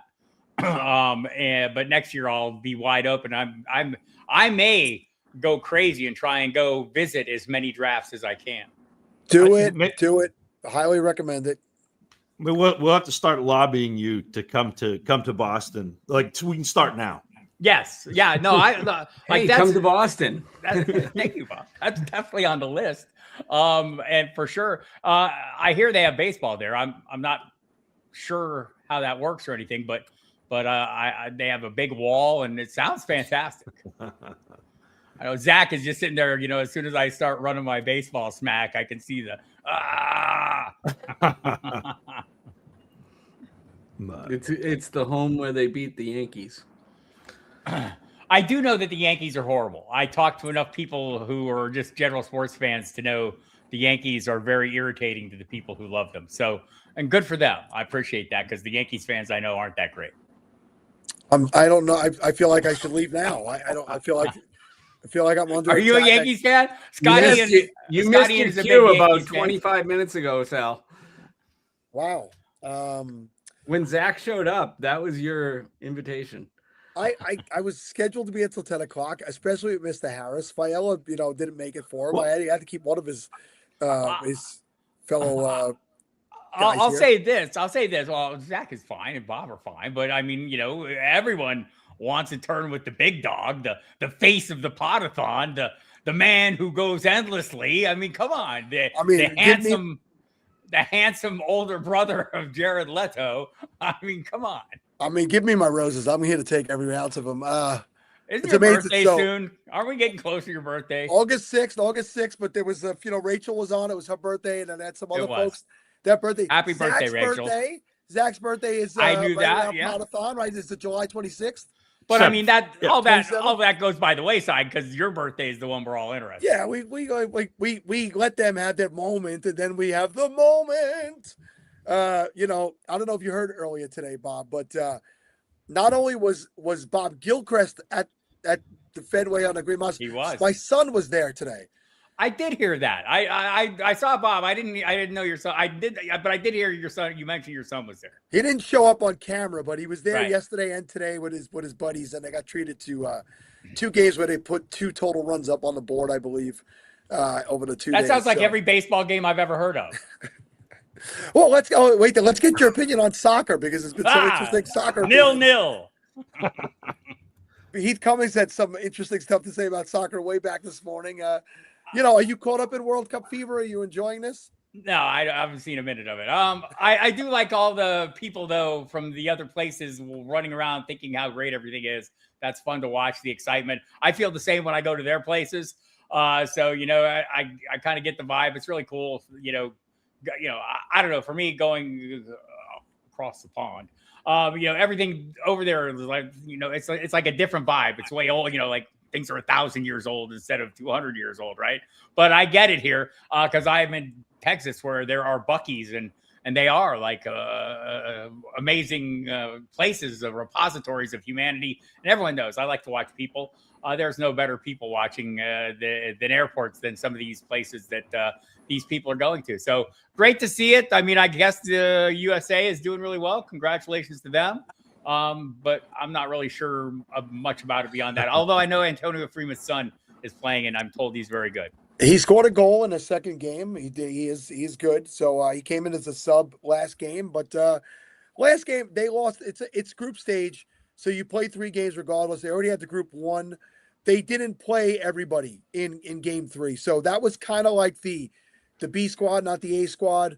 Had a couple of guys on yellow cards that they want to keep from getting suspended for a game. So So now that you're saying all this, I knew all this. Like I think by osmosis we hear a lot of things. Yeah. If you're sitting here and ESPN's on all day or whatever, you're going to soak some things up. So yeah, I guess once you said all that, maybe I'm paying more attention than I thought. There you go. But I think you're enjoying the right part of it, which is the cultural part of it. I think it's amazing. The soccer's amazing. If you're a soccer fan, it's been really good. I missed the games today. I'll get some highlights when I'm done here in a little bit. But yeah, seeing the interaction with people, not just in the United States, in Mexico, I brought up a couple of times, Mexico and the South Koreans, the love between those 2 countries and the celebrating in the streets have been amazing. I know it's a big deal here, like a lot of chatter in Dallas about the people the Japanese cleaning up the stands, or there's like a lot of chatter about how polite the fans are at the stadium and all that. I don't know where they got the idea that we're not really great here at our own stadiums, but apparently the people from other lands are quite polite. Yeah, well, we're not. I think it's right. I think they're on the money, but it's been really, really cool. But Bob, we're coming up against it here. We got a couple of guests waiting in the wings, but always good to see your face and speak with you. You've become just a really, really good friend, and it's nice for me to be able to call you a friend because you're a guy I watched for a long period of time, and you're just who you are, which is a genuine person, and we appreciate you for that. So why don't you give your final words? I appreciate you guys having me on every year. I watch a lot. You'll see me in the comments throughout. I'm always listening in the background, whether I'm able to watch directly or not. The Fantasy Cares, watching this thing grow up over the years has been phenomenal. I know everyone here and I know everyone listening is already super invested in the charities and everything happening. And I know if people can do more, they will, buy shirts, sign up for whatever you can. And make a little money. And so for the kids, I love that when we get around to Christmas time as well, seeing how all this pays off. So get on board with that. And that's it. That's all I got. Should I promote something? I don't. Sure. Boston 2027. You know? Boston 2027. Bob Harris. All right. Highlight. When you come to Boston, I want you to wear a Boston concert T-shirt. Oh, I do have a Boston concert T-shirt. Yes, that's. I've been going to concerts for many years, kids. Oh, you ain't young. Well, that's for sure. All right, my friend. Be well. Thank you for tuning in and staying with us through the night. Thanks for having me, and thanks for everyone in the comments. It's nice hearing from all you, and I look forward to seeing you as soon as I can. All right, Great bud. to see you, Bob. Wow. So, do you have the keys, the controls? Did you see my message about? I saw your message. I don't have the schedule, Sal, so I don't have the read still. But Russ is here. He must have the read. Is Russ I have the read. I'm staying for Zach's length of time. Yeah. Oh, Zach. So you're staying for Zach's length, and then he added of time. Of time. Wow. Well, I was going to convince Zach to go all night. No. Wow. Whoa. This is after dark. We doing after dark already? 10 o'clock, baby. Have we gotten there? They put the kids to bed. JB, put those kids to bed. It's time for Scott Fishbowl 16 Podathon After Dark. Will you go away already? What's that? I said go away already. Well, thank you. Appreciate you. All right. Well, thank you to everybody for the 10 hours I've been here. It's been amazing. My co-hosts, the guests, the people in the chat. I appreciate you. I will be back at 6 a.m. And the show is yours. Sal, you crushed it. Appreciate you. Thank you, bud. Bye. He's gone. We can say Stacy was really the star. We can fix those other links that he can't get back in. Oh, he's back. All right. What's with you people choosing squares over rectangles? That's what I want to know. They would drive me wild because every time I looked up, it was a different format. Well, we're sticking with rectangles, and we're bringing in our. Well, we need to do the read first, and then we'll bring in our guests. Hold on, let me pull up the read. It would help to have it open, right? Yes.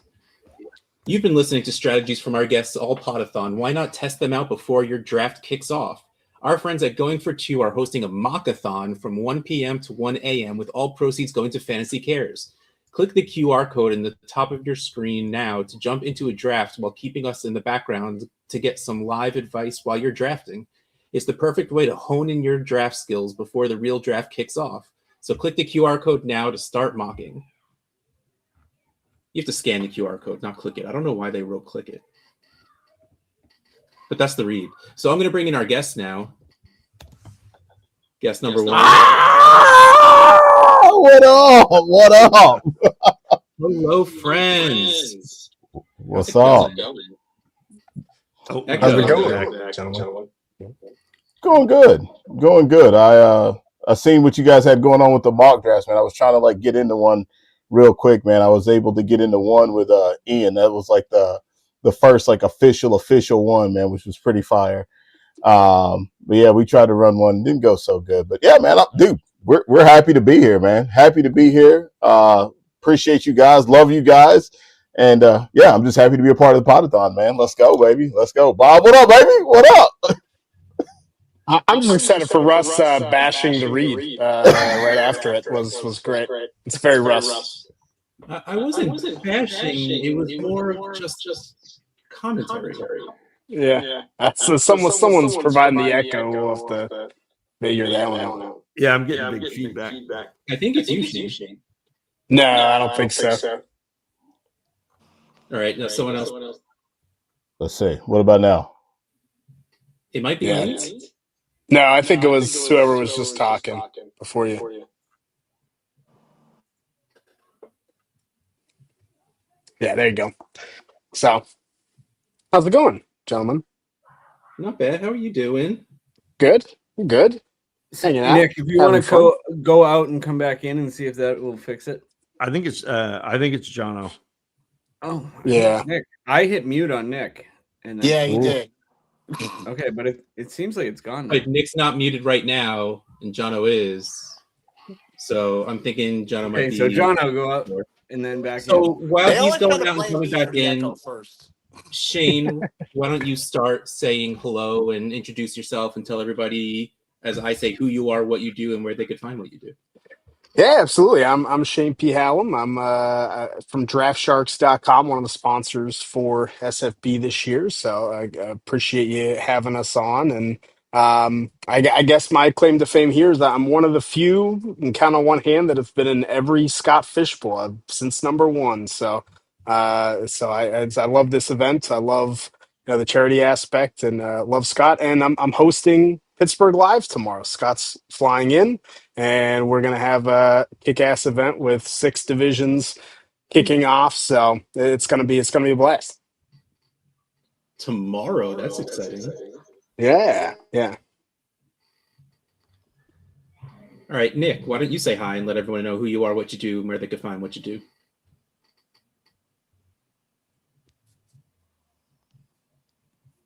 Or not? I like it. Man, audio issues have been the bane so far of the SFB Podathon.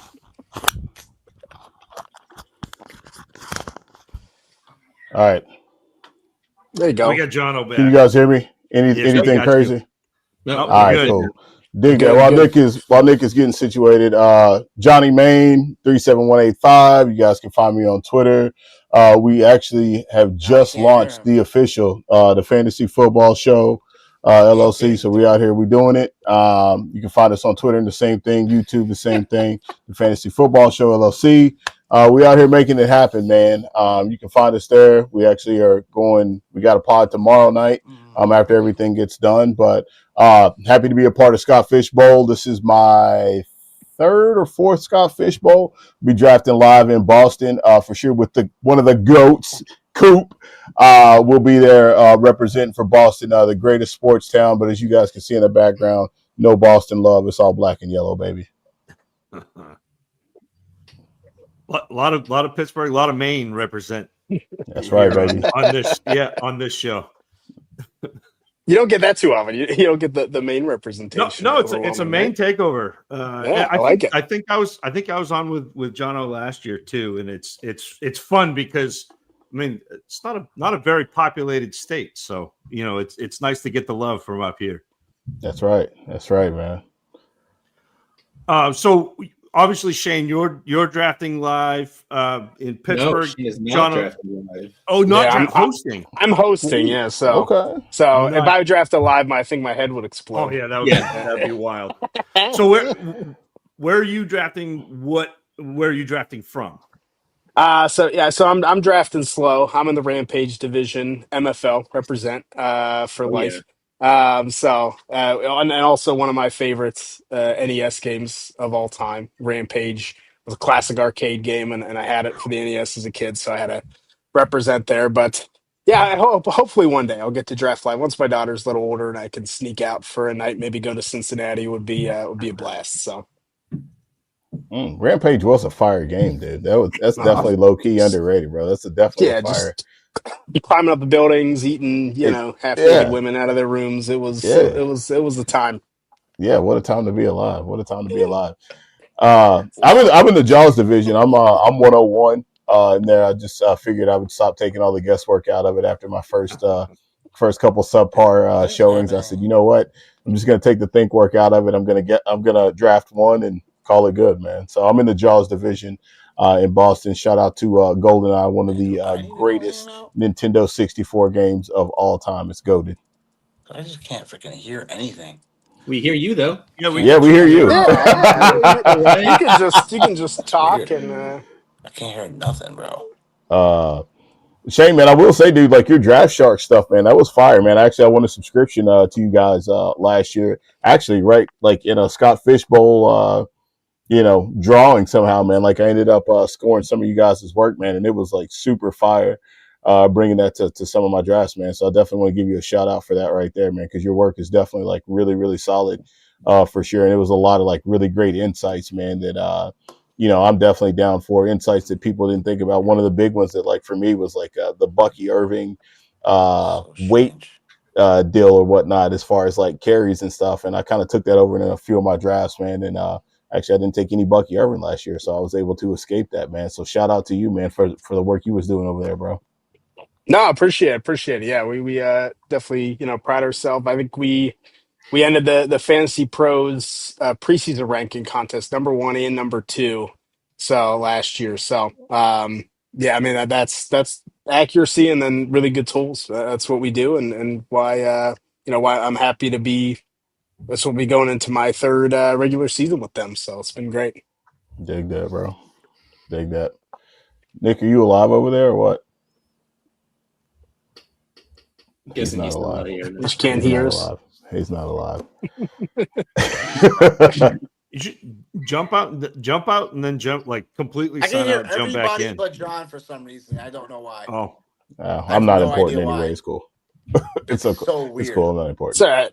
Yeah, that happened earlier too. That's happened a few times, I think. So I don't know. Yeah, Wild Rosie. Like Shane's coming in, no problem. I'm hearing every word. I'm good. good. A lick from John at all. And I'm like, what in the world? Crazy. He's not even saying anything now. He's just moving for you. I know. Yeah, just move your mouth a little bit. I can't even hear him laugh. It's crazy. And that's the price of admission is just hearing me laugh. So yeah, it seems like the phone has been the problem.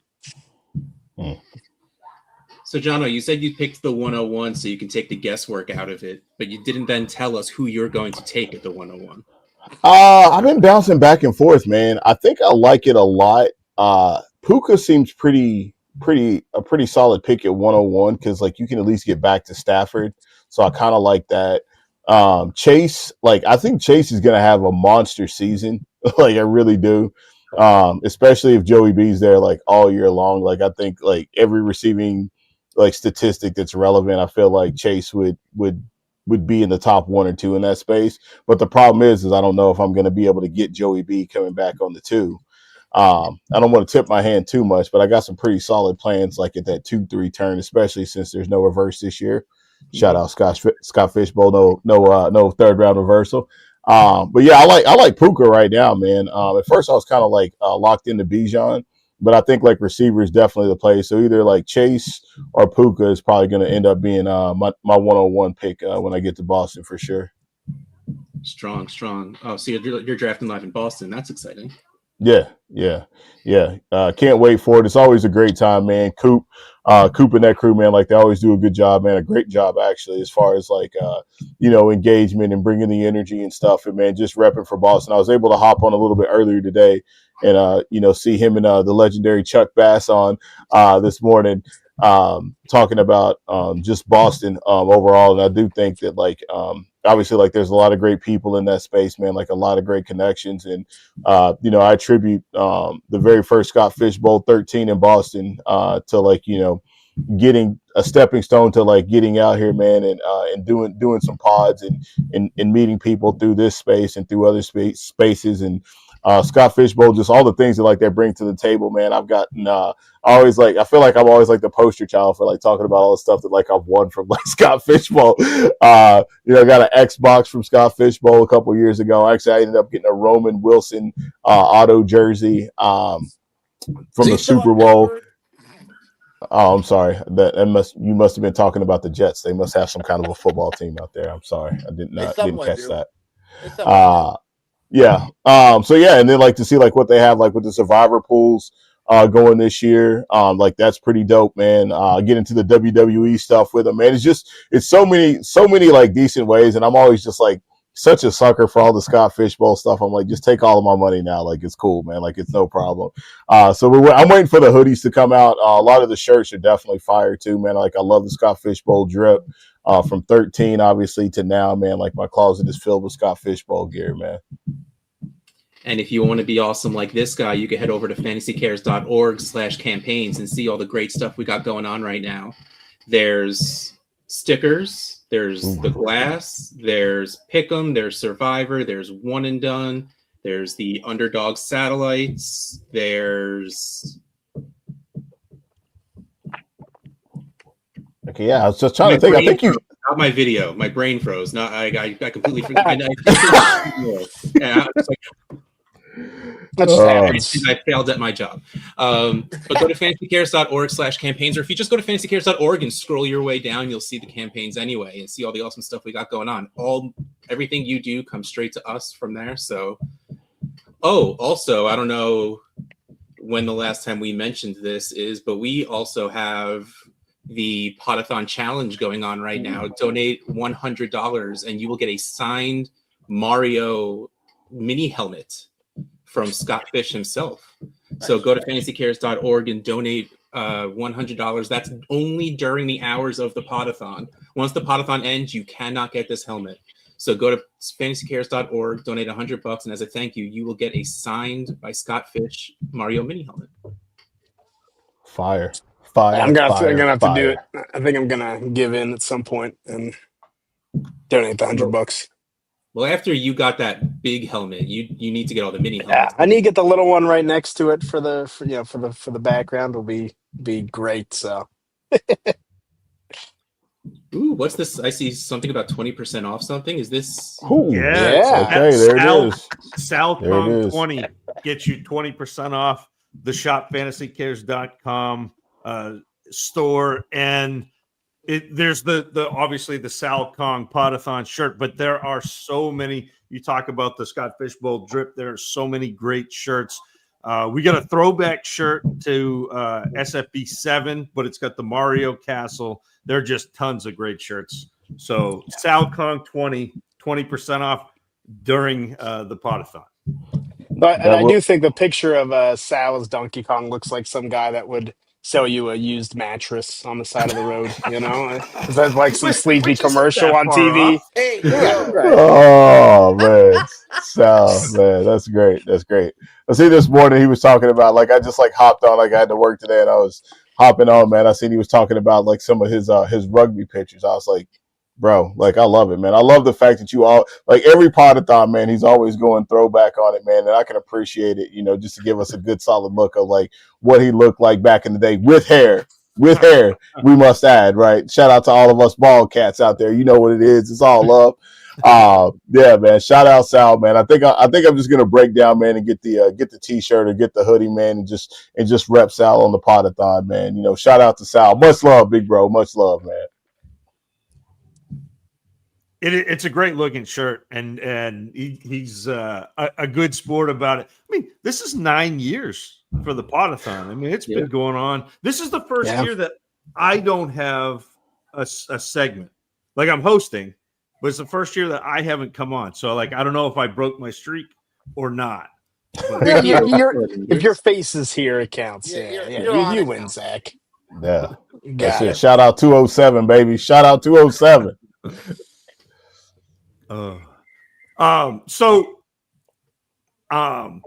Nick, we got you now with the audio. Where are you drafting, and what slot are you drafting in? So I'm supposed to be drafting in Boston, but I have to have a bone to pick. So I'm kind of waitlisted at the moment. So we'll find out if I'm drafting or not. I still plan to be there pretty much regardless, unless something last minute comes up for me. But yeah, I plan to be in Boston, hopefully drafting. Nice.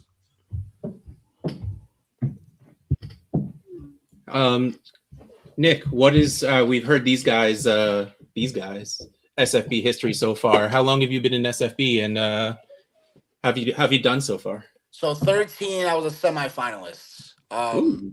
Yeah. So I haven't really. And last year I was in it, but so many injuries last year. And that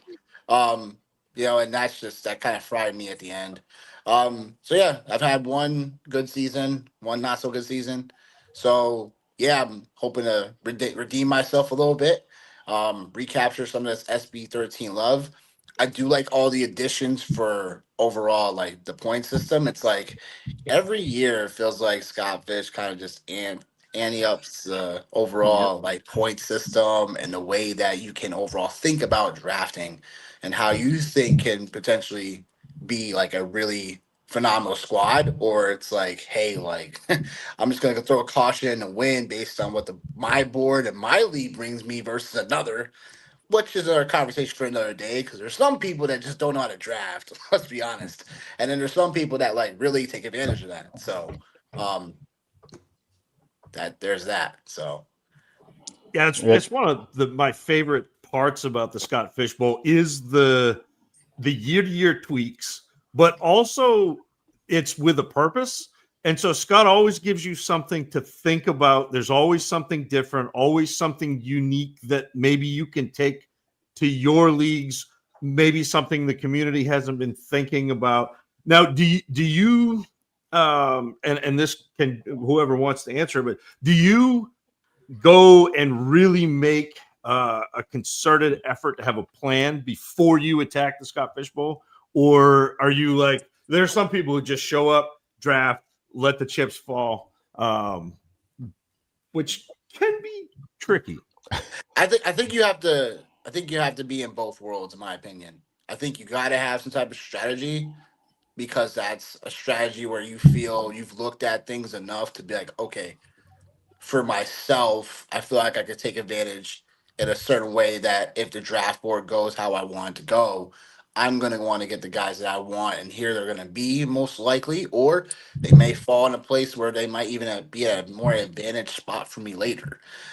I do think though that there is a magic with live drafting and being able to take advantage of a value play or a player that you think was not going to be there at all of a sudden there for you. And then that's where again the magic of being able to tweak yourself in the moment is there's a real big skill set. Obviously you gotta have your players perform, and that's the other part. But I think in terms of you winning a draft, there's no real big way to win. It's more about just don't lose your draft at all. Like, don't draft players that you feel are not going to have like real good ceilings. Like, you gotta want to have a guy that, okay, like, don't, you could lose your draft in the first couple rounds because if you grab guys that are very injury prone, or guys that may not, where they're going may not be able to fit that ceiling for your overall roster construction, how you want to do it, then that's definitely ways you can not only mess up your team for not for success, but also just ruin it early on. So, for instance, Johnny talks about Puka Nakua. I don't understand it. I understand it, but I just one on one, I just can't do. Um, in terms of just coming into this season, I know I was one of the guys that grabbed Puka Nakua when people weren't talking about him. So now it's like people are grabbing him one on one in this format. I got to push back on that a little bit just because of the injury prone risk, the things that he's been dealing with the offseason and stuff. And who knows, that could get corrected overall. Like, we started talking about this and, like, right before we started drafting a couple of weeks in Boston, that, oh, he's fine, whatever, take him.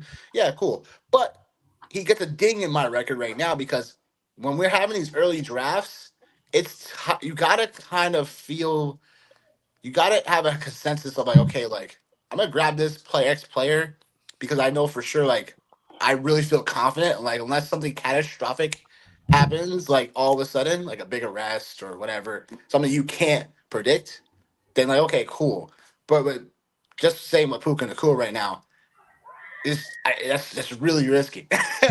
Oh, I mean, dude, like, yeah, I mean, like that's to each their own. That's to each their own, like in this space, right? But like, of course. I mean, like when you look up top, man, and you look at the way this format is, as far as like, flex all the way across the board, and obviously a premium being put on tight ends, like you have to shuffle things up, and like Puka Nakua, obviously, like his productivity has been like he's been one of the most productive. He's been one of the most productive like wide receivers like in the league. So it's either like for me, it's either him or it's either Chase, right? And so like I'm not married to either one of these guys like in any respect. And I think like you do have to have a plan. I know for me, like over the last this is my 4th year like being a Scott Fish Bowl, and I know that like when I've actually had a plan and I've actually like stuck to it, because like I get like emotionally charged like being in that environment. Like it's good, like drinks are flowing, like conversation is going, right? Like all these things are going, the trash talk is like happening like inside of like your draft group, and like it can sway you like one way or the other. So for me, like I just look at like what we got. Like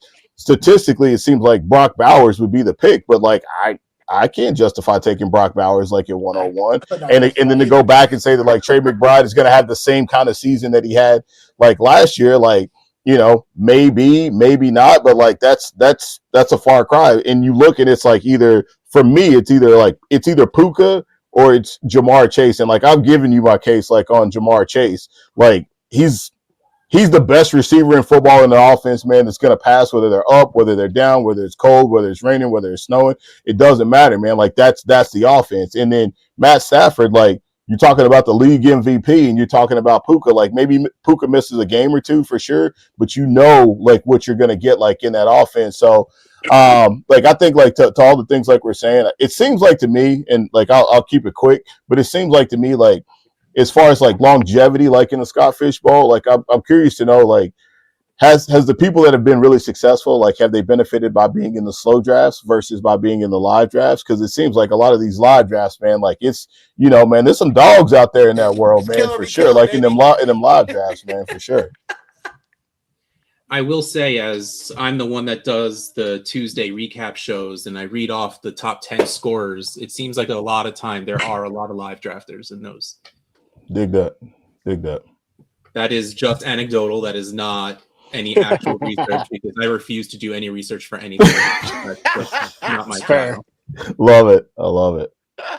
Look, I'll say, I think, not to be the old guy, but this scoring is the same as SFB 9 2019. And if you go back to SFB, it's not the same. not the same. I mean, pretty It's close. similar, but not right? the same. Pretty close. If you go back to SFB 9, 6 of the top 10 in the final scoring were running backs. So yeah, I think you know, wide receivers definitely are safer, but I do think this is a format that will benefit pass catching running backs. You know, looking at it back then, Lamar Jackson was number 1 at 610 points.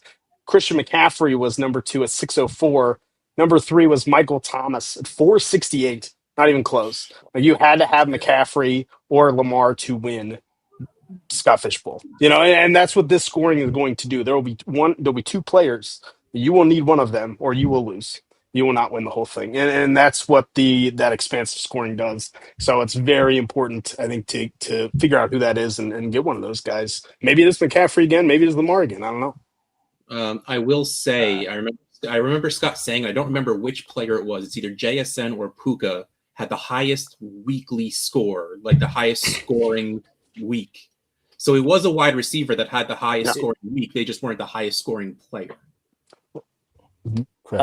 Yeah, right. Makes sense. I think it was Puka, by the way, who did have the highest scoring week. Had that, with this year's scoring with last year's stats. Yeah. Just gonna look that up, but yeah, I that's what I think makes it fun, for sure. I mean, I used to prepare pretty thoroughly, and now, luckily, working at Draft Sharks or having a subscription, I can literally sync the league and takes our projections and applies the scoring, and I'm good. So, yeah, so that makes it a little easier. I can just pull up the live draft forum and I'll use that. But yeah, I mean, I love that you can literally go any direction this year and every year, and that's what makes it great. Yeah. Right, so Sorry, go ahead. No, you got it, man. That's cool. No, because I was about to say we're 3 minutes to the end of your time, so get your parting shots in now before your time's up. You know, me and Nick, the Fantasy Football Show, like I said, LLC. You guys can catch us like on YouTube for sure. You guys can catch us on X. Like we stream everything through both of our personal pages. Like we're building from the ground up at this point for sure. And like we would love obviously like any support and follows that like we could possibly get like in this space. And like, yeah, like we're just like, we're here every Sunday. We have a show every Sunday. We have like a recap show on Sunday. We also have a waiver show on Monday as well. So tune in, check it out, man. You know, it's me and Nick. We have guests occasionally hanging out, having a good time, talking about props, picks, DFS, all the above, man. And obviously Scott Fish Bowl. So you can check both of us out for sure. All right. Yeah, tomorrow night, 8 p.m. EST, talking about some futures, talking about overall just prop future bets and everything, and potential division winners. So we got that on tap for y'all tomorrow night. So feel free to come on and, you know, join the party. If you ain't follow us already, please do so. The tag team champions of the world in the fantasy football space, me and Johnny May. So I do have to say, Jono, I love following you on TikTok and hearing it's your boy Johnny Main. I'm like, yeah, it is. Let's go, baby. Let's go. Let's go. I appreciate the love. I do, man. All right, Shane. Yeah, you can go to draftsharks.com. You can sign up for a subscription. I'm giving away 4 at Pittsburgh Live tomorrow. So excited to run these 6 drafts. We're at Aslan Beer Company in the Strip District of Pittsburgh tomorrow. It's gonna be a blast. Outside of people emailing me and dropping out tonight that I gotta solve. But Thanks. other than that, no, it's gonna be a good time. So definitely tune in and I don't know, enjoy. You never did answer the question of what is in the mug, Shane. Yeah, I know. Like Gary put me on the spot. One of the other people who've been in every Scott Fishbowl, by the way, Gary Davenport. I wish I had Scotch. I don't think I can afford that right at the moment. So just tea for now. But I did have a little whiskey before the show, so it was good. All right. Well, thanks all 3 of you for coming on the show, for entertaining us for the half hour. Get some sleep. Thank you guys. I'm tired, so I'm saying everyone go to bed. But you don't have to if you don't want to. Turn up is happening, baby. Turn up is happening. Turn up is happening. Zach and Russ, you're 2 of the best. 2 of the best. Love you guys. Appreciate you guys. Thanks. Love you. See you. Night, John.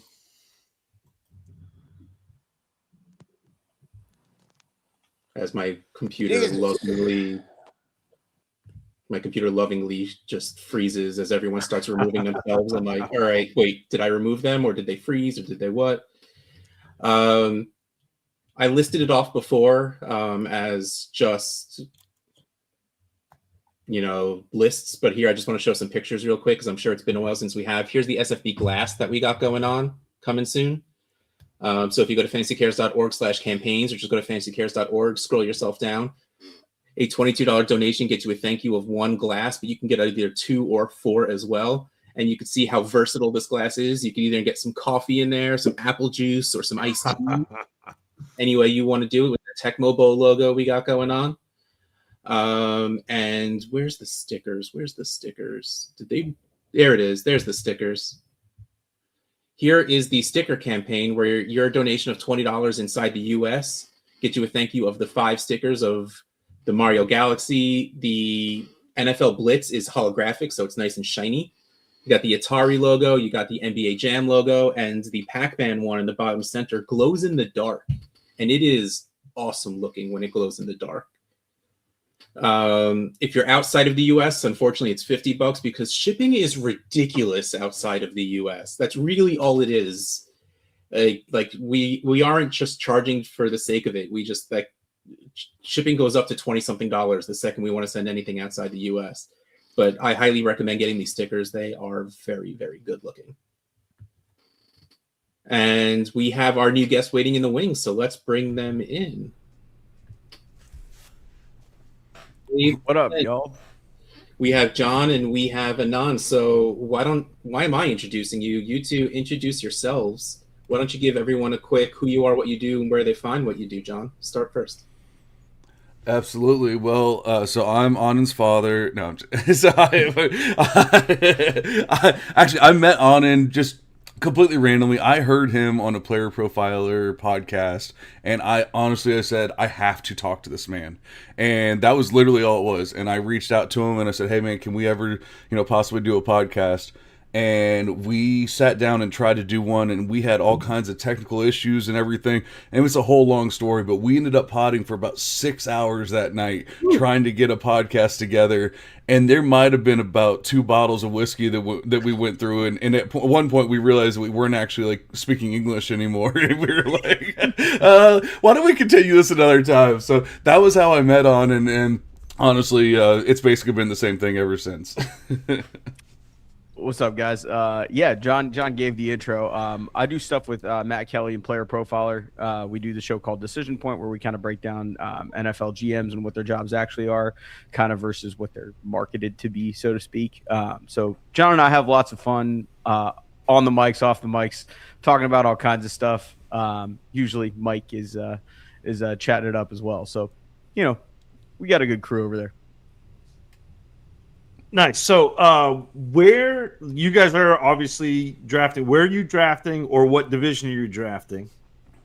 And then what spot are you drafting from? Go ahead, on. Go for it, John. Yeah, go ahead, John. All right. So I've been a big video game guy forever, but Resident Evil just has always stuck out as my favorite game to play. It's kind of crazy nowadays. Like I have a 15-year-old son, and I tried to get him to play Resident Evil, and he looked at me after one round of doing an hour of playing it and was like, "This is the most difficult thing I've ever done." I'm like, "Yeah, that's what games used to be," and that was fun. It was like getting to that point and having to shut it down, and then starting the next day and doing it again and beating up everything. Like that was it. So as soon as we saw video games, I knew it had to be Resident Evil, so I went ahead and joined there.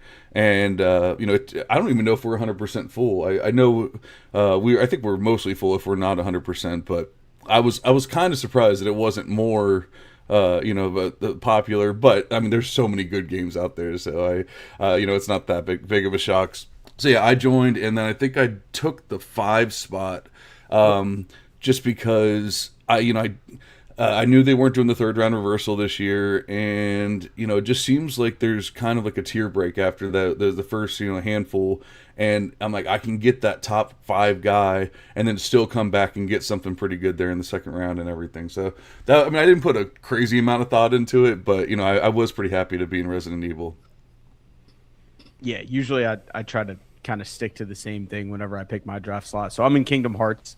That's probably my favorite game series that I actually followed in terms of not having all the add-ons like they do now. So similar to John in the sense that I wanted something that was actually hard as a kid. So obviously our whole chat is people excited about the 4th one that might be coming out here soon, and a trailer got released after we all got in there.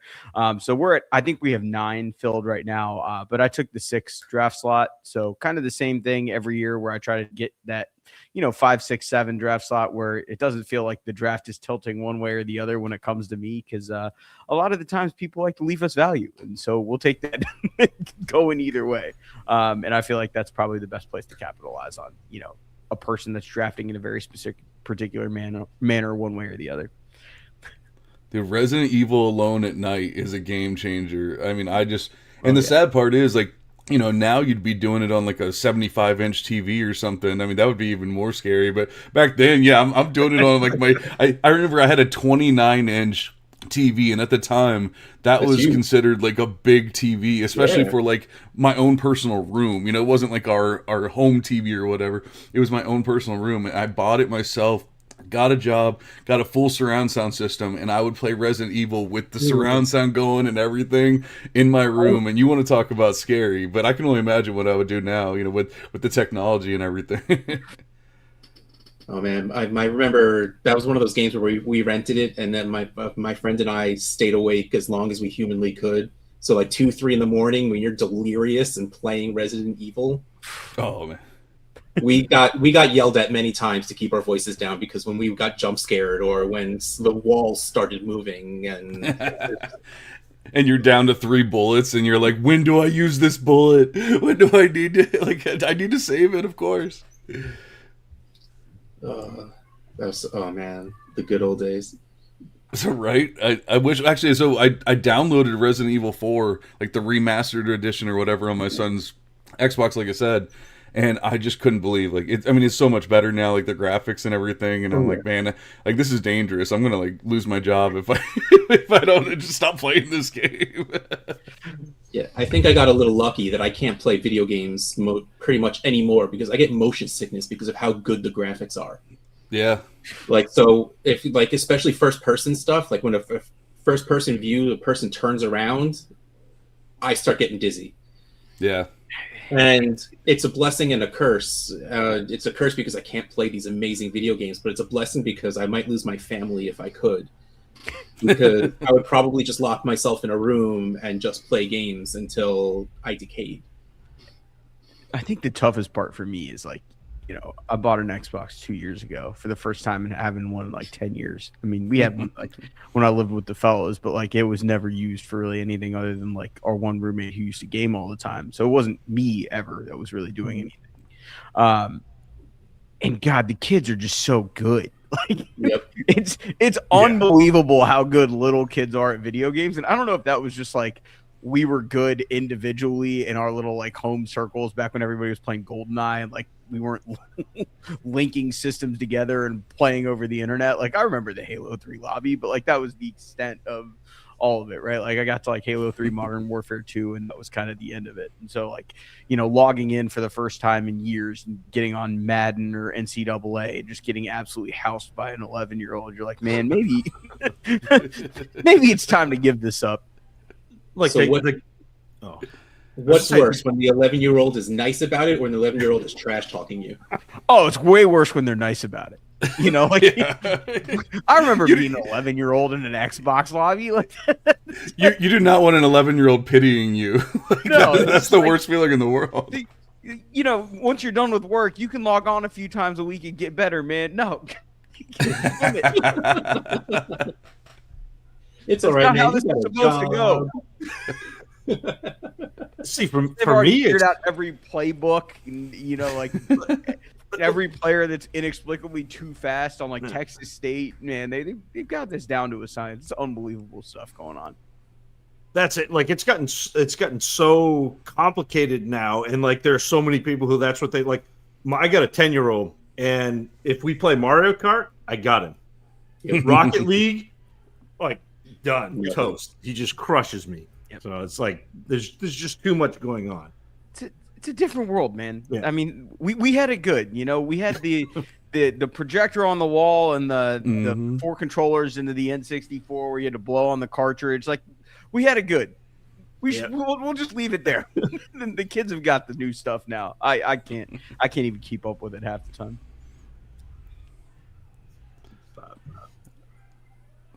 I remember with the original Halo, Anna's probably not even old enough for this, but with the original Halo game, they've started allowing people to play online, but you actually had to connect an Ethernet cable from your Xbox to your computer, and then you had to go into a lobby on your computer, and that was how you did it. There was no Xbox Online, there was none of that kind of stuff. And so and I remember the OG days, like you basically had to like dial in to your game, and then of course it would get disconnected and all that kind of stuff, and you'd be like, what, we just wasted an hour and a half, but those are the good old days, or maybe, I don't know. I don't know. I'm playing RBI baseball all night. Like that. There you go. For me, it was like the.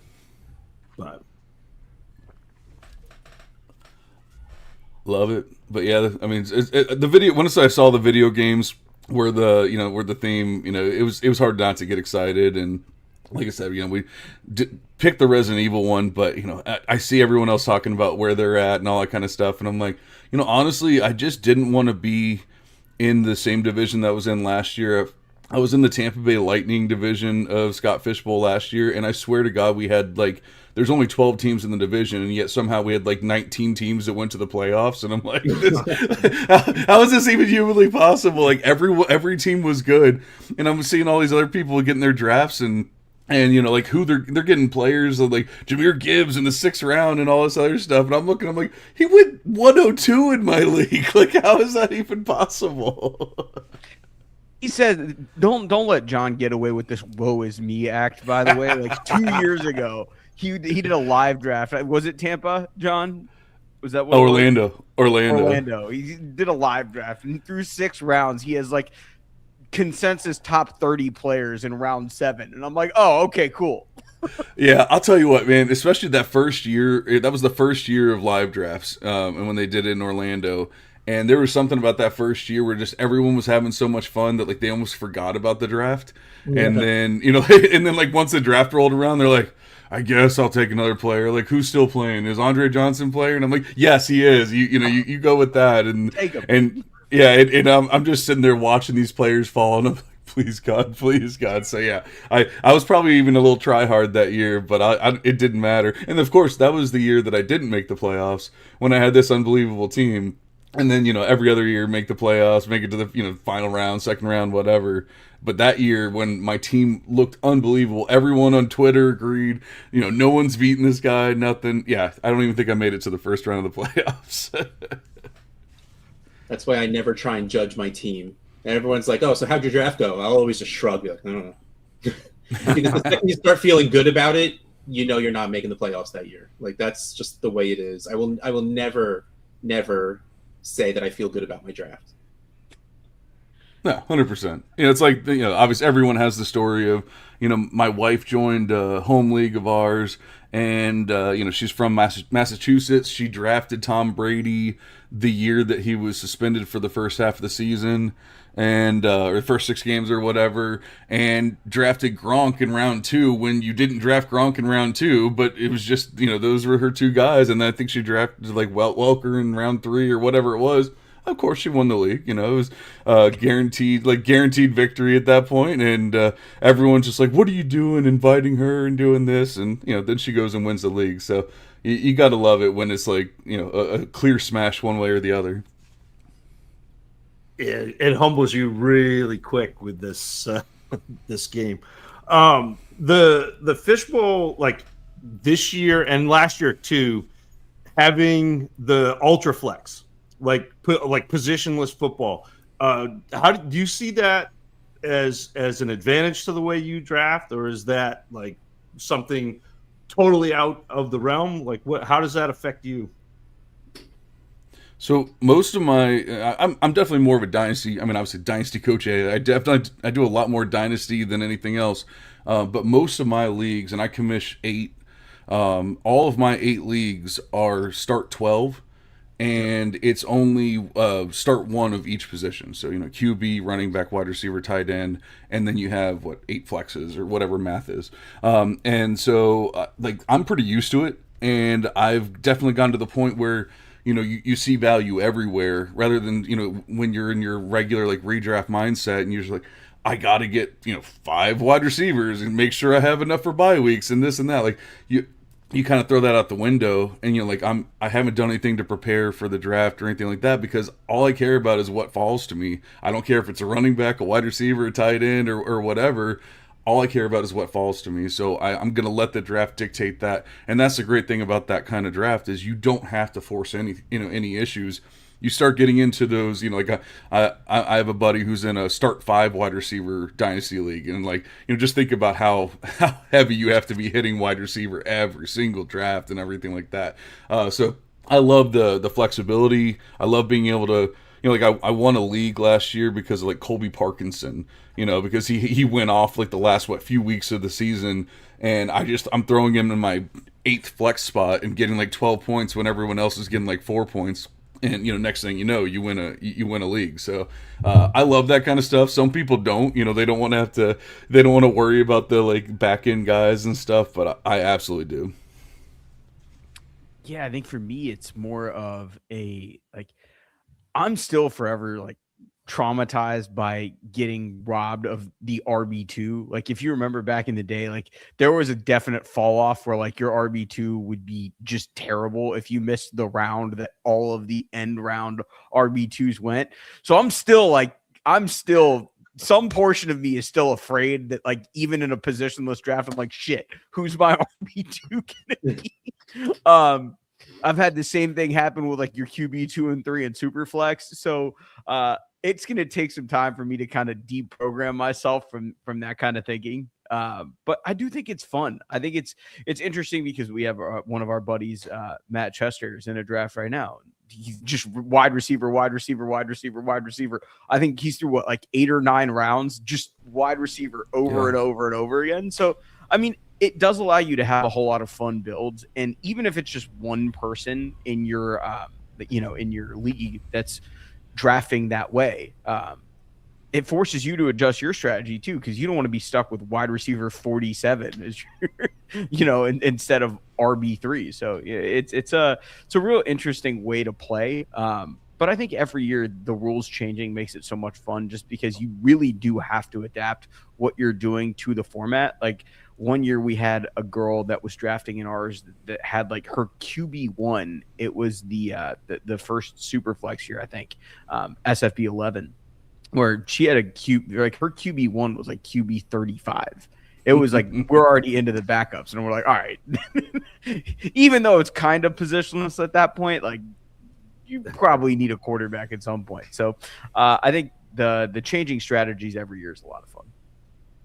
That's the one that gets to me. It's like, can I really, in the year 2026, draft a fantasy football team that doesn't have a quarterback on it? Now, I understand the setting says I can. Right. But can I? Like, is that something I can get, if I can do to myself? Is that something I could feel comfortable with? I don't think so. It's just hard sitting there, right? You have this defined idea of value for these players because quarterbacks are obviously at a premium. RB2s and 3s at a premium. Wide receiver 3s and 4s at a premium. There's the tight end cliff where you're comfortable with this group of guys, and then there's the tier behind them where it's a bunch of dart throws, and one of them's going to hit, but you don't know which one. And so we have all of these like value ranges in our heads, but then when you stack them all up side by side, and it's like, all right, do you believe that QB 30 is going to score you enough fantasy points in this format, or are you going to start wide receiver 15?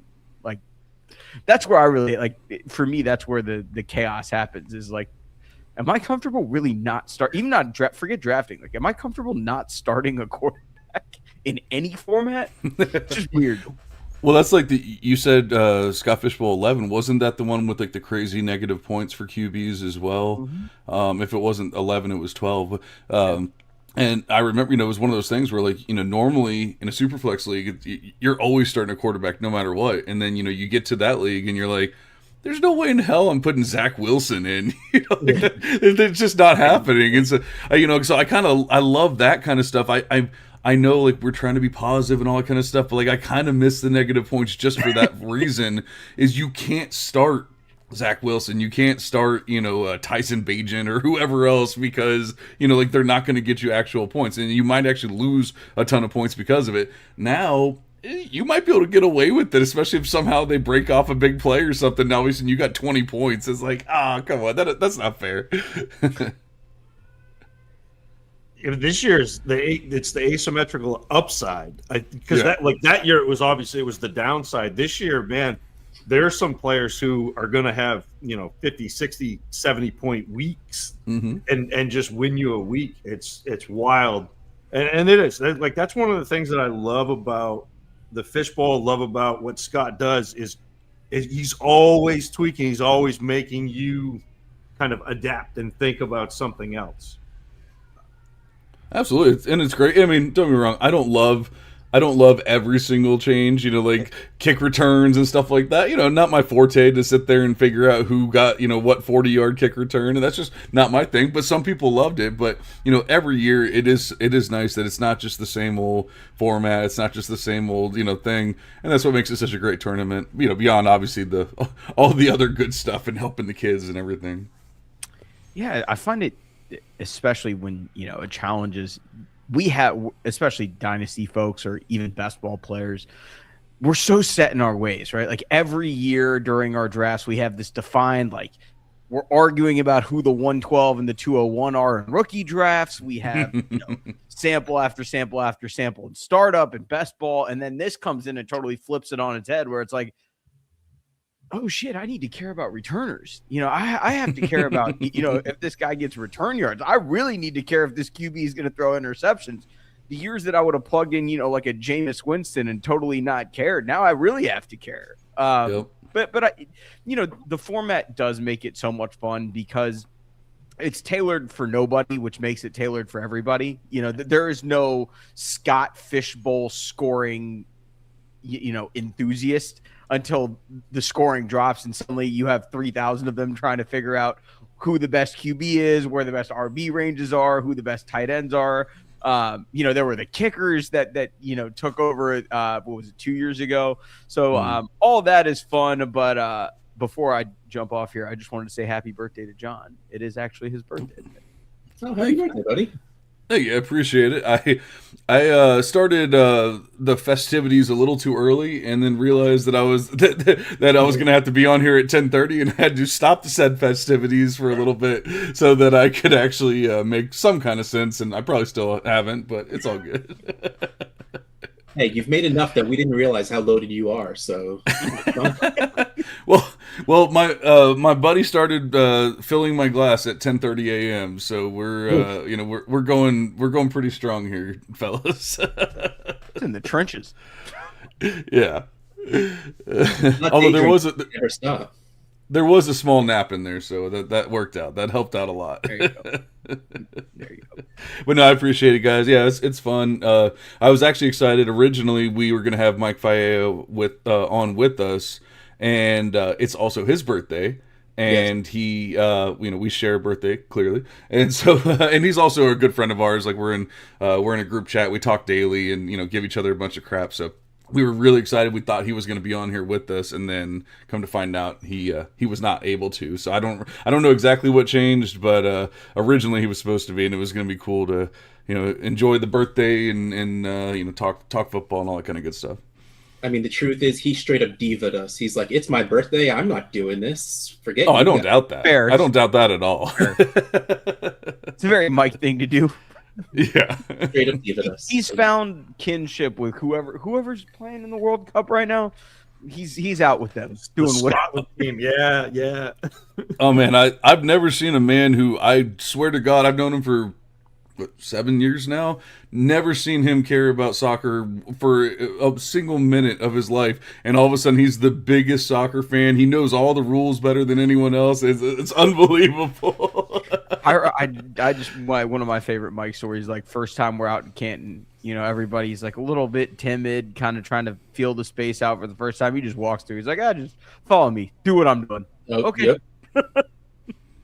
If there's one man to follow that does not feel awkward in social situations, it is Mike Viola. That man will just walk through and talk and do anything, and he just not care. And it's wonderful. I'm the exact opposite of that. Yeah, we pulled a mic. Anna and I pulled a mic in Tampa. We were at the Grand Hyatt Hotel in Tampa, and we hijacked someone's wedding, and they have this big old balcony. And I wanted to show Anand, he's not from here, and I'm like, man, you got to see the view. It's overlooking the Gulf and everything. You got to see the view. And they're like, oh, there's this private wedding. I'm like, oh, that's not going to stop us. So we walked right through the wedding. We just everyone stared at us. We're just waving, hi. No one could have said, grab a little champagne, whatever. Walked out on the balcony, took some pictures, did all that, said hi to the bride, and then walked back out. No one said a thing, didn't hurt anyone, and but that's the Mike way of life for sure. Oh yeah. Well, it's 10:56. Before we get out of here, real quick, why don't you because you guys were dropping some old SFB knowledge. How long have you been playing? What was your first SFB, you guys? So mine was 11. I've been in every year since 11. So that was I got thrown into the fire with the Superflex and the crazy. Your first SFB, you jumped straight in live draft. Oh yeah, yeah, pretty much. And did the live drafts, went in, did the crazy quarterback scoring and all that kind of stuff, and then haven't looked back. I wish I could have gone back to with the live drafts, but unfortunately, it's always right around my birthday, my son's birthday, and Father's Day and all that stuff, and it's just so hard to figure it all out. But one of these years, I'm going to get back to it. Yeah, my first one was 11 also. And that was the famed look at you two. Quarterback, but no quarterback. Yeah. So that was my first, toe dip in, and obviously, like John, have done it every year since. But it's my favorite draft every single year. There's never a year where it gets boring or stale because you're always with different people. You're meeting here and there. I remember, I think 3 years ago, I think it was 13.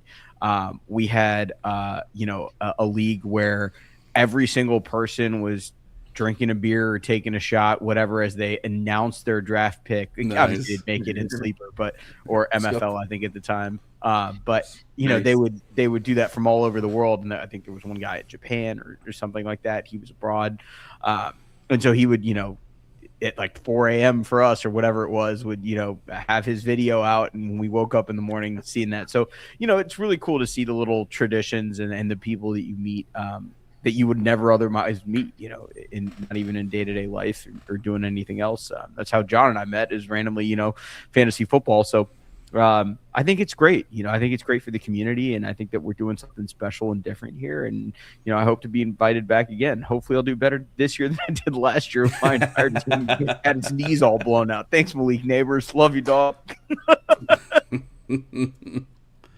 All right, so as we run up against the clock, why don't you two say your parting shots and goodbyes and go back to partying, John? Yeah, well, actually, we were watching The Conjuring 2, and I literally walked away like right at the worst possible time to walk away from the movie. And I'm like, are you guys gonna pause it? There's like, no. So if you heard any screams in the background, no one was dying, at least not in real life. But yeah, I appreciate it. Obviously, check out On and make sure you know this man. I heard him on a podcast talking about salary cap stuff, and I knew this man knows more ball than or has more ball knowledge in his little pinky than most people do in their entire body. And I said, you got to know On, and you gotta at least talk to this person. If not, obviously, you need to listen to him. Thanks, John. You should also check out all of John's stuff that he does for Dynasty, because he's creating or tinkering with something 100% of the time. I'll be, in a meeting somewhere, and I'll get a text like 1 p.m. on a Tuesday, and it's John like, hey, check out this Dynasty app that I built. I'm like, dude, I'm in 3 leagues. Where was this 5 years ago when I was in 15? But obviously, if you'd like to hear what I have to say, Decision Point with Matt Kelly and Roto Underworld Player Profiler is where to find me. And obviously check out all of John's stuff as well. He's got a Patreon where he does a lot of very cool things. He's pretty modest about that, but there's a lot of cool, fun stuff over there. So if you're into Dynasty specifically, strong recommend. Yeah, if you're a degenerate like I am, if you're that guy that's in, 50 leagues or whatever, you might want to check out dynastyworkshop.com. If you're in like 2, just go listen to On. And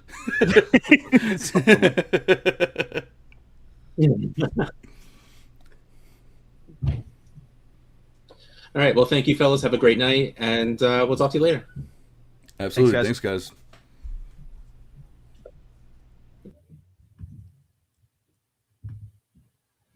All right, we are at the 11 o'clock hour, which means we have some business to attend to yet again. You've been listening to strategies from our guests all Podathon. Why not test them out before your draft kicks off? Our friends at Going for Two are hosting a Mockathon from 1 p.m. to 1 a.m. We're almost there, right? 2 hours. With all proceeds going to Fantasy Cares. Scan the QR code on your screen now to jump into a draft while keeping us in the background to get some live advice while you're drafting. It's the perfect way to hone in your draft skills before the real drafts kick off. So scan the QR code now to start mocking. Go check those guys out. They are wonderful human beings. So please go scan that QR code. Join their Discord, which is also awesome, Going for Twos. And have a good time. We have, our next guest is here, and look who it is. What's happening, fellas? How's it going? Pretty good, pretty good. I had to set my my alarm to wake back up for this, but I'm ready. I'm pumped. I'm here. I love it. I have a confession, Brian. I've been watching. So every time you're on the game show, the trivia night, I jump on. I am never enough, Brian. So that's a little tribute, little confession inside baseball. I love that. I've been trying to figure out who that is for the last little bit. I could have swore it was my wife screwing with me, but no, that's awesome. I love that. But how you been? Yeah, doing good. Pumped for the season. Is it bad to say I'm trying to enjoy these last few weeks before preseason starts? Because what are we, like 5 weeks away from preseason start? Like, I'm trying to enjoy that last little bit before the gates open up, before the floodgates just really go there. And we're stuck in the madness because I've got my Scott Fishbowl live draft. I've got it the week before the Expo. So, just back-to-back weekends I'm going to be going. I'll be going to New York City for the live draft up there as well the week after the Expo. So it's going to be fast and furious, man. How y'all been? Not bad, not bad. About the same. I'm doing the Boston live, the Expo, New York live. Russ, you're doing Philly, right? Philly and New York. Nice. So yeah, which New York is the same day as the reason you'll be there. So I think we might get to see you in New York. Yeah, absolutely. I'll be drafting the Flex League, Jake's Flex League this year. So excited about that. It's gonna be fun. What's the SFB live that you're in? Richmond.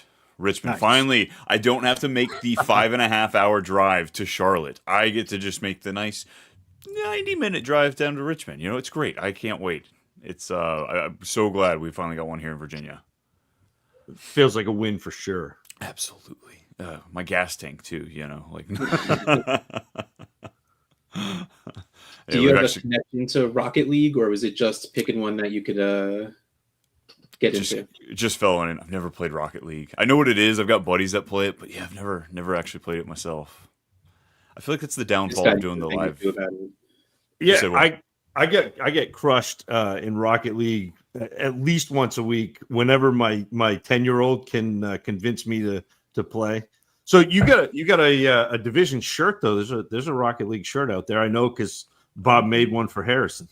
Nice. I was gonna say I went perusing through the shirts a few days ago, checking it out. Still trying to figure out which one I want. My wife's like filling up the cart with like multiple. I'm like, all right, we gotta trim it down a little bit for this first wave, and then we go into it.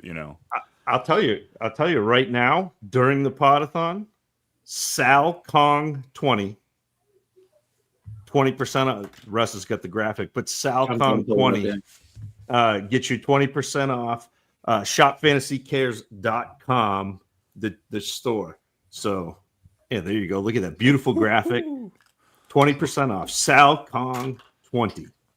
It's essentially a free shirt now. Yeah, I got to tell you, I'm gonna, as soon as we get off, I'm gonna go in and grab a couple more because it's basically all I wear are Scott Fishbowl shirts.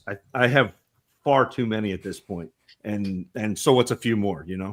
Absolutely. The goal, get one for each day of the month.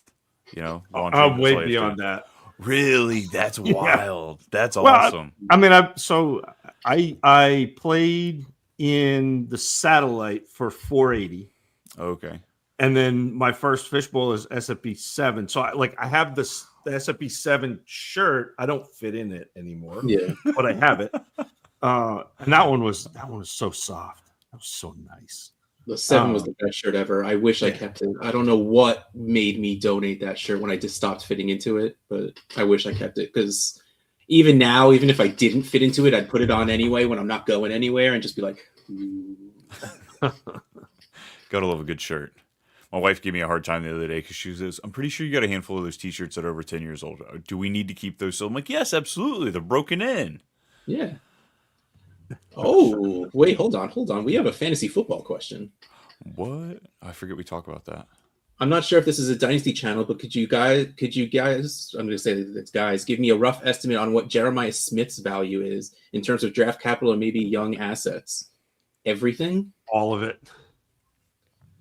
I mean, going into 2020, if you're in a regular Dynasty league without any Devi, being able to roster these players before they're in the NFL, 27 firsts are gold right now.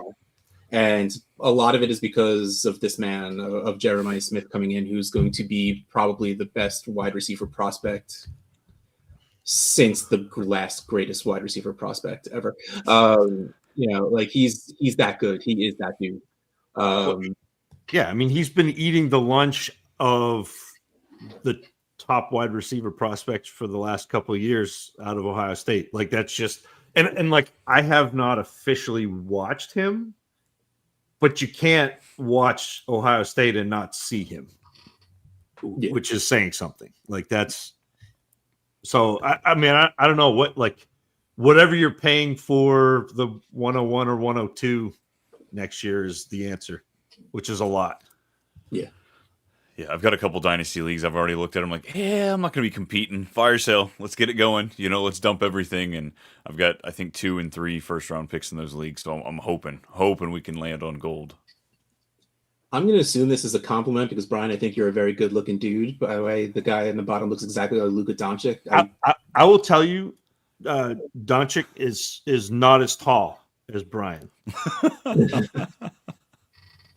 Yeah, I hold him back a little bit. He's a little fella. I hope that just means I'm not, worth trading for nothing, because that's what happened to him. Poor guy. Yeah, that was sad. I am entranced by the stuff behind you, Brian. Like, I can't stop staring at all the film stuff you got going on. Yeah. I do the movie podcast too. So I think movie Super Bad up there.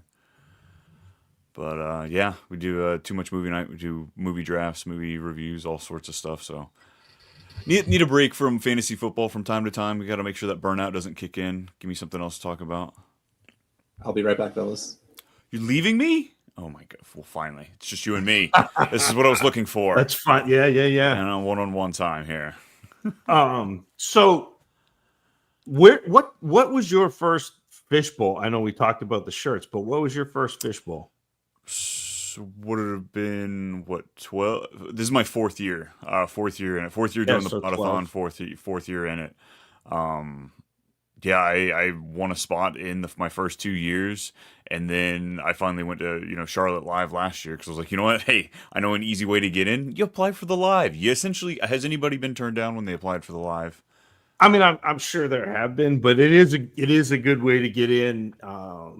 But I'll tell you, and we talk about this all the time. It's interacting, and obviously you are around all the time, but it's interacting with Fantasy Cares. It's doing the campaigns. It's donating. Even if you're just reposting stuff, it's all that, because it's at the end of the day, it's this community, and that's really what it's all about, is coming together, interacting, being a good person, but then also helping do good.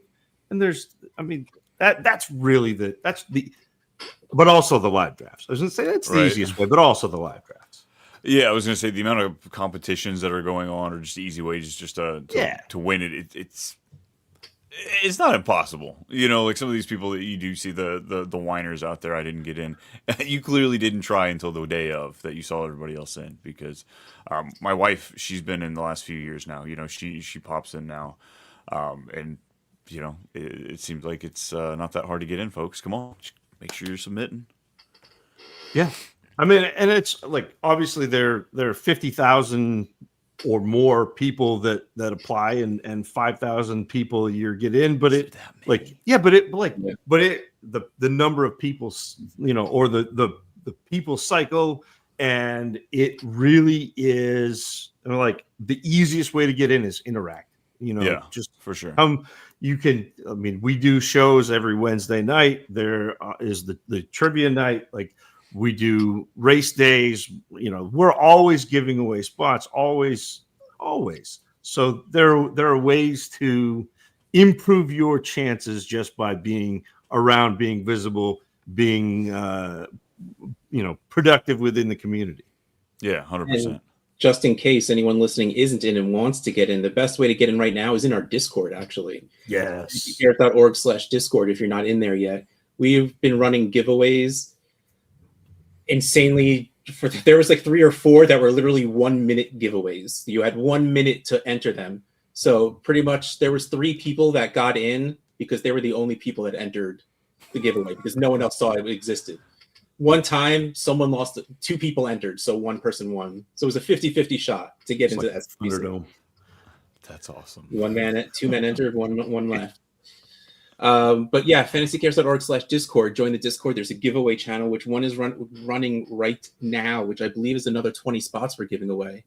Oh. So go join the Discord, and first of all, have some fun. It's just an awesome group of people talking about everything. There's even a channel just to show pictures of your cats and dogs, or any pet you got. We'll take it, even though it is labeled cats and dogs. We'll take any pet you got. That random lizard that pops in there. I was gonna say, maybe you have a Komodo dragon. That would be cool. I'll see some pics of a Komodo dragon. I don't think you should keep those as pets, though. I think those are very large, angry reptiles. they're quasi poisonous, man. Like that's what they do. They're saliva.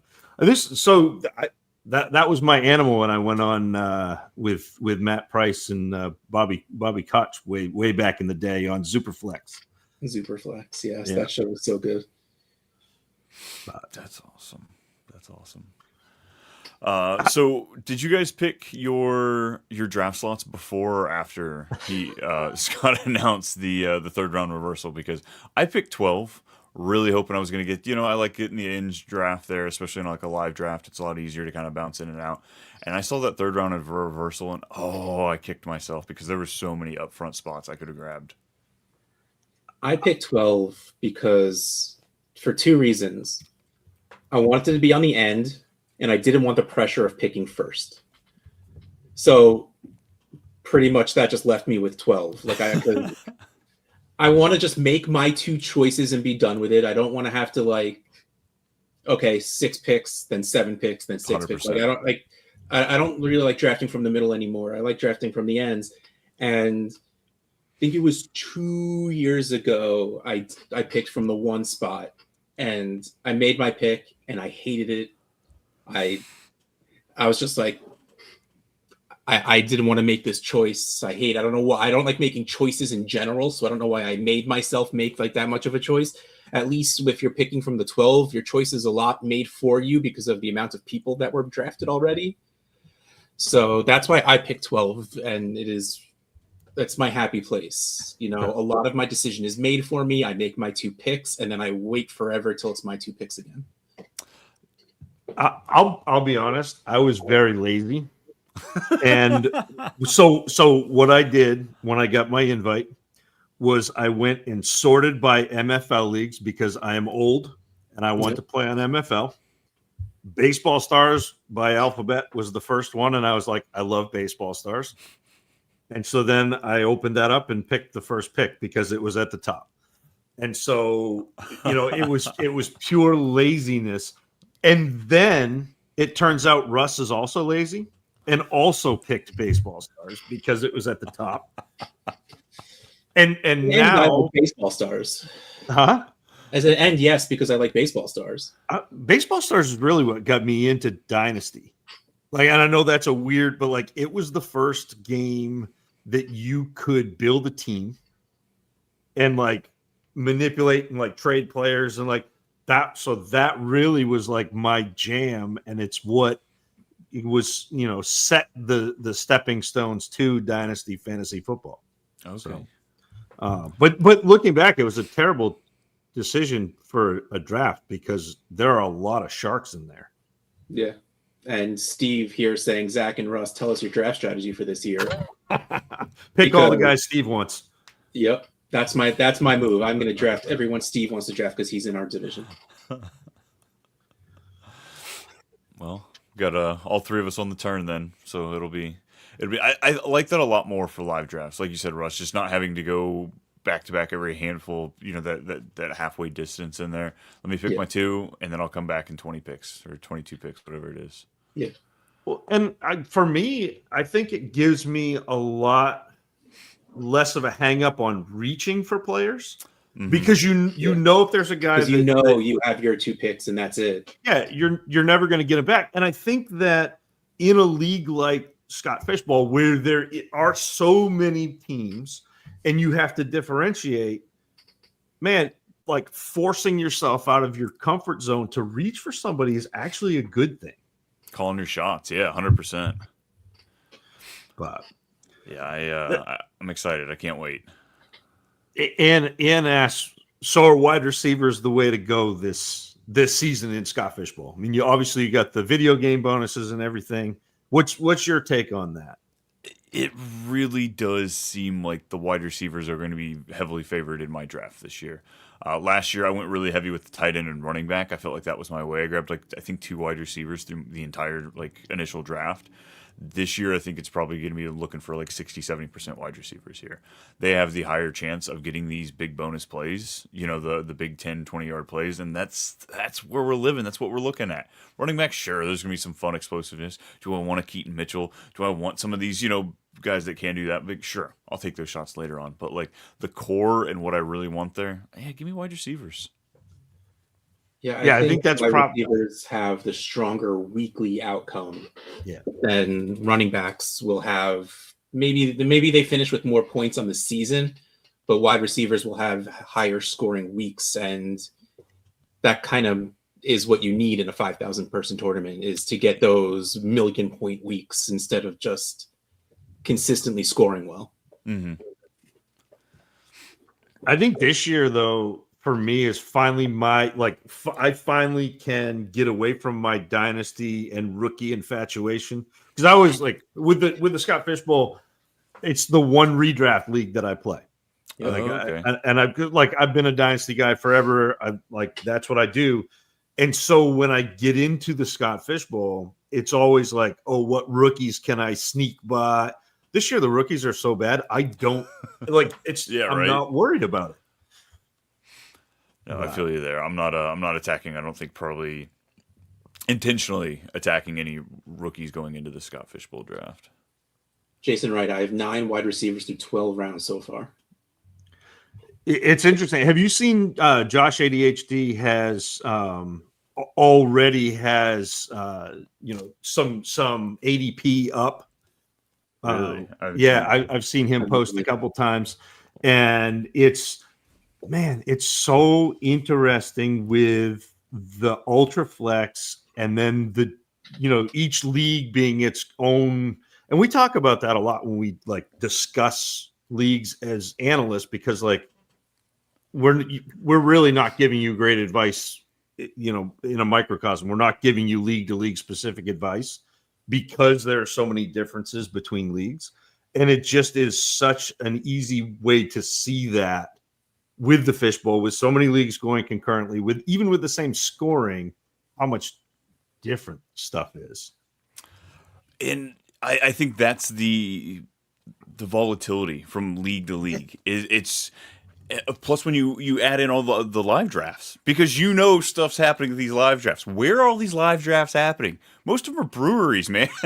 So drinks are being had, decisions are being made. People are planting flags. They're trying to make their they're calling their shot, and that's a lot of what the fun of Scott Fish Bowl is. I really don't think.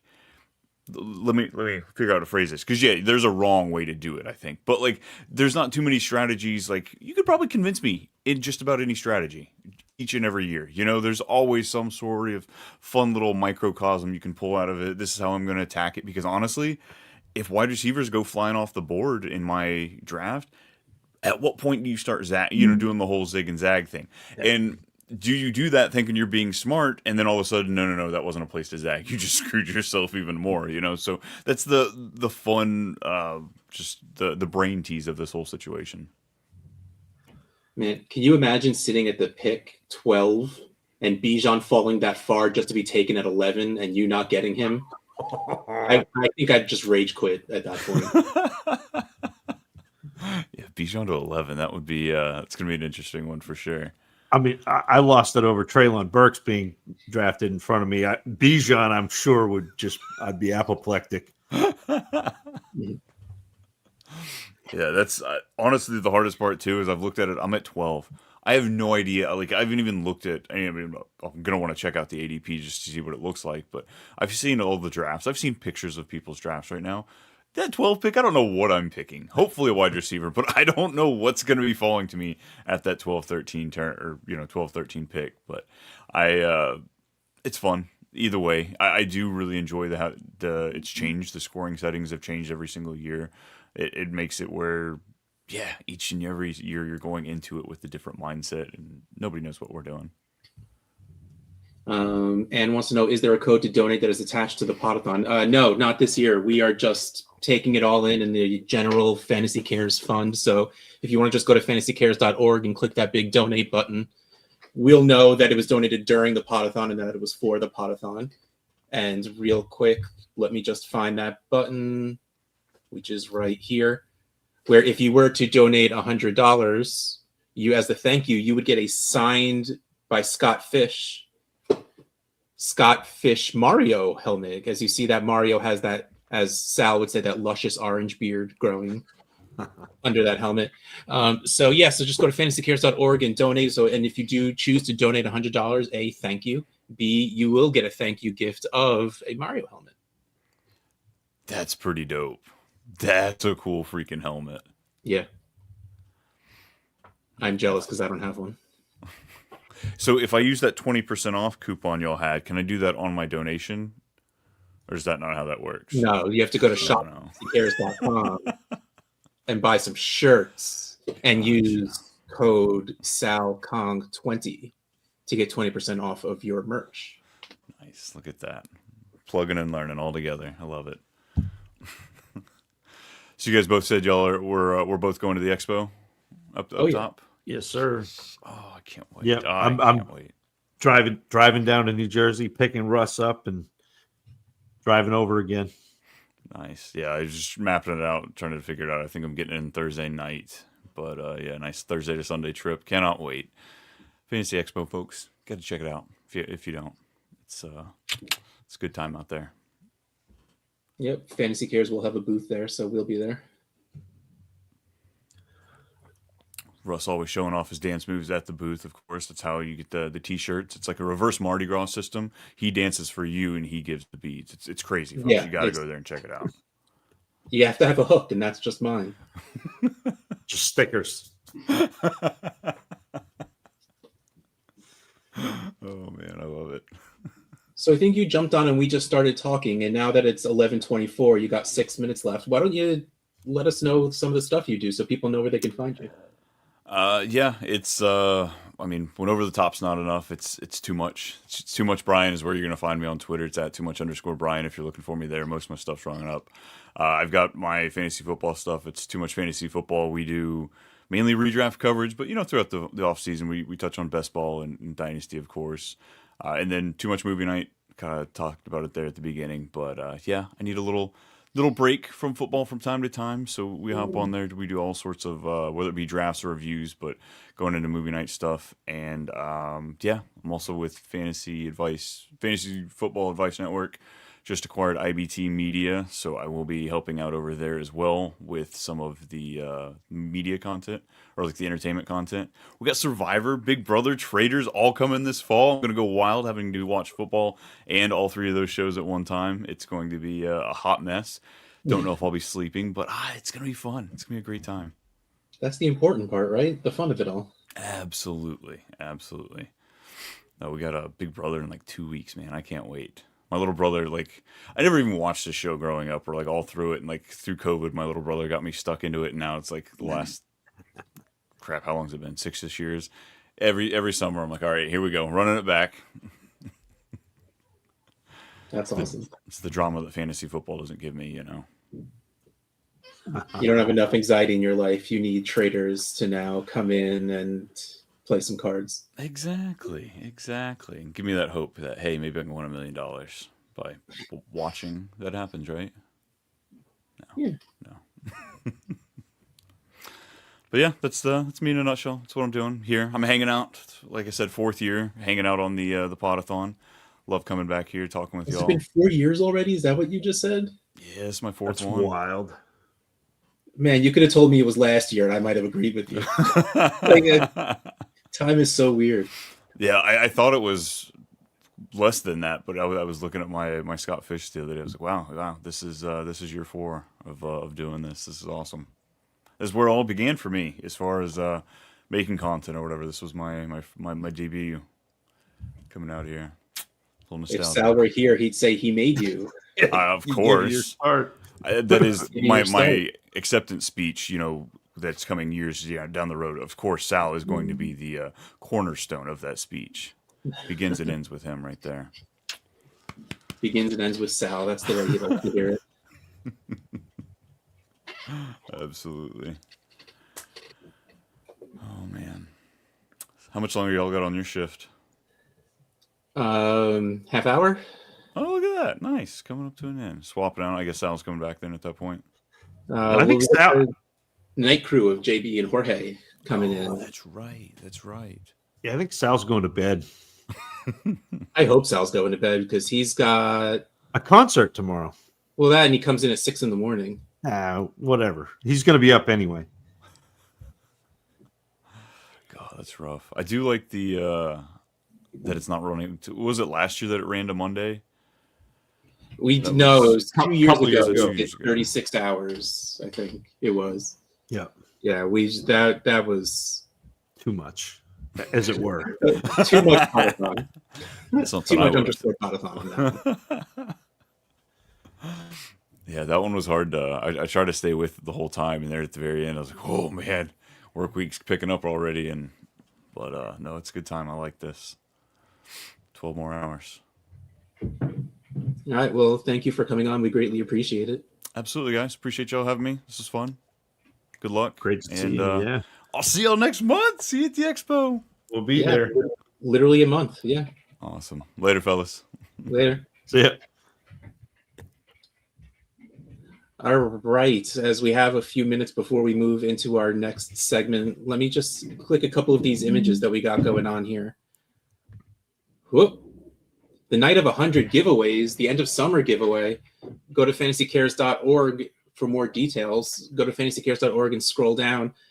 We haven't decided on the day yet because it's barely summer and we haven't planned the end of summer yet, but we are literally going to be giving away 100 things, whether it's SFB 17 spots, gift cards to the merch shop, signed memorabilia. I can't remember. They think they have a secret plan for what their the big ticket items are going to be that they haven't told me yet, which scares me a little bit. But there you go. So go join the Night of 100 giveaways, the end of summer giveaway campaign. We have the glass that's going on right now with the Tecmo Bowl logo. $22 donation gets you a thank you of 1 glass, 35 2 glasses, $60 a set of 4. And look how versatile these glasses are. You can get some coffee in there, some apple juice, some iced tea, anything you want to drink out of a fancy looking glass that you can hold and swish around. Because that's a glass you wait. Okay, hold on. I need to take this picture down for a second. It's the glass you get to hold in your palm and do one of these. Nice. We'll give it a little swish. Okay. Yeah. Get the schnoz in there. Give it a big sniff. All right, we hit 11:30, so let's bring in our next guest who's sitting and waiting in the wings. One of my favorite human beings in the world. As I click the button and it's not adding, there he is. Hey, look at these two beautiful gentlemen before me, looking fresh as daisies at this hour. How do you do it? It's all it's cameras, the angle, the makeup. Oh no, we're not fresh. I'm just good looking. It's just the way it is. So I knew that. I was just waiting for you to come out and say it. I will say this is one of the times where I hate that this is via the computer because this would be a great hug. Like just be an amazing all three. Yeah. And the smells. Could you imagine the smells that we'd be enjoying right now if this wasn't through a computer? What could have been? Guys, I haven't showered in days. This feels like home. I know you guys were talking about the expo before I came on because I was loitering backstage. I'm not going to be at the expo this year, and I'm so sad about it. Oh. But what I'm asking, just take it for what it's worth. You can throw it right back at me if you don't like it, but just send me a postcard while you're there from there. And if you could have the gentleman bartender from the DoubleTree sign it, that would be extra special. Oh yes, we should be able to manage that. That really stinks. I'm like, you're not going. Bob Harris isn't going. I'm a little beclumped. No, I mean, look, it is what it is. I get it. Maybe next year. I hope next year. You know what? We're going to sit here for the next 28 minutes in silence, just staring at I've ruined it. I've ruined this half hour of the Podathon. I should have saved that for the end. Why don't I say these things at the end and then just peace out? It's the way to do it. By the way, not coming. Deuces. Right. It's a way better way to approach it. Zach in the chat with a good pull. Keith, the bartender. That's yes. How dare I, first of all, come on so brazenly as to say something like that and then not even have the decency to call him by name. That's on me. I mean, it's been a minute since I've seen Keith. We've been off site, so I'll use that as an excuse. It's not a good excuse, but I'll use that. It's an excuse. It's better than my no excuse. So what have you been up to? I heard you on the margins the other day, which was a fantastic episode. What else have you been up to, Jake? Tommy really knows how to conduct an interview. This man, I have to shout his praises because that was just so enjoyable. So don't even listen to my episode of the margins because it was probably suboptimal. But go back to the other episodes that have been on. You know, some really nice people have been on this podcast before me. Zach, you probably know that. But no, it's been me being kept busy at Fantasy Life and doing a bunch of Dynasty articles over there, trying to keep my own bearings as much as the readers at this point, and doing some podcasts. The LG show. If you have an LG TV, go ahead and flip that thing over to the Matthew Berry's Fantasy Life channel, which is a real thing, I promise you. And you'll see my smiling face over there. So, you know, I've just been keeping active much as I can. I love scrolling through TikTok during the NFL season and see you going live for Fantasy Life. And I just go in there and I keep just like clicking the screen to make the hearts show up.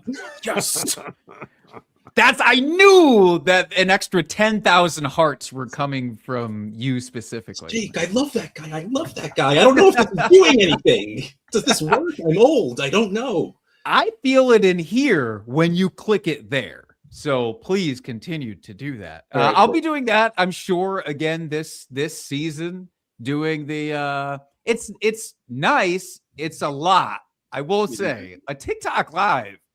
I mean, I'm used to like a YouTube live where I can field a few questions here and there. Like I see these wonderful comments on the right side of my screen right now, and I love and appreciate every one of these comments. But on a TikTok live, it is like fast and furious. It is. I feel like a auctioneer just trying to rattle off my answers sometimes, and you know, I'm a blowhard. I am not somebody Shakespeare would be a fan of. My brevity is lacking a lot of time, as you notice right now. But on TikTok, you got to be like that with these people, or they bounce. So yeah, it's fun. Man, I would have a lot of trouble with that. I am verbose too. When I write, I got the Hemingway thing, but when I'm on a podcast, when I'm talking, it just doesn't happen. Yeah, you don't. You know what's lacking? You don't get to go back and do the quick edit.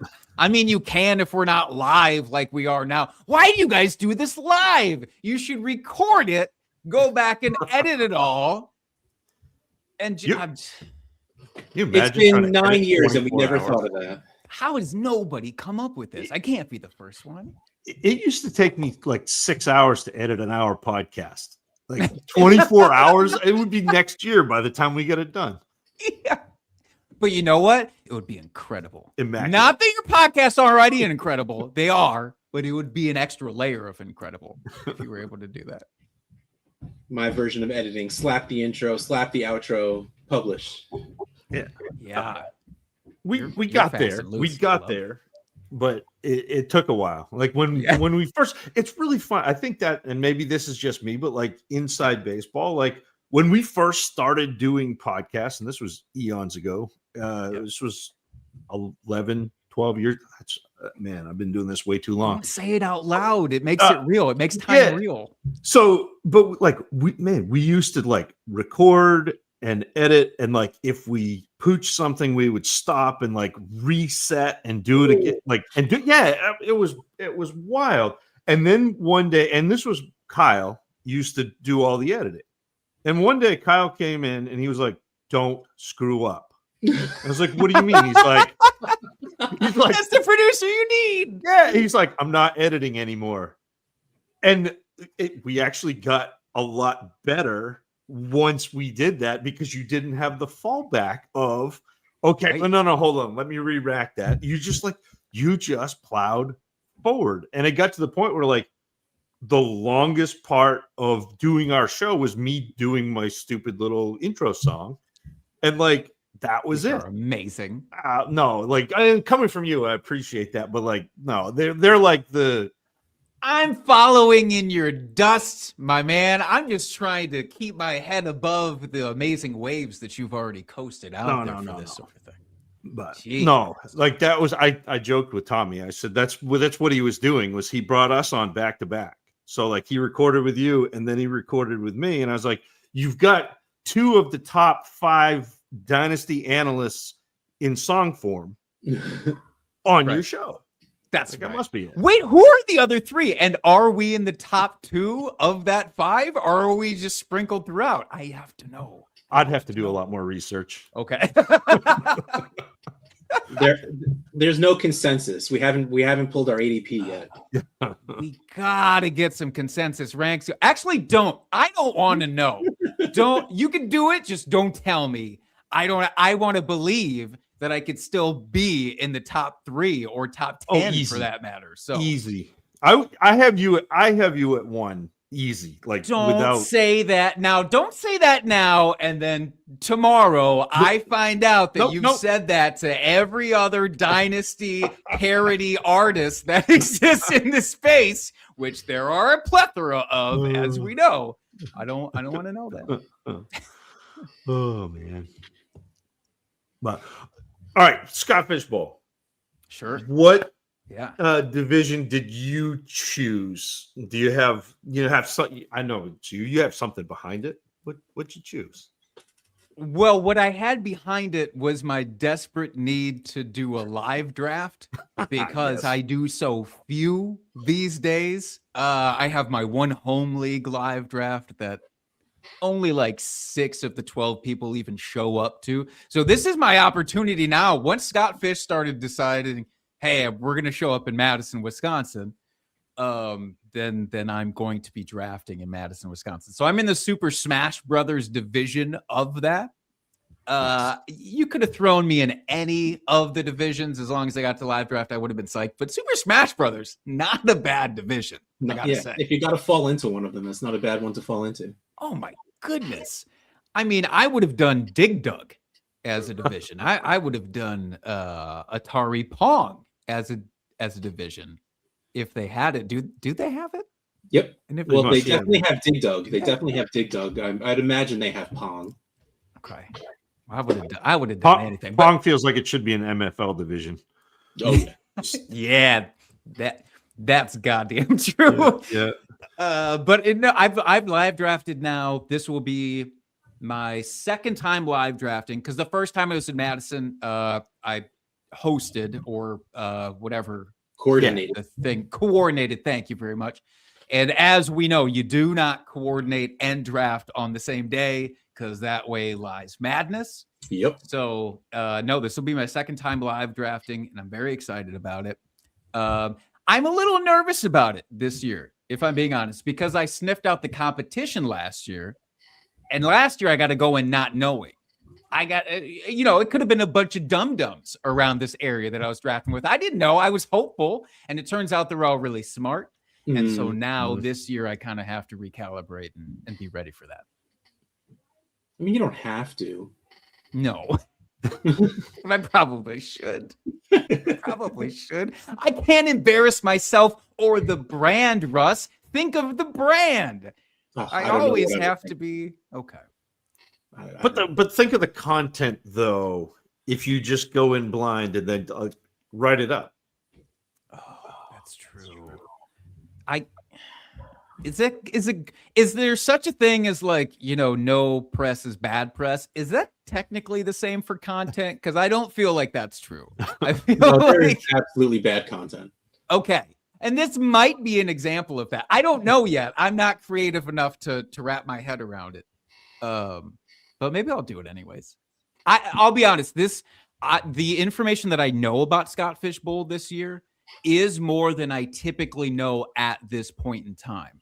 Like the Madison division is not drafting for 3 weeks yet, and I know more about the scoring than I would have 24 hours before last year, because I like to just, one, I am a little bit lazy, but two, I like to go into it with a completely fresh perspective. So I feel like I'm probably doomed now, knowing all this information. Do you guys typically have it where you go in locked in with a lot of information, or you're just like free balling it? I usually have a lot of information, but the way I tend to play is kind of how I play everything, where I come at it from the psychological perspective. So I'm really playing my league mates, and so sure, like understand the scoring and kind of the idea of where things land, but I don't have I've heard like Bob Harris, we had him on earlier, and he was like, I have a plan. And then if I have to, I'm like, I know a lot of plans, but I'm planning to adjust. Like I'm taking the first pick. So I'm at least I know what I'm doing there, and then we'll figure it out. Right on. I make stuff up as I go along. That's my strategy. I know this about you. You actually make up players as you go along, and you'll just combine a first and last name and hope that they exist in the sleeper or MFL system. Yeah, like that's why I'm dangerous at live drafts, because I'll take stickers, I'll take scissors to the stickers and just make up my own guys. It looks like a serial killer's manifesto. It looks like a ransom note has been put up on the draft board, and that's why we love you, Russ. That's why we love you. Give us T. Higgins or else. That's how he sends trade offers. It is psychotic, but it's really effective. I gotta give you credit. The funniest experience I've had at a live draft was the first Boston live, and Bob was there, but he was like doing a whole bunch of kind of organizing. He was also drafting in my draft. He didn't bring a list of players. He didn't have an ADP, had nothing. And so I handed him the stickers. He's drafting alphabetically off the sticker board. Like that was awesome. And I still think he beat me, but he had Aaron Donald on defensive player just showed up, and he stuck it to the board because it was top of the list. Nobody's taking Amir Abdullah. Good. Done. Yeah. Oh, don't talk to me about Amir Abdullah. One of the very first picks that I ever made in my home league was one Amir Abdullah, and God, I'll never feel good about it. But that preseason run. That preseason run, man. It was everything. It was amazing. Also, I'm a Wisconsin guy, and I watched him re-break the record that Melvin Gordon had just set, basically. And I was like, well, this is it. This is the second coming of LaDainian Tomlinson right here. And didn't turn out that way, unfortunately. There's not much as humbling as this stupid game that we play, which is also amazing. But like, man, you think you know, and just when you think you know, it reminds you have no idea.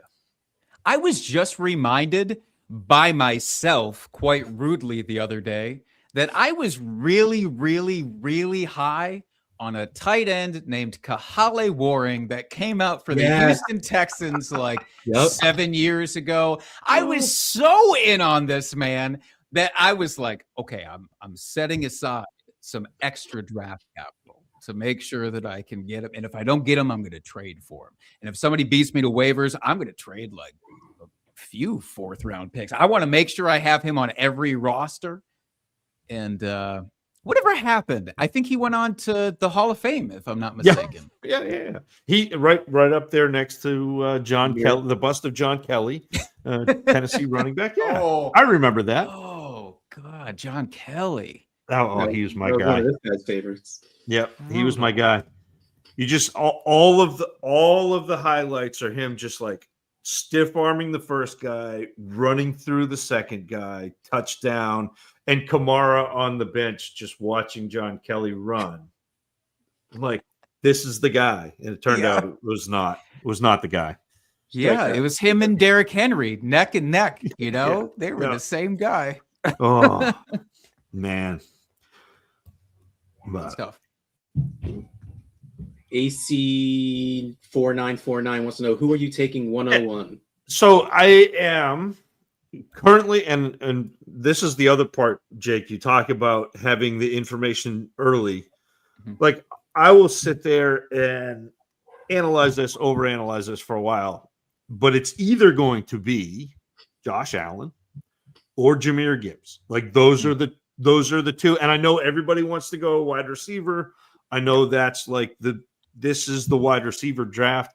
I think that Josh Allen probably has the safest chance to be a top 5, 4, 3, 2 player. And then I think that because the running backs, it's 100 yards like aggregate rushing receiving for the bonuses. Yeah.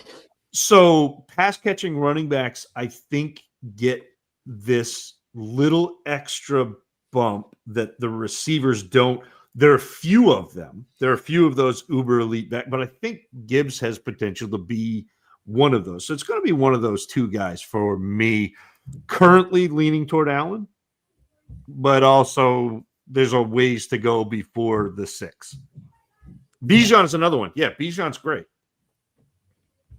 You can't, in any draft, there's not a draft that you're going to walk away from this year, Scott Fishbowl or not, where you select Jahmyr Gibbs or Bijan Robinson and you're super bummed unless one of them gets hurt. You know, and obviously we're not going to put that out into the ether. So, but is it Jahmyr Gibbs versus Bijan, though, has been a point of contention in redraft already of just like, which, Tyler Allgeier's gone. We have to go with Bijan, but also David Montgomery's gone. So we have to go with Jahmyr Gibbs. It's just, was it the big play bonus that was the tiebreaker for the 101 with Jahmyr Gibbs? Yeah, I mean, I like that. I also think that there is a lot more meat on the bone in terms of red zone with Gibbs that he wasn't getting. I just that to me is the which probably means ultimately I'll end up going Josh Allen. Like, I don't know. That's the beauty of this though, is I don't know that there's a wrong answer there. I think that you're just trying to get one of those guys who scores near 700 points in the season. In this, that's 700 points. That's what we're talking about with the video game bonuses. That's so wild.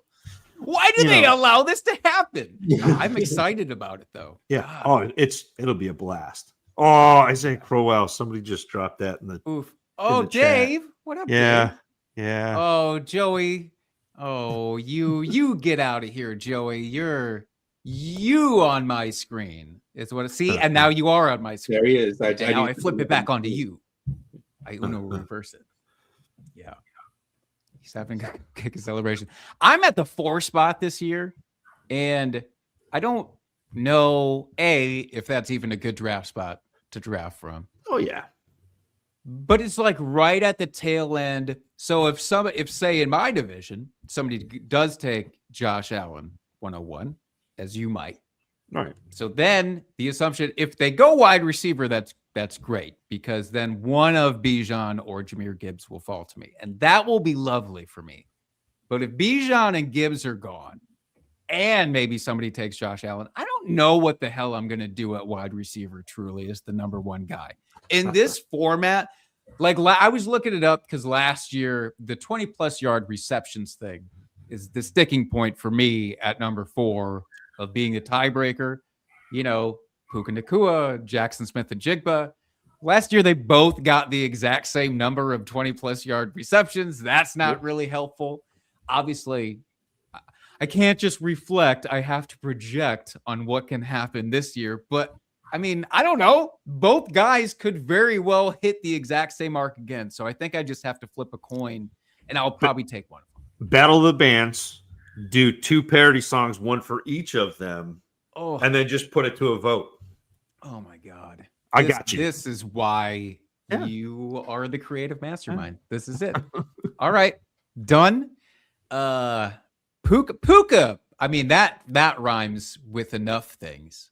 Sure. I think it's the JSN of it all.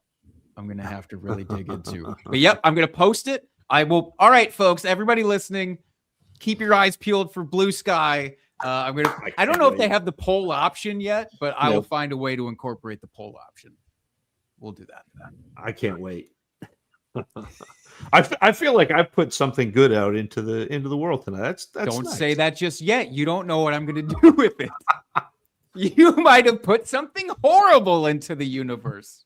No way. Well, the idea is good. It's whether the follow through is or not is That's a little true. different. That's very true and very scary. This is a great way. This is a great way to think of a coin flip. Who do you trust more, Stafford or Darnold?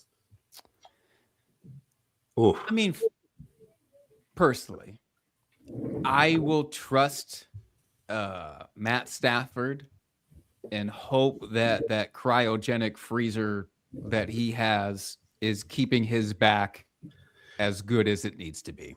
Yep. He's going to be fueled by pure spite this year too. They drafted the quarterback. He's just, this is my team. Yeah. And Devontae or not, because I'm skeptical very much about Devontae Adams this year, but he doesn't need Devontae Adams that much. He has Puka Nacua, supposing that everything stays okay elsewhere. And he's got like 4 red zone tight ends that he can throw to if he needs. Yes. So Yep. I think he'll be fine in that department as well. 15 personnel this year. 13 wasn't enough. They might actually put in another tight end to replace Stafford at quarterback at the rate that they're drafting them. So maybe I should reconsider my answer.